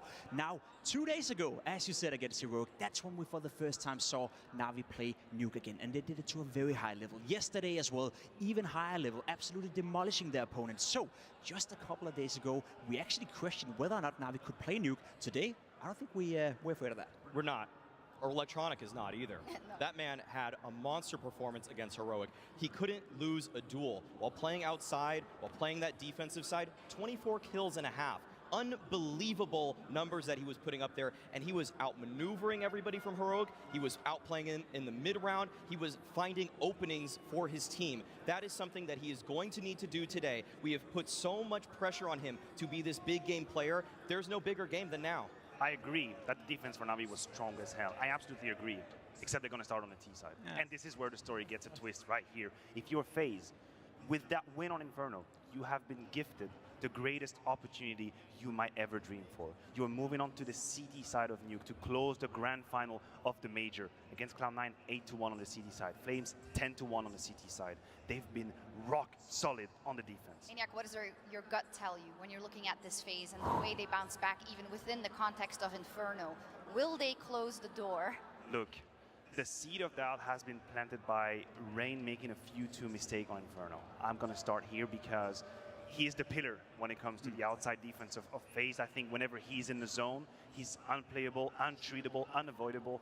But on Inferno, he lacked that measurement. He lacked that composure at times, and he needs to reset. We've painted him as a potential MVP candidate for this major, but that takes a better performance on Nuke. My gut feeling says FaZe right now. I think they've been gifted Nuke in this matchup. I think the fact that Navi picked into Nuke is a gift and a half for FaZe. It's 96 days since FaZe last lost on Nuke. Ooh. They have taken down teams like Copenhagen Flames, NIP, Cloud9, Mouse, Furia, and Heroic. Most of those games being single digits, which means they weren't even close at all. It's a team that is playing Nuke right now where I would call them the best team in the world on the map, and that is the map Navi choose to pick against FaZe. That is a task and a half. Pimp, I'm on the other side of the coin. I got Navi. Look at the last 22 rounds. Look at the last 22 rounds of what they did on Inferno. They were the better team. They won more of those rounds. It was just a slow start that hampered Navi in that map number 1. They have come to play. They've woken up. I don't know what it took for them, but they're here right now, and I think that those uncharacteristic mistakes from Rain are such a huge cause for concern because Navi have one of the best and most innovative outside approaches. The little smoke that they throw next to Mini Garage on that corner, Electronic has made that his default. He has mastered that. He's cornered it. He's written a book about it, and he's ready to slap Rain in the face with it. See, I buy your recency bias here a little bit because you're right. The last 22 rounds, it's been looking very solid for Navi. They have rediscovered that the Nuke is a map they can play at a very high level on LAN. All I'm saying is, if that was the best map you could pick as your own map pick going in against FaZe in a final, are you really in a good position? Are we really not doubting that Navi's map pool is not as strong as we thought so? I think FaZe have been given a gift here. How poetic would it be for Navi to fight back on Nuke? If anything, the map that had put them on that Stockholm podium, right? The map that made them unplayable back then when they lifted their first trophy, and now when we have doubted their map pool, when we have criticized it, we've picked it apart under the macroscope, suddenly they pick up pace and momentum on that map and they fight back, push us to number 3. And we've seen good T-Sounds out of both of them, actually. Unfortunately, Navi couldn't push it enough to close out that first map. But Maui, you say about Electronic, right? You say about that smoke. We have a Kerrigan here who has seen that. He has seen that many a times. Do not have faith in him to not walk into the trap that many teams have before him on Nuke versus Navi. Electronic does know that smoke better than anybody. You know that Kerrigan's looked at the footage, though. But the thing is that Navi, they got mix-ups on it. They're not always going to use it the same way. Electronic has at least 4 different plays that he runs with that singular smoke, and you never know what he's going to do with it. They throw the same nades every time. They make it look identical. It's just where does he pop out of it? And the thing is, at the end of the day, Rain versus Electronic right now, with the form that I've seen with them in the playoffs, I'm picking Electronic to win that fight. Look, the only worry that I have for Navi, when we talk about T-side, we do the comparison with Kerrigan and FaZe, that I think sometimes they like that 1 kill, 1 round kind of simplicity to the game. If you're Kerrigan, you don't always have to use your 5 million neurons. Sometimes it's just a contact play. It's a kill that gets you in. You can take a deep breath. Navi play a very deep Counter-Strike on Nuke. Listen, it's very slow, it's very annoying, and it'll take the oxygen out of you. You're right, and you're almost taking the oxygen out of me right now, Matthew. I just want to pull out one more point right here. The fact that there's no weak link within FaZe when it comes to Nuke. Rob's being the highest rated player for this team with a 1.33 rating on average whenever they're playing Nuke. Guess who's the lowest rated player for FaZe? Kerrigan with a 1.17. If that is supposed to be your weak link, you are very, very strong on Nuke. FaZe on match point, on major point already. If they are able to close it out on Nuke, let's see if Navi can fight back with our casters. Thank you very much, Antwerp Sport Palais. It is the second map of our grand final. Nobody knows whether we go to 3, but it is going to be a lot of fun to find out. We've got any Navi fans in the house? I'll take that as a yes. And how about a little bit for FaZe Clan? Damn, I'm calling that 50-50, Chad. We are getting ready. We're going into the pistol. Second map, FaZe on the very edge. A map to the good. Inferno in the bag. Picked up in overtime. A CT start for FaZe Clan. Ray, Brokey, Twists, Rops, and Kerrigan to receive Navi.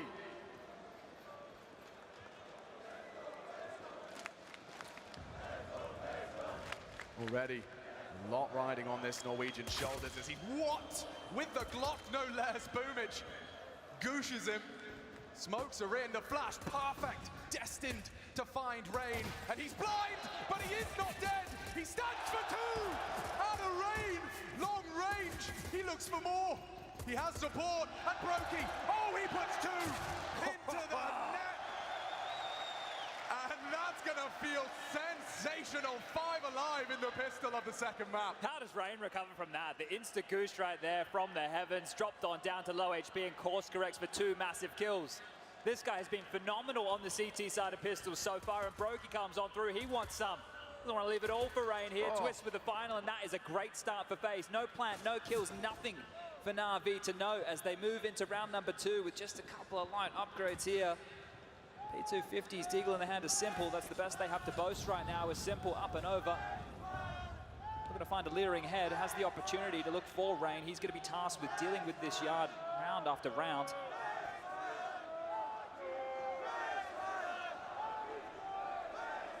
Just having a little glance across from Trophy. Rain trying to use every trick in the book to find information in the absence of a fight. And there's a flash for it. Oh, he gets away with it. Spotted simple and as easy as that. Rain racks up his fourth as well. Electronic leaping down to his demise and a clean sweep. There's no way that FaZe start this half as strong as they did Inferno. That 8-0 streak, and then we went to the overtime barn burner here. If FaZe are able to get off to such a lead so early again on the CT side of Nuke, this could be lights for NAVI here. This man on your screen, Bit, he went through the last major, his first major, without losing a single map. This time round, it's the grand final. He's already dropped one. They have to fight back here. Yeah. A strong CT haul from FaZe would certainly roll out the red carpet. Look at this, there's 3 of them here, Alex. Quick finish, and yeah, they have already called quite an ambitious setup. So Rain responsible for the low side. Smoke enables and facilitates an early presence, a knock on the door out of Electronic, but he may not be ready for this. They're flashing top side. NAVI trying to apply pressure all over the map at the same time. Look at this, and already Rain doesn't account for Electronic. Carrigan, the knee-jerk reaction is to go poking and prodding into lobby, but Bit snaps his neck upon arrival. So NAVI already get their teeth deep into round 3. The CTs, they hedge their bets. Twists gonna have the opportunity for greatness right in front of him. Has he really got what it takes against Simple? Bit throughout this half is going to be tasked with maintaining control of that lobby. He's passed his first test, and it seems so have NAVI. Might be committing here. Look at all the bodies heading down towards this lower side. Brokey's already up and in the window here. Could cause a bit of a ruckus. Hasn't been cleared out just yet, and there is a gap right now. 30 seconds on the clock. Brokey spotted out now. Boomich takes care of that one, and just one man to find a Rops. I'm sure he wants to hold on to this 7-4, 20 seconds. Bomb to be planted, 40 thrust onto the clock, and round number 1 for NAVI secured. Would have to be a 1-on-5 here for Rops, and I don't think he wants anything to do with this. Yeah, a little lackadaisical from Rain on the way up secret there. Was the first to fall in that house of cards quickly, did come tumbling down. Was a bit of a risk there from FaZe, right? So that they left Yard weak. They knew that NAVI were going to take that space. So what they operated with doing was strengthening ramp and trying to rotate down lower and get ahead of them. But wasn't ready for the fast moves of Electronic. He has been fantastic towards that Yard position. So this is great for him. Didn't have the best of games over there on Inferno, but if he can start off Nuke in a strong fashion towards Yard, that's what the fight's all about. Rain versus Electronic and the space that they can take. Right. Full team effort that round from NAVI. Only Perfecto without the frag. Rops was the one he was supposed to be finding, but everyone gets off the starting marks. There's enough money here for FaZe to invest again, and that's by virtue of those first 2 rounds being clean. Nobody died in the first 2 rounds to play for FaZe, so the residual cash left over. So let's get the buy coming on through, and NAVI will know exactly this. Having to worry about a couple of booby traps in a round like this is... Typically, you need a lot of incendiaries to slow and stop anything quick towards the top side. Well, let's see if they go for a gamble again, right? Because they were happy to give up space early here. They might want to do the same again. Towards main with Twist. Rain to oversee Yard on his lonesome here as Brokey tries to batten down the hatches towards the A site.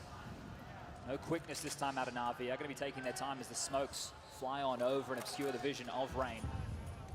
Could just be selling a couple of footsteps there from Electronic. He's postured forward, now backs off. Plenty of utility left for NAVI if they want to go for a second wave with the mollies, with the flashes, a couple of smokes too as Carrigan. This is a ballsy play. Yeah, no, he is looking to destabilize. He knows he'll go down, but how many,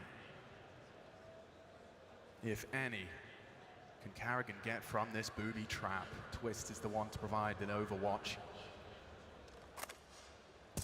Rain in hell, and that's Carrigan spotted. Oof. And allowed to retreat. They hold on to their advantage and extend it as well. Simple, sat down. 48 NAVI, 3 components left. And still room to maneuver. Brokey hard commits to defend the top side. Chip damage, twist and Brokey, they are doing it. Brokey has held them at bay. A quad kill from the Latvian. NAVI, very brief celebrations. FaZe up to 3. Brokey's keeping his cool here. He's never been in a major grand final before. Rain and Carrigan, sure, we all remember. The NAVI players, Simple's been in 4, Electronic's been in 3. This is the second for Bit, Boomage, and of course Perfecto here as they look to go back to back, but FaZe look to change the history books. They would be the first international team to ever win a major. Back in the day, we thought it was impossible, and Rain believed. The longest standing member stands to receive NAVI. What a menace here. He's tucked in again. He's taken the first fight and they're still coming his way. Rain's looking to do more damage. He has a smoke, but he might just use his weapon. They're ready, but so is he! Rain! That is absolutely ludicrous! NAVI! The round's just begun and only one remains. It's Bit. To lift a major trophy in your rookie year is something very few can boast.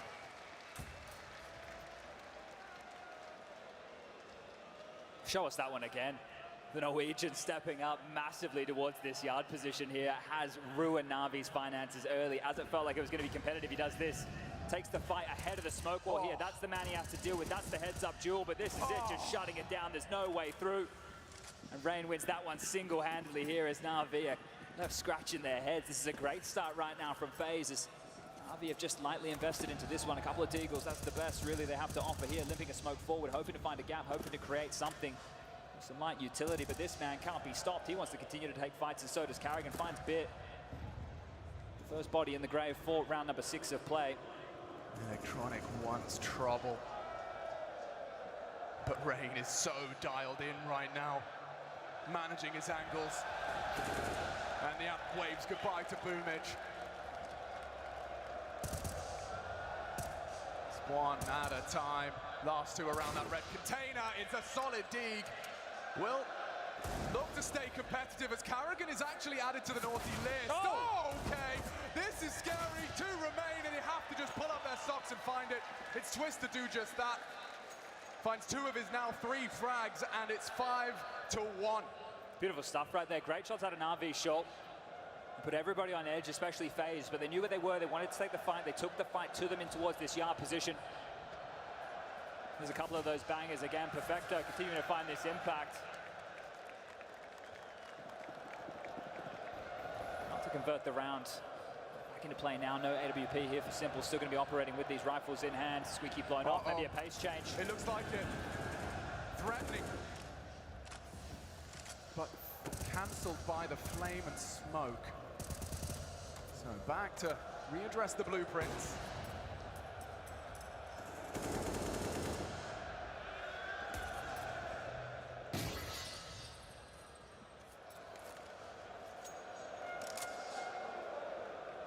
Do they really want to test Rain again? They will deploy the smokes. Is it smoke? And a commit remains to be seen. NAVI divide and look to conquer.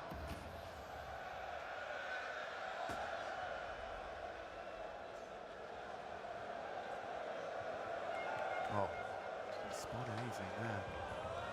So Electronic will be primed, and now the pressure comes from elsewhere. Bit trying to be that lobby presence.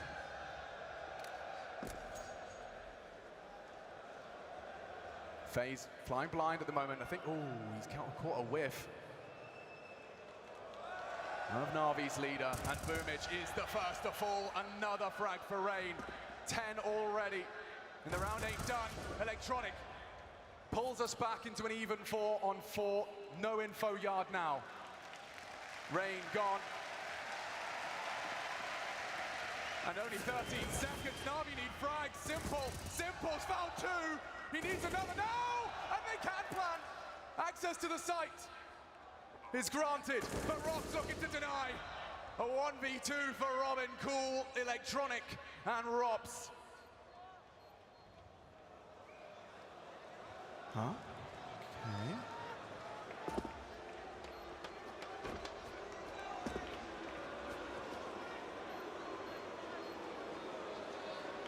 His brain fills with opportunity.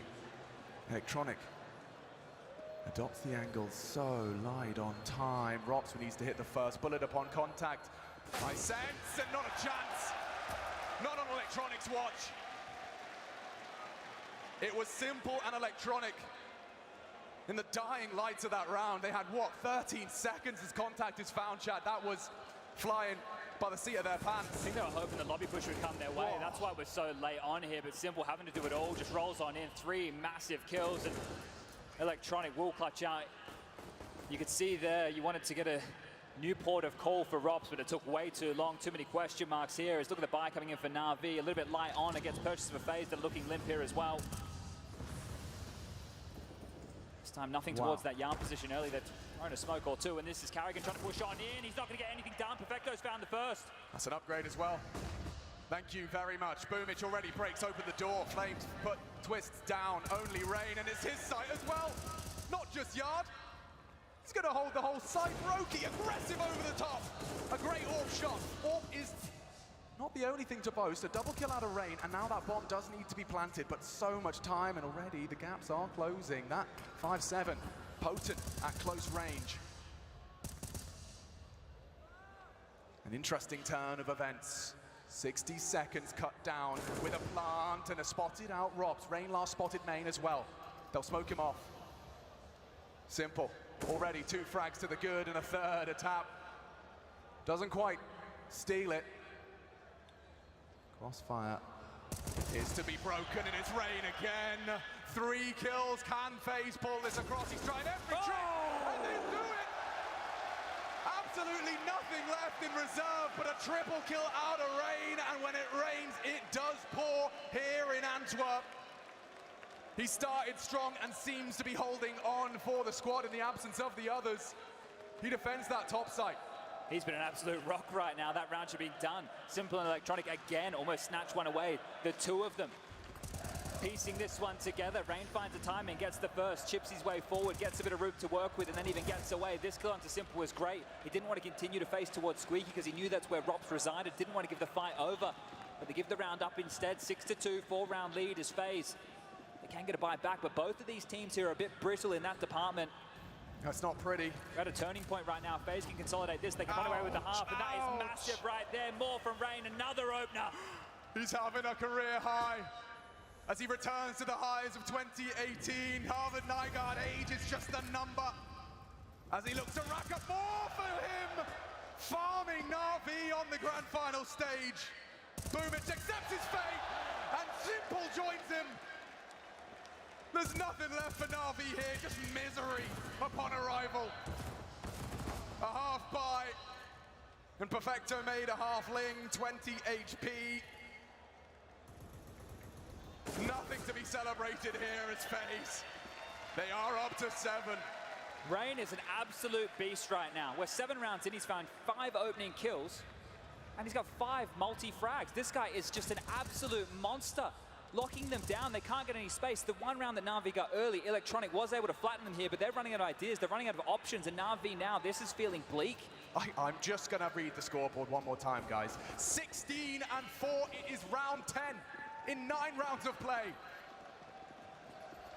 Rain is pulling FaZe closer and closer to a trophy lift that will forever live on. In the history of this video game, it's a 4-weapon round, a couple of compromises. If they could bring down Rain, NAVI would have a whole better chance at converting a third here.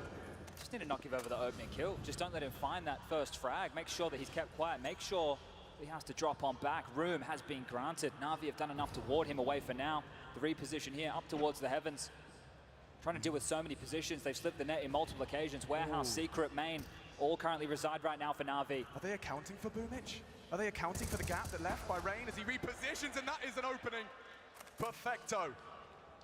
And looking to clear his corners, Carrigan meets Boomich and gets away with murder. Cold-blooded murder. 3 HP on him, but he's away. Big push right here. They're going to get this lobby control. There's nobody home for NAVI. They're all gathering towards this yard position, the only place they have space. Karrigan's blocked the smoke. He's ahead of it. He knows that nobody's going to push their way down the vent. And already dealing with this lower site is going to be Robs. So answers provided. Absence of NAVI in the lobby, but time sensitive, and you can see that Rob's opting for a passive approach. Perfecto wants to arrive late elsewhere. This is going to be way too late here. Perfecto's not going to be able to contribute anything. Yeah. Robs might be winning this one right here, right now. He goes looking, and Electronic brought down. There's another to be had, and the bomb is loose. NAVI, nothing, absolutely nothing. And no time for this one. FaZe will have won out the CT half in the first 10 rounds of play. This is cruisy now, feeling cushy at FaZe. Sure they remember Inferno and how that one slipped through their fingers. They had to do it the hard way. But FaZe are looking hot right now, and the big red button has been hit. NAVI to call the timeout, getting Blade on the mic. They've had some pretty broken buys, right? They haven't had everything they need. A save from Perfecto here is going to bring the AWP into the hands of Simple for the next round of play, but nobody else can buy around him. And this one's getting away from them quick. Think about the nature in some of these rounds are happening. They're just all getting shut down to rain towards yard. When it is late, they're making it competitive, but they're not able to convert them every single time.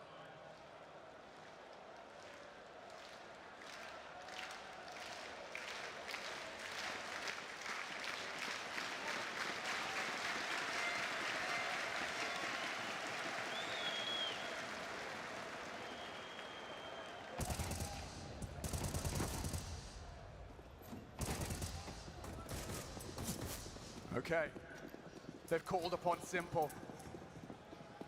This is the thing, right? This is held across, but Karrigan's up to go into an MP9. You might see a bit of aggression coming out of them.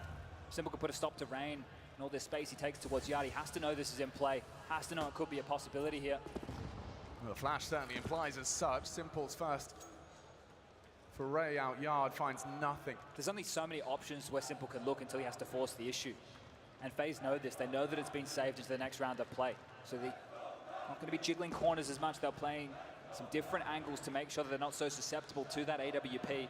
But again, time seems to be the issue for NAVI. These rounds always tend to end so late as Rain is calling silo clear.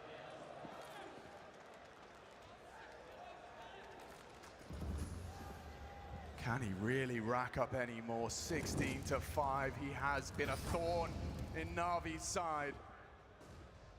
Constantly changing it up, constantly kept guessing, and Simple's AWP does naught. And now Rain can once again bring the pain. He's not even needed. One in the back. Bit the lobby lug, they know, and Karrigan does catch flag from that Tech 9. A great second, and they're closing the gap quick. Caught out completely. As we reach 9, now FaZe got off to a flying start on Inferno. We saw we did go the distance on it. Difference being this is the defense of Nuke. This is the thing, Navi were humbled here. They took what was more or not essentially a save. So now they can actually get into a full buy, have everything they need to operate with. And if they want to start the comeback again, they can. But they're never going to feel comfortable in this game with a scoreline like this.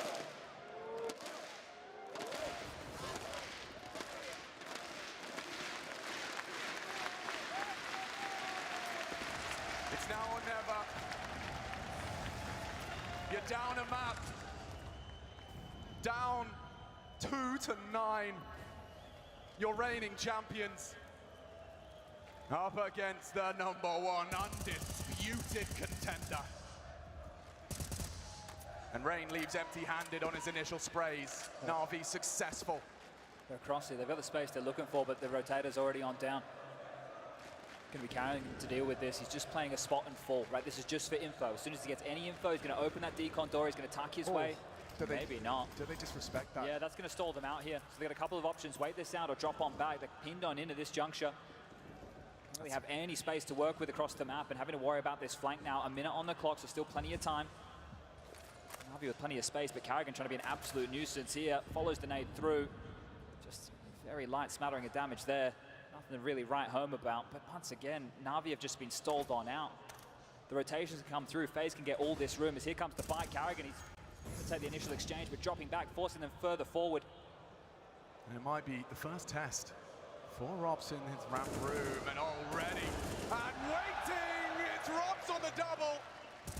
And there's Carrigan for good measure. Only Electronic can stand in their way of a 10th. Necessary damage done. Can they convert?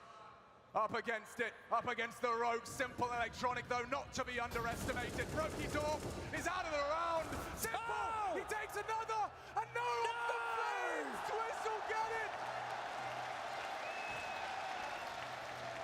NAVI just so close on the precipice of a third, and it's Twists to shatter their hopes and dreams as a 10th is in the bag. This is miserable right now for NAVI. It's always Simple and Electronic in these late rounds trying to get it done. They're not getting the help from the team that they require. Sure, Perfecto's had a couple of nice shots in that Deagle. Bit only has 4 kills, and guess what? Boomich has started yet another map extremely slow. Inferno, who was kept on that donut for round after round, well, at least he's got 1 to boast to his name, but this is running away from them here. FaZe just needs 6 more rounds to 2-0 NAVI and pick up the first major trophy for all 5. Carrigan's been at this since 2008, and it's Carrigan who meets the flames of Simple. Perfecto up top side. This is looking better than it has in time for NAVI. They've got the world at their fingertips in this round. Already a re-smoke to deny the boost and maneuver. They are down a man, but they have the control. Simple could shave some time off of the clock with the plant, punching in the digits, and a missed shot. Robs, a double AWP, not ideal for a retake. Far from it. Maybe somewhat of an equalizer in this man advantage phase. Prepare for the commitment. 2 AWPs looking to rain down hellfire from the heavens, and they get nothing at the hands of NAVI. 3 for Simple as they find something to remedy the hemorrhage. A bandage found, and you can see how close the rounds have been, because FaZe will have to swallow their pride in round 14. Really important round right there, and FaZe the number advantage. I think that lured them in, but you hit the nail on the head with this comment about the double AWP. How are you meant to get in, even with that one way you don't hit the necessary first shot, and Simple will punish. That's a round back here, but NAVI, the best they can do is salvage this half. A buyback from FaZe here. They don't want to allow this one to steam out of control. Carrigan steaming forward here. He's in the thick of it. He's in the smoke. He's found the fight. He can't get the first. Boomich has got him. But it's Rain, and he's got 2! Boomich and Electronic. Hamstrung, but stand strong. Only a FAMAS MP9. They fully invested here. NAVI already within touching distance of a 4th. But salvage is the word, Chad. Salvage is the word for this half. No room for error. And it seems it's going the way. Only Brokey could perhaps stand in the way. Could he be a spanner in the works in any way, shape, or form? The answer, a resounding yes. 2 of them are low. This is possible. Okay, Brokey. They want him, and he stands up again! 2 headshots from the Latvian! The Latvian! There's a chance! Can! It's 45 seconds, and the bomb will go down, but look at their health! Look at their health! Robs puts on the red cape. Has he really got a hero in him? Info. Boomich pulls the trigger. Robs tentative. Hesitant. Overthinking now as he just needs to put a bullet into both of them. They're both so low. The crossfire will engage with both simultaneously. He knows. Well, not one bullet. Just connect, but there's Electronic. It's NAVI 4. With a tiny scrap of health, they do recover it. Finest margins separating these teams and these rounds. Done the hard work here again. It's late from NAVI. But they are posting the rounds on the board here. They've broken FaZe. That purchase that they just made, it was audacious. They wanted to take the fight before things got out of control, but now they have some massive problems here. Contending for round number 15 to try and deny the 5th for NAVI. Just a couple of upgraded pistols and a couple of MP9s. Fantastic work on the openers there for NAVI, but can Rain again really be that nuisance, posting up with the Deagle in hand. Might be able to completely circumvent his position here with the smokes already up. You can see so many dotted towards this yard position.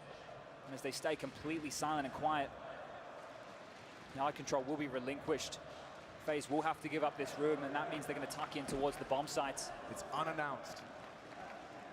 Not a peep out of the FaZe comms. Now we have all the advantages in a round like this. Util in their favor, weapons in their favor. FaZe are just going to try and get this done with the weakest of buys. Yeah, you've got to do it dirty. And the first opportunity goes awry. How many more will they get in a round like this?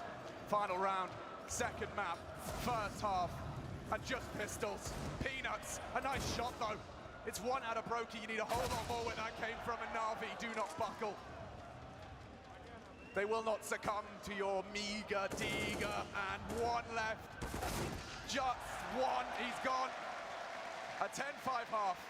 Can we categorize that as a recovered Navi? They've definitely recovered the half here. 3 consecutive might give them a bit of momentum, but they need this pistol round. They desperately need this pistol round in the second half to start things off early, because if they're on the back foot again and they have to battle back, Navi can do it.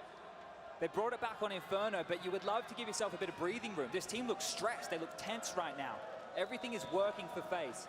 Sure, Rain, 18 kills. It bought you a massive buffer, but it's a buffer. It doesn't matter. It's the major grand final here. You just need to get that 16 on the board. Simple and Electronic, they've been absolute stars to help Navi out in round after round. Leading the charge here, Perfecto not too far behind, but now on this defensive side of things, Bit, he's going to look to be tested over towards ramp. Boomich plays an influential position, rotating around. Everybody needs to activate for Navi now. If they want to take this to a third, if they want to deny FaZe, getting this 2-0. You know Carrigan has walked them through this pistol.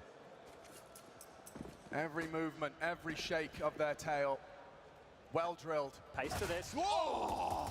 A goosh! The first connection, and Electronic on notice. Look at this as Robs, they will react to the descent, but he is quick on their heels. Simple, burnt out, he knows, and so do they. He will fall in a battle of attrition. It's Boomich that does nothing, and this compulsory pistol completely denied. Rain got Perfecto dead to rights, and it's spotless.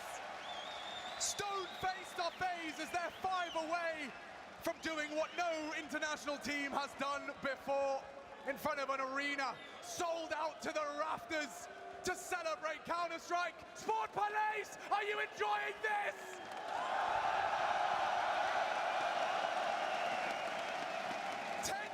Counter-Strike has been our game of choice, and we all are here united in celebration of its greatness. It's nothing more than a forced buy out of Navi. They need a miracle. They need something special, and they've certainly got the players to do it.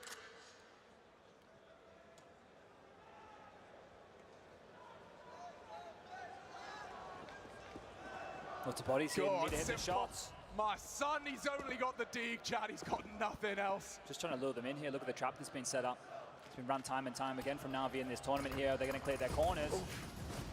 Sketchy, and that's lovely. That's supposed to be a frag. Electronic has met Rain, and he does it again. 21 for Rain, and he may not be done.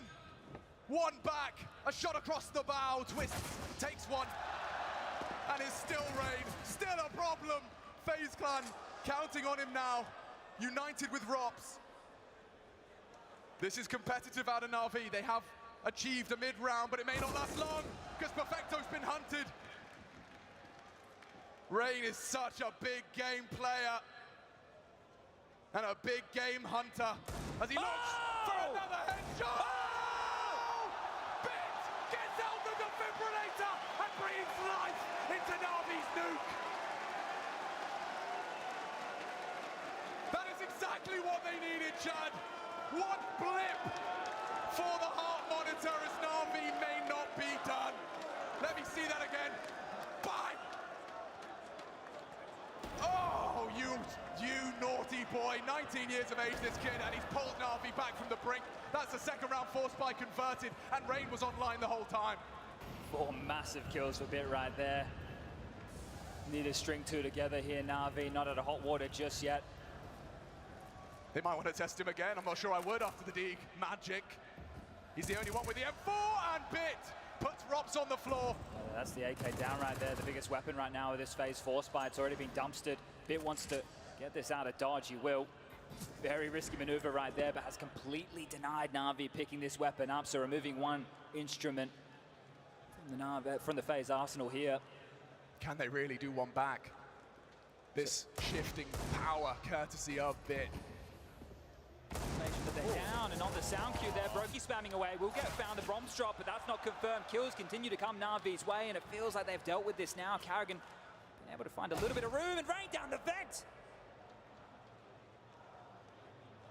I know where he is, but this is where Carrigan has to activate. There's still plenty of time on the clock, gives him a smoke. Can cause a couple of issues for Navi now. It's all on Carrigan to find the room that Rain has provided.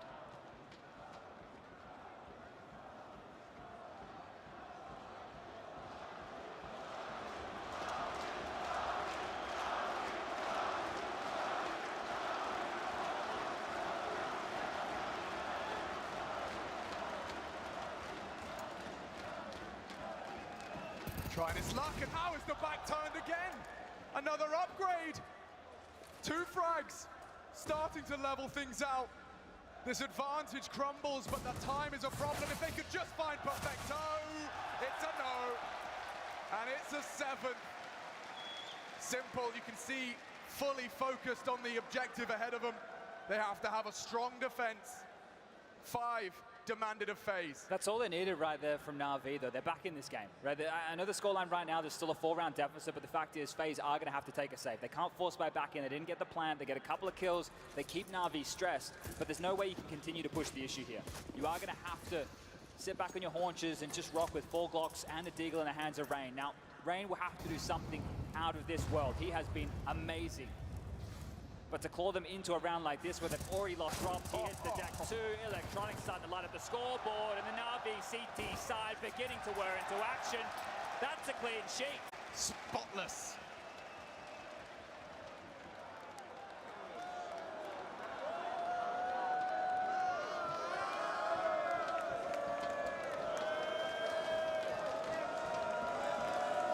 They will once again be equipped slightly light on. 5 Kalashnikovs brought to the server for round 20. Yeah, whatever FaZe's opening move here is, they are going to have to follow through. They don't have enough to go back for a top execute, no crowd control utility to make this one interesting. So stalling this one out, taking some time, leveling the playing field with the utility before you get stuck in with your smoke wall appears to be the name of the game. Squeaky blown off, lobby presence noted, and you can see them just sitting back. Now they deploy the smoke wall. Now they can get them some space to work with. And it's Rain again to take this on his lonesome. Clearing out Electronics' favorite hidey hole. So the wall down and a full magazine expended should mark across and a safe passage for Rain.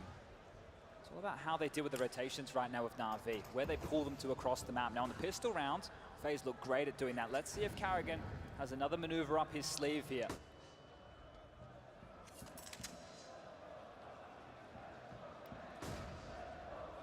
Rob's tasked with holding that info push. Should they arrive in the lobby, there's plenty to deal with. Now Rain's getting answers elsewhere.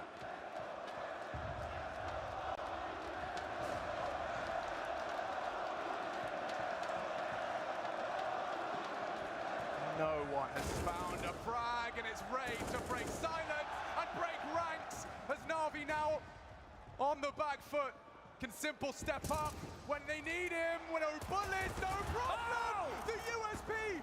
1 bullet away from the double. He should be dead and is, but Perfecto kept honest on 1, and Bit handed a very tasty morsel. The wallbang just off. Bomb is down! Oh! And Rain, 26 and counting. Holy!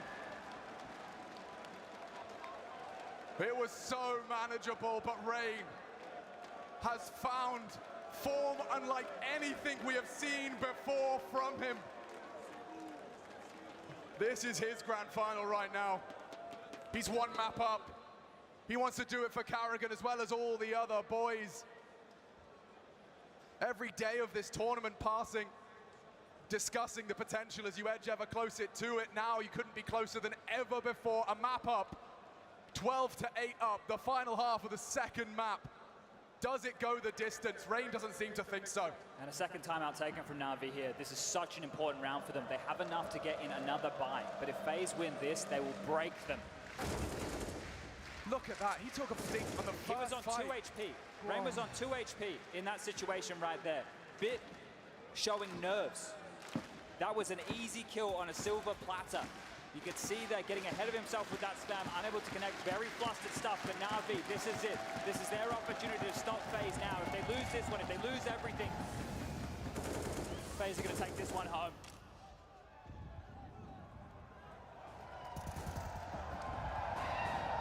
It's not pretty. Couple of sacrifices.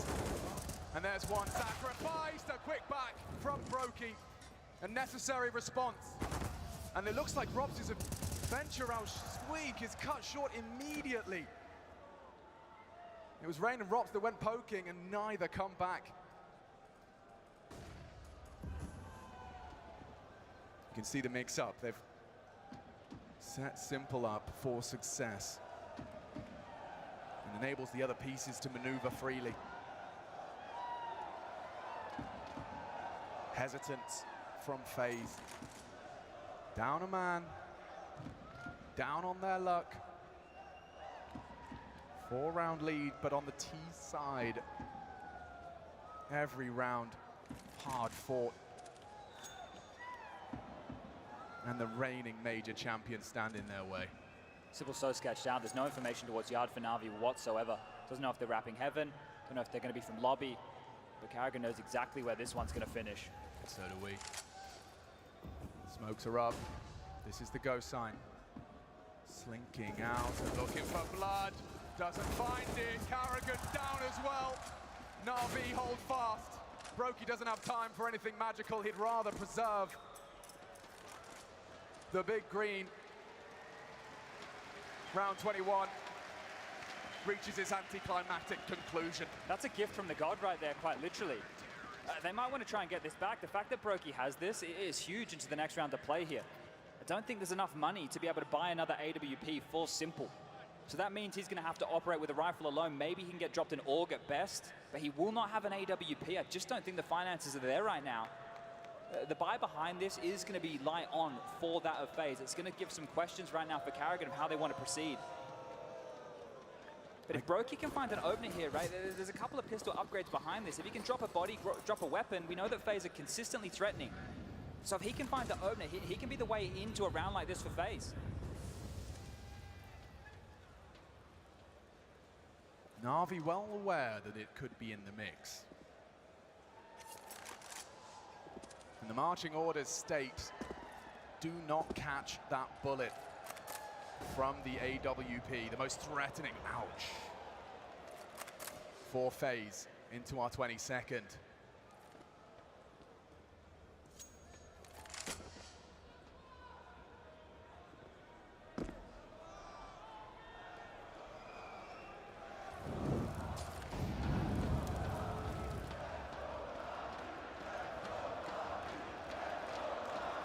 An opportunity as well for NAVI just to remind themselves of what's at stake, a slow round with a distinct advantage. They're going to try and make room for this AWP here. Practice your bunny hop. And no one gets away. It's one out of Brokey's AWP. Multiple required. Ooh, just past the eardrum of the boosted player. And so, now a 2-round deficit emerges. Rob's here, P250 in hand, 30 seconds left on the clock. Absolutely no hope in this one. Just hoping to get a kill or two here. Brokey's having a fantastic game. Squeaky's going to swing on open, runs on out, and Boomich is going to take care of that. Gets his 7th kill. Rain's been having a great game, 26 to his name, but Brokey, 19. Right, that's why he was a threat in that situation with that saved AWP. Can never count him out. The boost was perfectly placed. Feeling very, very similar right now to how the scenes unfolded on Inferno. FaZe with such a blistering lead in the early stages of the first half. NAVI recovering, salvaging the first half, and now drawing themselves back to just a 2-round margin. This is interesting out of FaZe Clan. Yeah, managing the finances here. Might be some pace behind this. See if NAVI can weather this storm, because it's looking rainy, and Carrigan's in. Already the site threatened. Simple takes matters into his own hand, throws the AWP on his back, and puts Rops on his as well.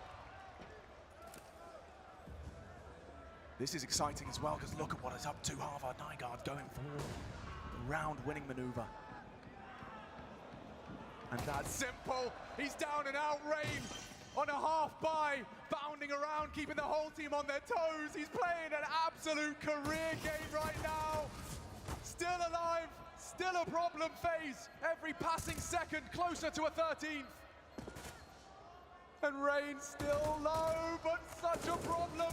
Roki allowed to get another, and there's no time. Rain wins it, and Navi can do nothing. Oh, wow, wow, wow. He has a monopoly of violence in the server tonight.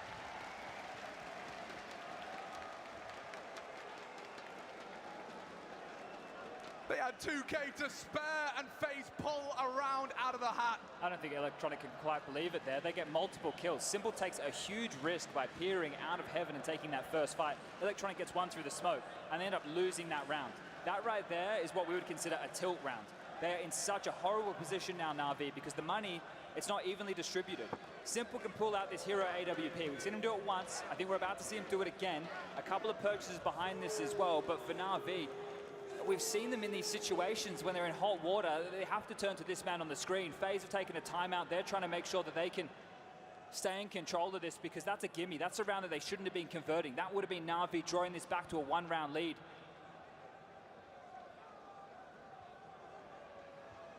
So hundreds and thousands of us on tenterhooks, on the very edge of our seat here in the Sport Palais. 13 to 10. Round 24 to be played. Electronic tasked with yard. No initial wall of smokes. Looking to force rotations of the defense, keep them guessing, keep them scratching their heads. FaZe are in the power position right now. They don't have to rush anything. They can wait this out. They can slowly discover what lies in wait from this Na'Vi buy. There's a lot of questions to be answered here, and the longer that they wait, the more utility Na'Vi uses, and this one starts to tip further and further in FaZe Clan's favor. Remember, this is a force. Loss bonus for both teams. Towards the bottom of the barrel here. This could be the knockout blow from FaZe if they can convert a round like this. If. Only one way to find out. Smoke to the heaven. Implies a top hit, and Carrigan, he's got more to imply the same. That's a molly set up for Hut. Should he desire. 50 seconds and still statues. From all 10. No one moves a muscle. More nades flying through. Still not a single bullet fired. Still guessing. Bit gets an answer. Doesn't find the lethality, but he can call upon Simple to step it up. Carrigan's pulled one back on the top side. A wall bang. They can still go either way. This is a hard clear, and Electronic's gone. It's only Simple now to stop that bomb and stop a 14. The no-scope, but Rain, he does not relent. He does not surrender. And Navi succumb to FaZe Clan for 14.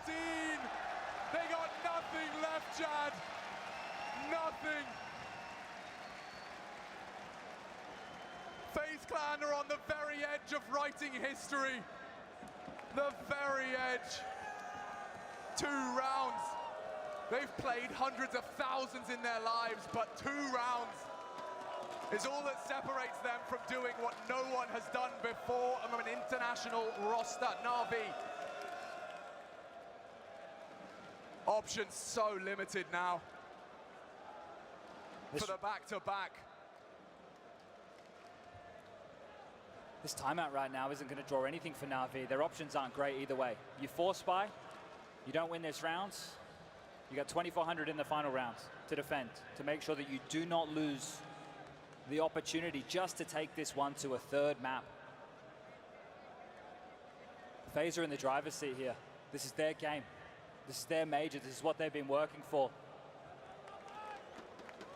And the way in which these players have arrived in this roster robs the final piece of the puzzle. Played with Carrigan. Seen as one to be feared, and there he is in the feed. Onto Simple, no less. Bit making a very ballsy call on his own volition, which may facilitate early information as to the location of FaZe. Someone has to step up huge here for Na'Vi. They just have these pistols. It's not going to be trading. Somebody needs a multi-kill. Somebody needs to go absolutely nuts right now.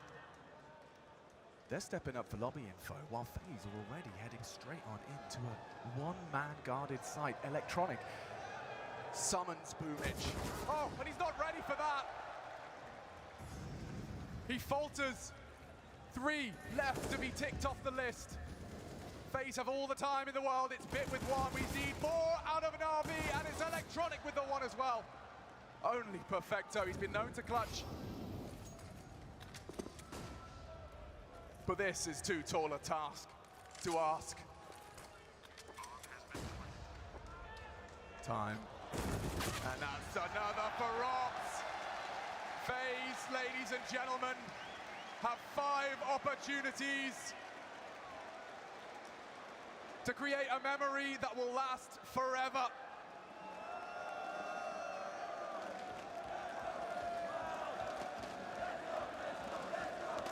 This series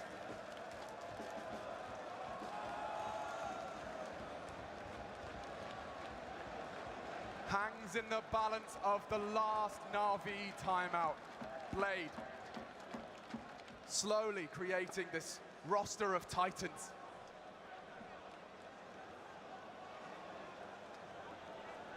They can't stop this. They can't stop FaZe right now. There is absolutely no way that NAVI can bring this one back.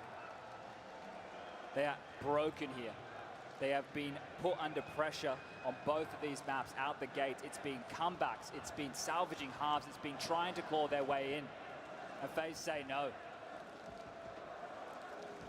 There's 5 more kills. The first international roster to ever lift a major trophy. And every member of FaZe Clan's first. They've been at it a long time. So many misfires. Is this the round that changes all of that? Twist set out on a mission, the pointy end of FaZe's spear in pursuit of glory.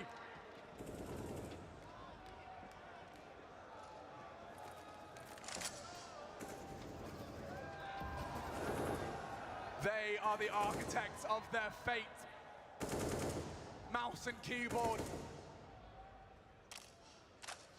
And the brain on their shoulders.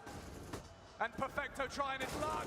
Good damage. He wants to finish it, and he gets the best of him. Desperate to try and tip the scales, but he's gone down. Is that the start of the end?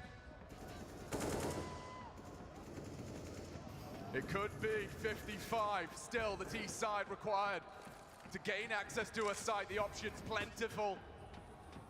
And Rain, he's not done. He gets his 30. And FaZe 2 frags away. One more. They have done it.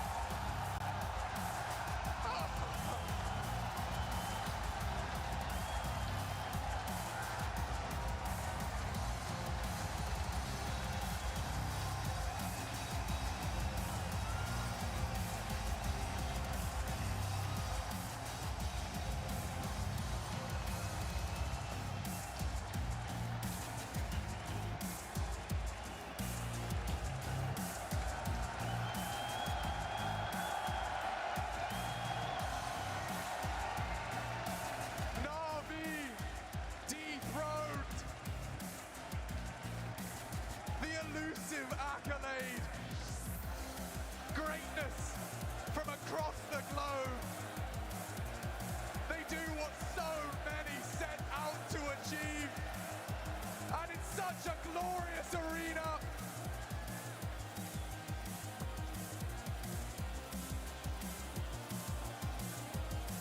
Remember this moment, Antwerp. Because I know for sure 5 people who will. Ladies and gentlemen, your PGL Antwerp Major Champions! Give it up for FaZe Clan!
PGL Major Antwerp champions, FaZe Clan!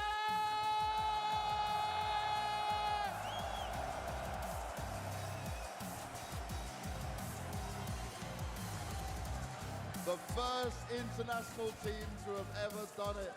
I'm going to start with you, Robs. You joined this team, you come back in with Carrigan. You're on top of the world, you're the #1 team, but this certainly wasn't easy. But you just did it in 2 and got your first major championship. How do you describe that, brother? You cannot. It's just dreams come true for every single one of us. Undescribable. Now, Twist, the man who tried in many occasions to get it done with Liquid. Now you come onto this roster, you've been grinding out, you move away from North America, and you come in to do it with FaZe. What does this mean to you? Honestly, it's a special feeling to win a major in my career so early on. And there's no other team that I would want to have accomplished it with. These guys are family to me, and I'll never forget these moments with them, seriously. Hard work pays off. Now, you just said so early in your career, a man who's a little bit later into his career has done it. You've been with FaZe Clan Reign since 2016. You've had these rosters built to be the best, but you've never quite managed to get the major. Do you feel accomplished now? I feel so fucking good. It's an amazing fucking feeling, and I can't believe every Carrigan, after Boston, we finally fucking did it. I feel so good. Finally did it. Brokey, you're a man of little words normally, but have you got something to say for everyone out there? Now you're lifting that major trophy, brother? We fucking made history, boys! That's all we need from you, Brokey. Now, Carrigan, I got to ask you quickly, 32 years old, still grinding away at the game you love, but this one eluded you time and time again. How does that feel in your hands? To be honest, never back down. Doesn't matter how hard life hits you. I've been benched a few times, came back. All I wanted in my life wanted to make history, that an international team won a major, and we fucking did it in here!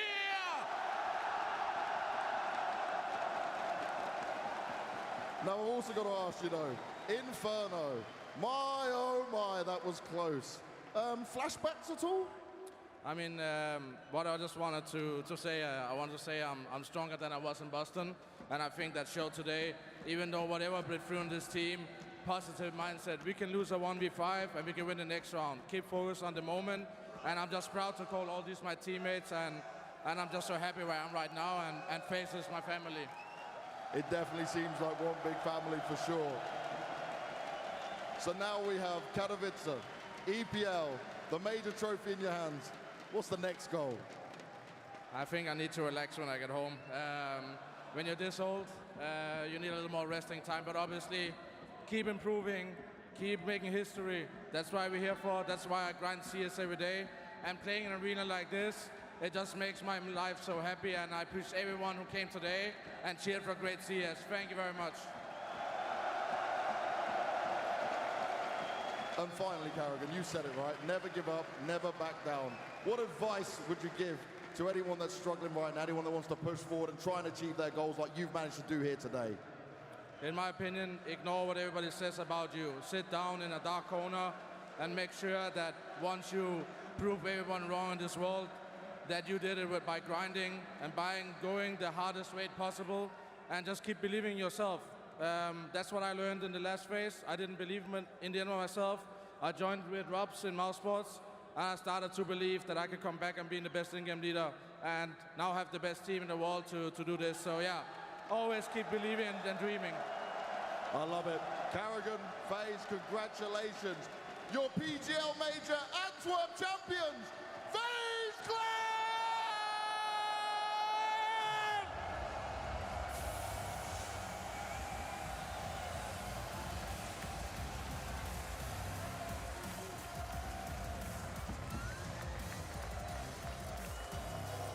Here we go. FaZe Clan are your PGL Major champions.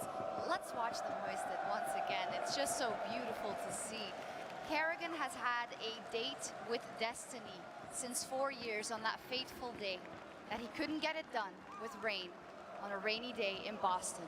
But today, them two do it. Not just them two, all 5 of them, and the entire FaZe org making it happen. What a road for Kerrigan, and what a road for these guys on stage right now. It's a story of perseverance. If you're talking about Kerrigan, it's the story of tenacity. We're talking about 9 playoffs participation at the major, 5 quarterfinal finishes, 2 semifinal finishes, and the last final, of course, but not today. He was not going to be denied today. He had all the tools he needed. He had the pieces to the puzzle. He had the vision, and he had the bravery to seize the opportunity. You're looking at a guy who never gave up, right? You're looking at a guy who was kicked, who was benched, who was looking at his life thinking, do I really have what it takes in order to win the major? And as he said on the stage right here, right, he sat in a dark room, he grinded his way back, and as you said, Matthew, he finally got all the pieces put together. He got himself back into FaZe Clan. He got Rubs into his lineup, a guy he had in Mouse as well, and they finally put it together. They won a major, and they did it in all fairness by being the absolute best team. Kerrigan overcame the toughest adversity to make it here today, and for that, you have to commend him. Just this road, it is one of redemption. It is beautiful. It is poetic. It's everything we want to see in narratives, whether it's esports, real life, doesn't matter. This is a beautiful story, and I'm glad we were here to watch it unfold. I agree. I very much agree, but we also have to look at the other players. Look at Rain. He was there with him all the way as well. Rain. Right? He is also won a major, and he did it, at least according to me, by being by far the best player in the final, and also we have to award him the MVP. At least he's my MVP for the major as well. Rain won a major by being an absolute beast on the server. What a renaissance story for a man that was the 4th best player in 2017. That was 5 years ago that Rain was counted amongst the very best players of Counter-Strike, and he was forgotten for a while. People let him by the wayside, thought that's it. He has to retire. He doesn't have it in himself. What a statement he makes today. I hope production will forgive me, but I do think we have a couple of Rain rounds probably, or some highlights, but I like that you just called out. Kerrigan is obviously the headline. Fantastic.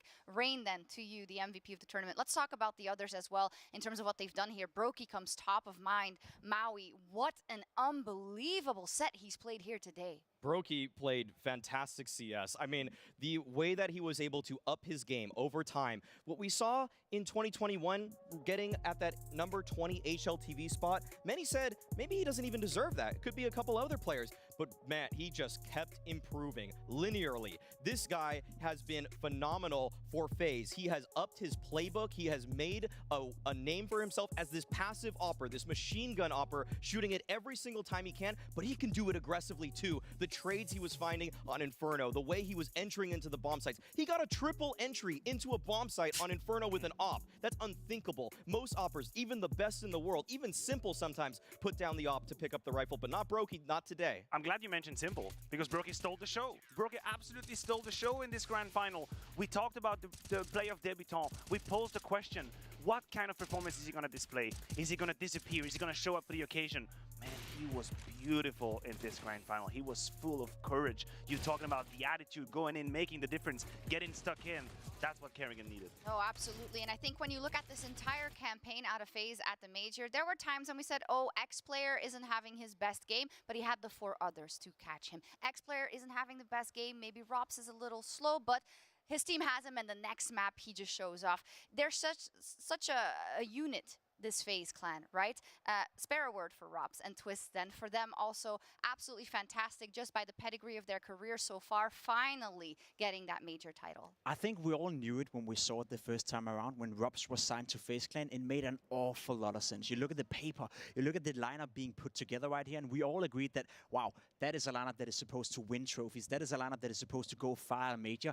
But for looking at a page, you know, looking at a piece of paper thinking, yeah, that team should be good, and to then actually make them good, go into the first major they play together and win it, that is a massive, massive achievement. And we cannot underestimate at all the influence Rops and Twist, for that matter, have had on this victory. Yeah. It's just an insurance. It's an insurance. That's what it says. When you have Rops and Twist in rounds, then you know that if things go south, if suddenly you have to have that shot. Think about round 30 on Inferno. That 1v1 against Simple. We know it's Rops. We know he's going to get it. Stone cold. And that is such a great value to have for FaZe. And he's worth his way of gold. Yeah, I said it before, it's a world of super teams, right? But it's not because you have all the puzzle pieces that it's going to net you a title. And it's now netted them 3 already so far this year. Unbelievable, Maui. I'm going to pull up round 5 by Rain just for us to just look at it again. And I think there's a lot of beautiful moments in this entire series. Yeah, I mean, I posed this at the beginning, in the pregame, the fact that it is a Rain v Electronic duel that's going to be taking place outside. Rain gets the first, but look at what he does after he wins that opener. A triple kill on top of that first one. Exceptional stuff coming out from Rain. The 4K right there, taking down the entire offense of NAVI. He ascended today. It wasn't just when it rains, it pours. This was a torrential downpour. It was.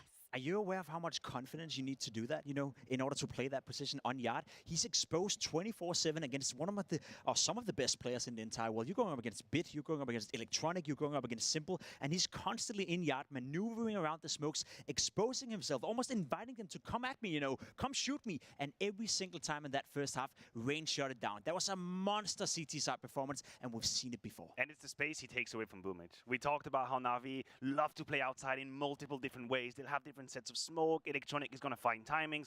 What kind of timing? Rain doesn't have any timing. He just shut them down, pushed them out of the server in the first 7 to 8 round. He literally took the playbook from Boomage, just made it a ball and throw it out the window. You want to talk about shutting down Boomage? You know, in that game over 2 maps, they had 15 duels in between each other. Rain killed Boomage 14 times. Boomage killed Rain once in that entire game. Rain completely shut down Boomage and anything he was hoping to achieve in this game. Wow.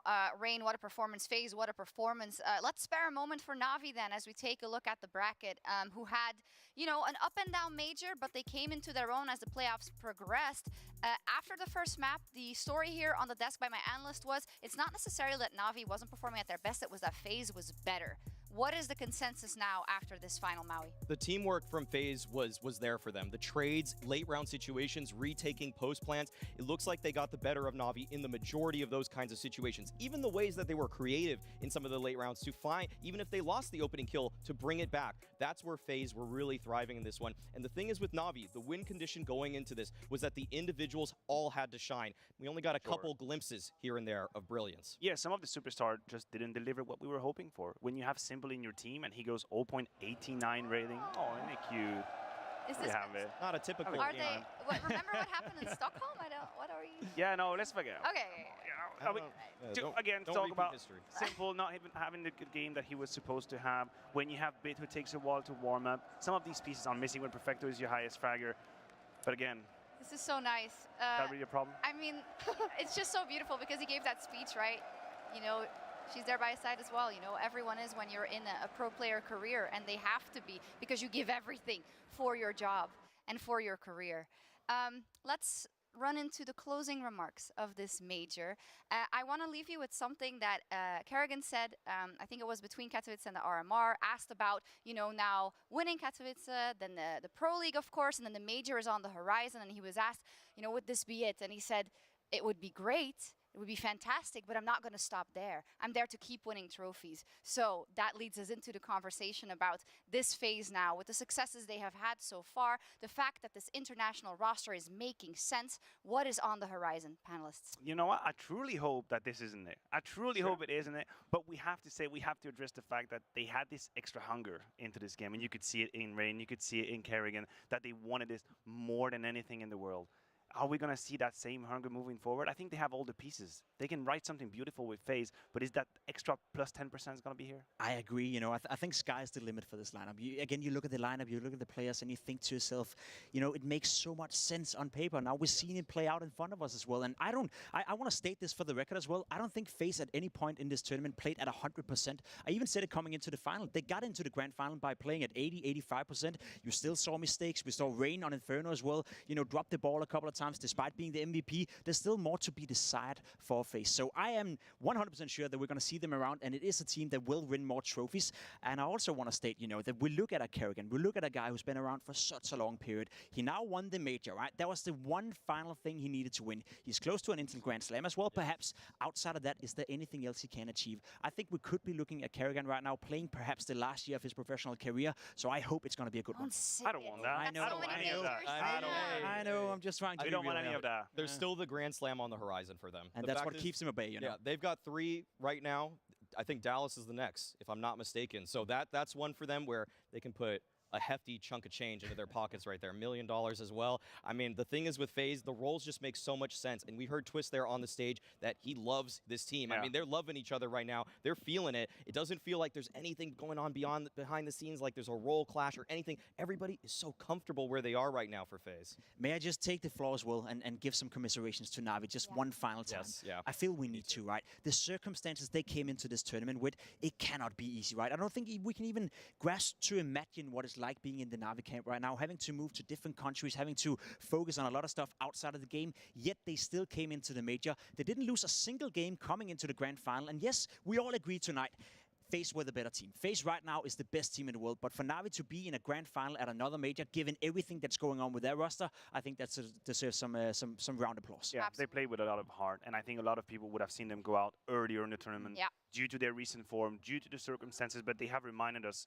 of the quality that is within that roster and the fact that when the match starts, when the server is on, nothing else happens. You're just literally a team, and you have a goal, and you go for it, and you give your absolute everything. And if it's not enough tonight, then so be it. We're not going to attack them. We're not going to diminish them.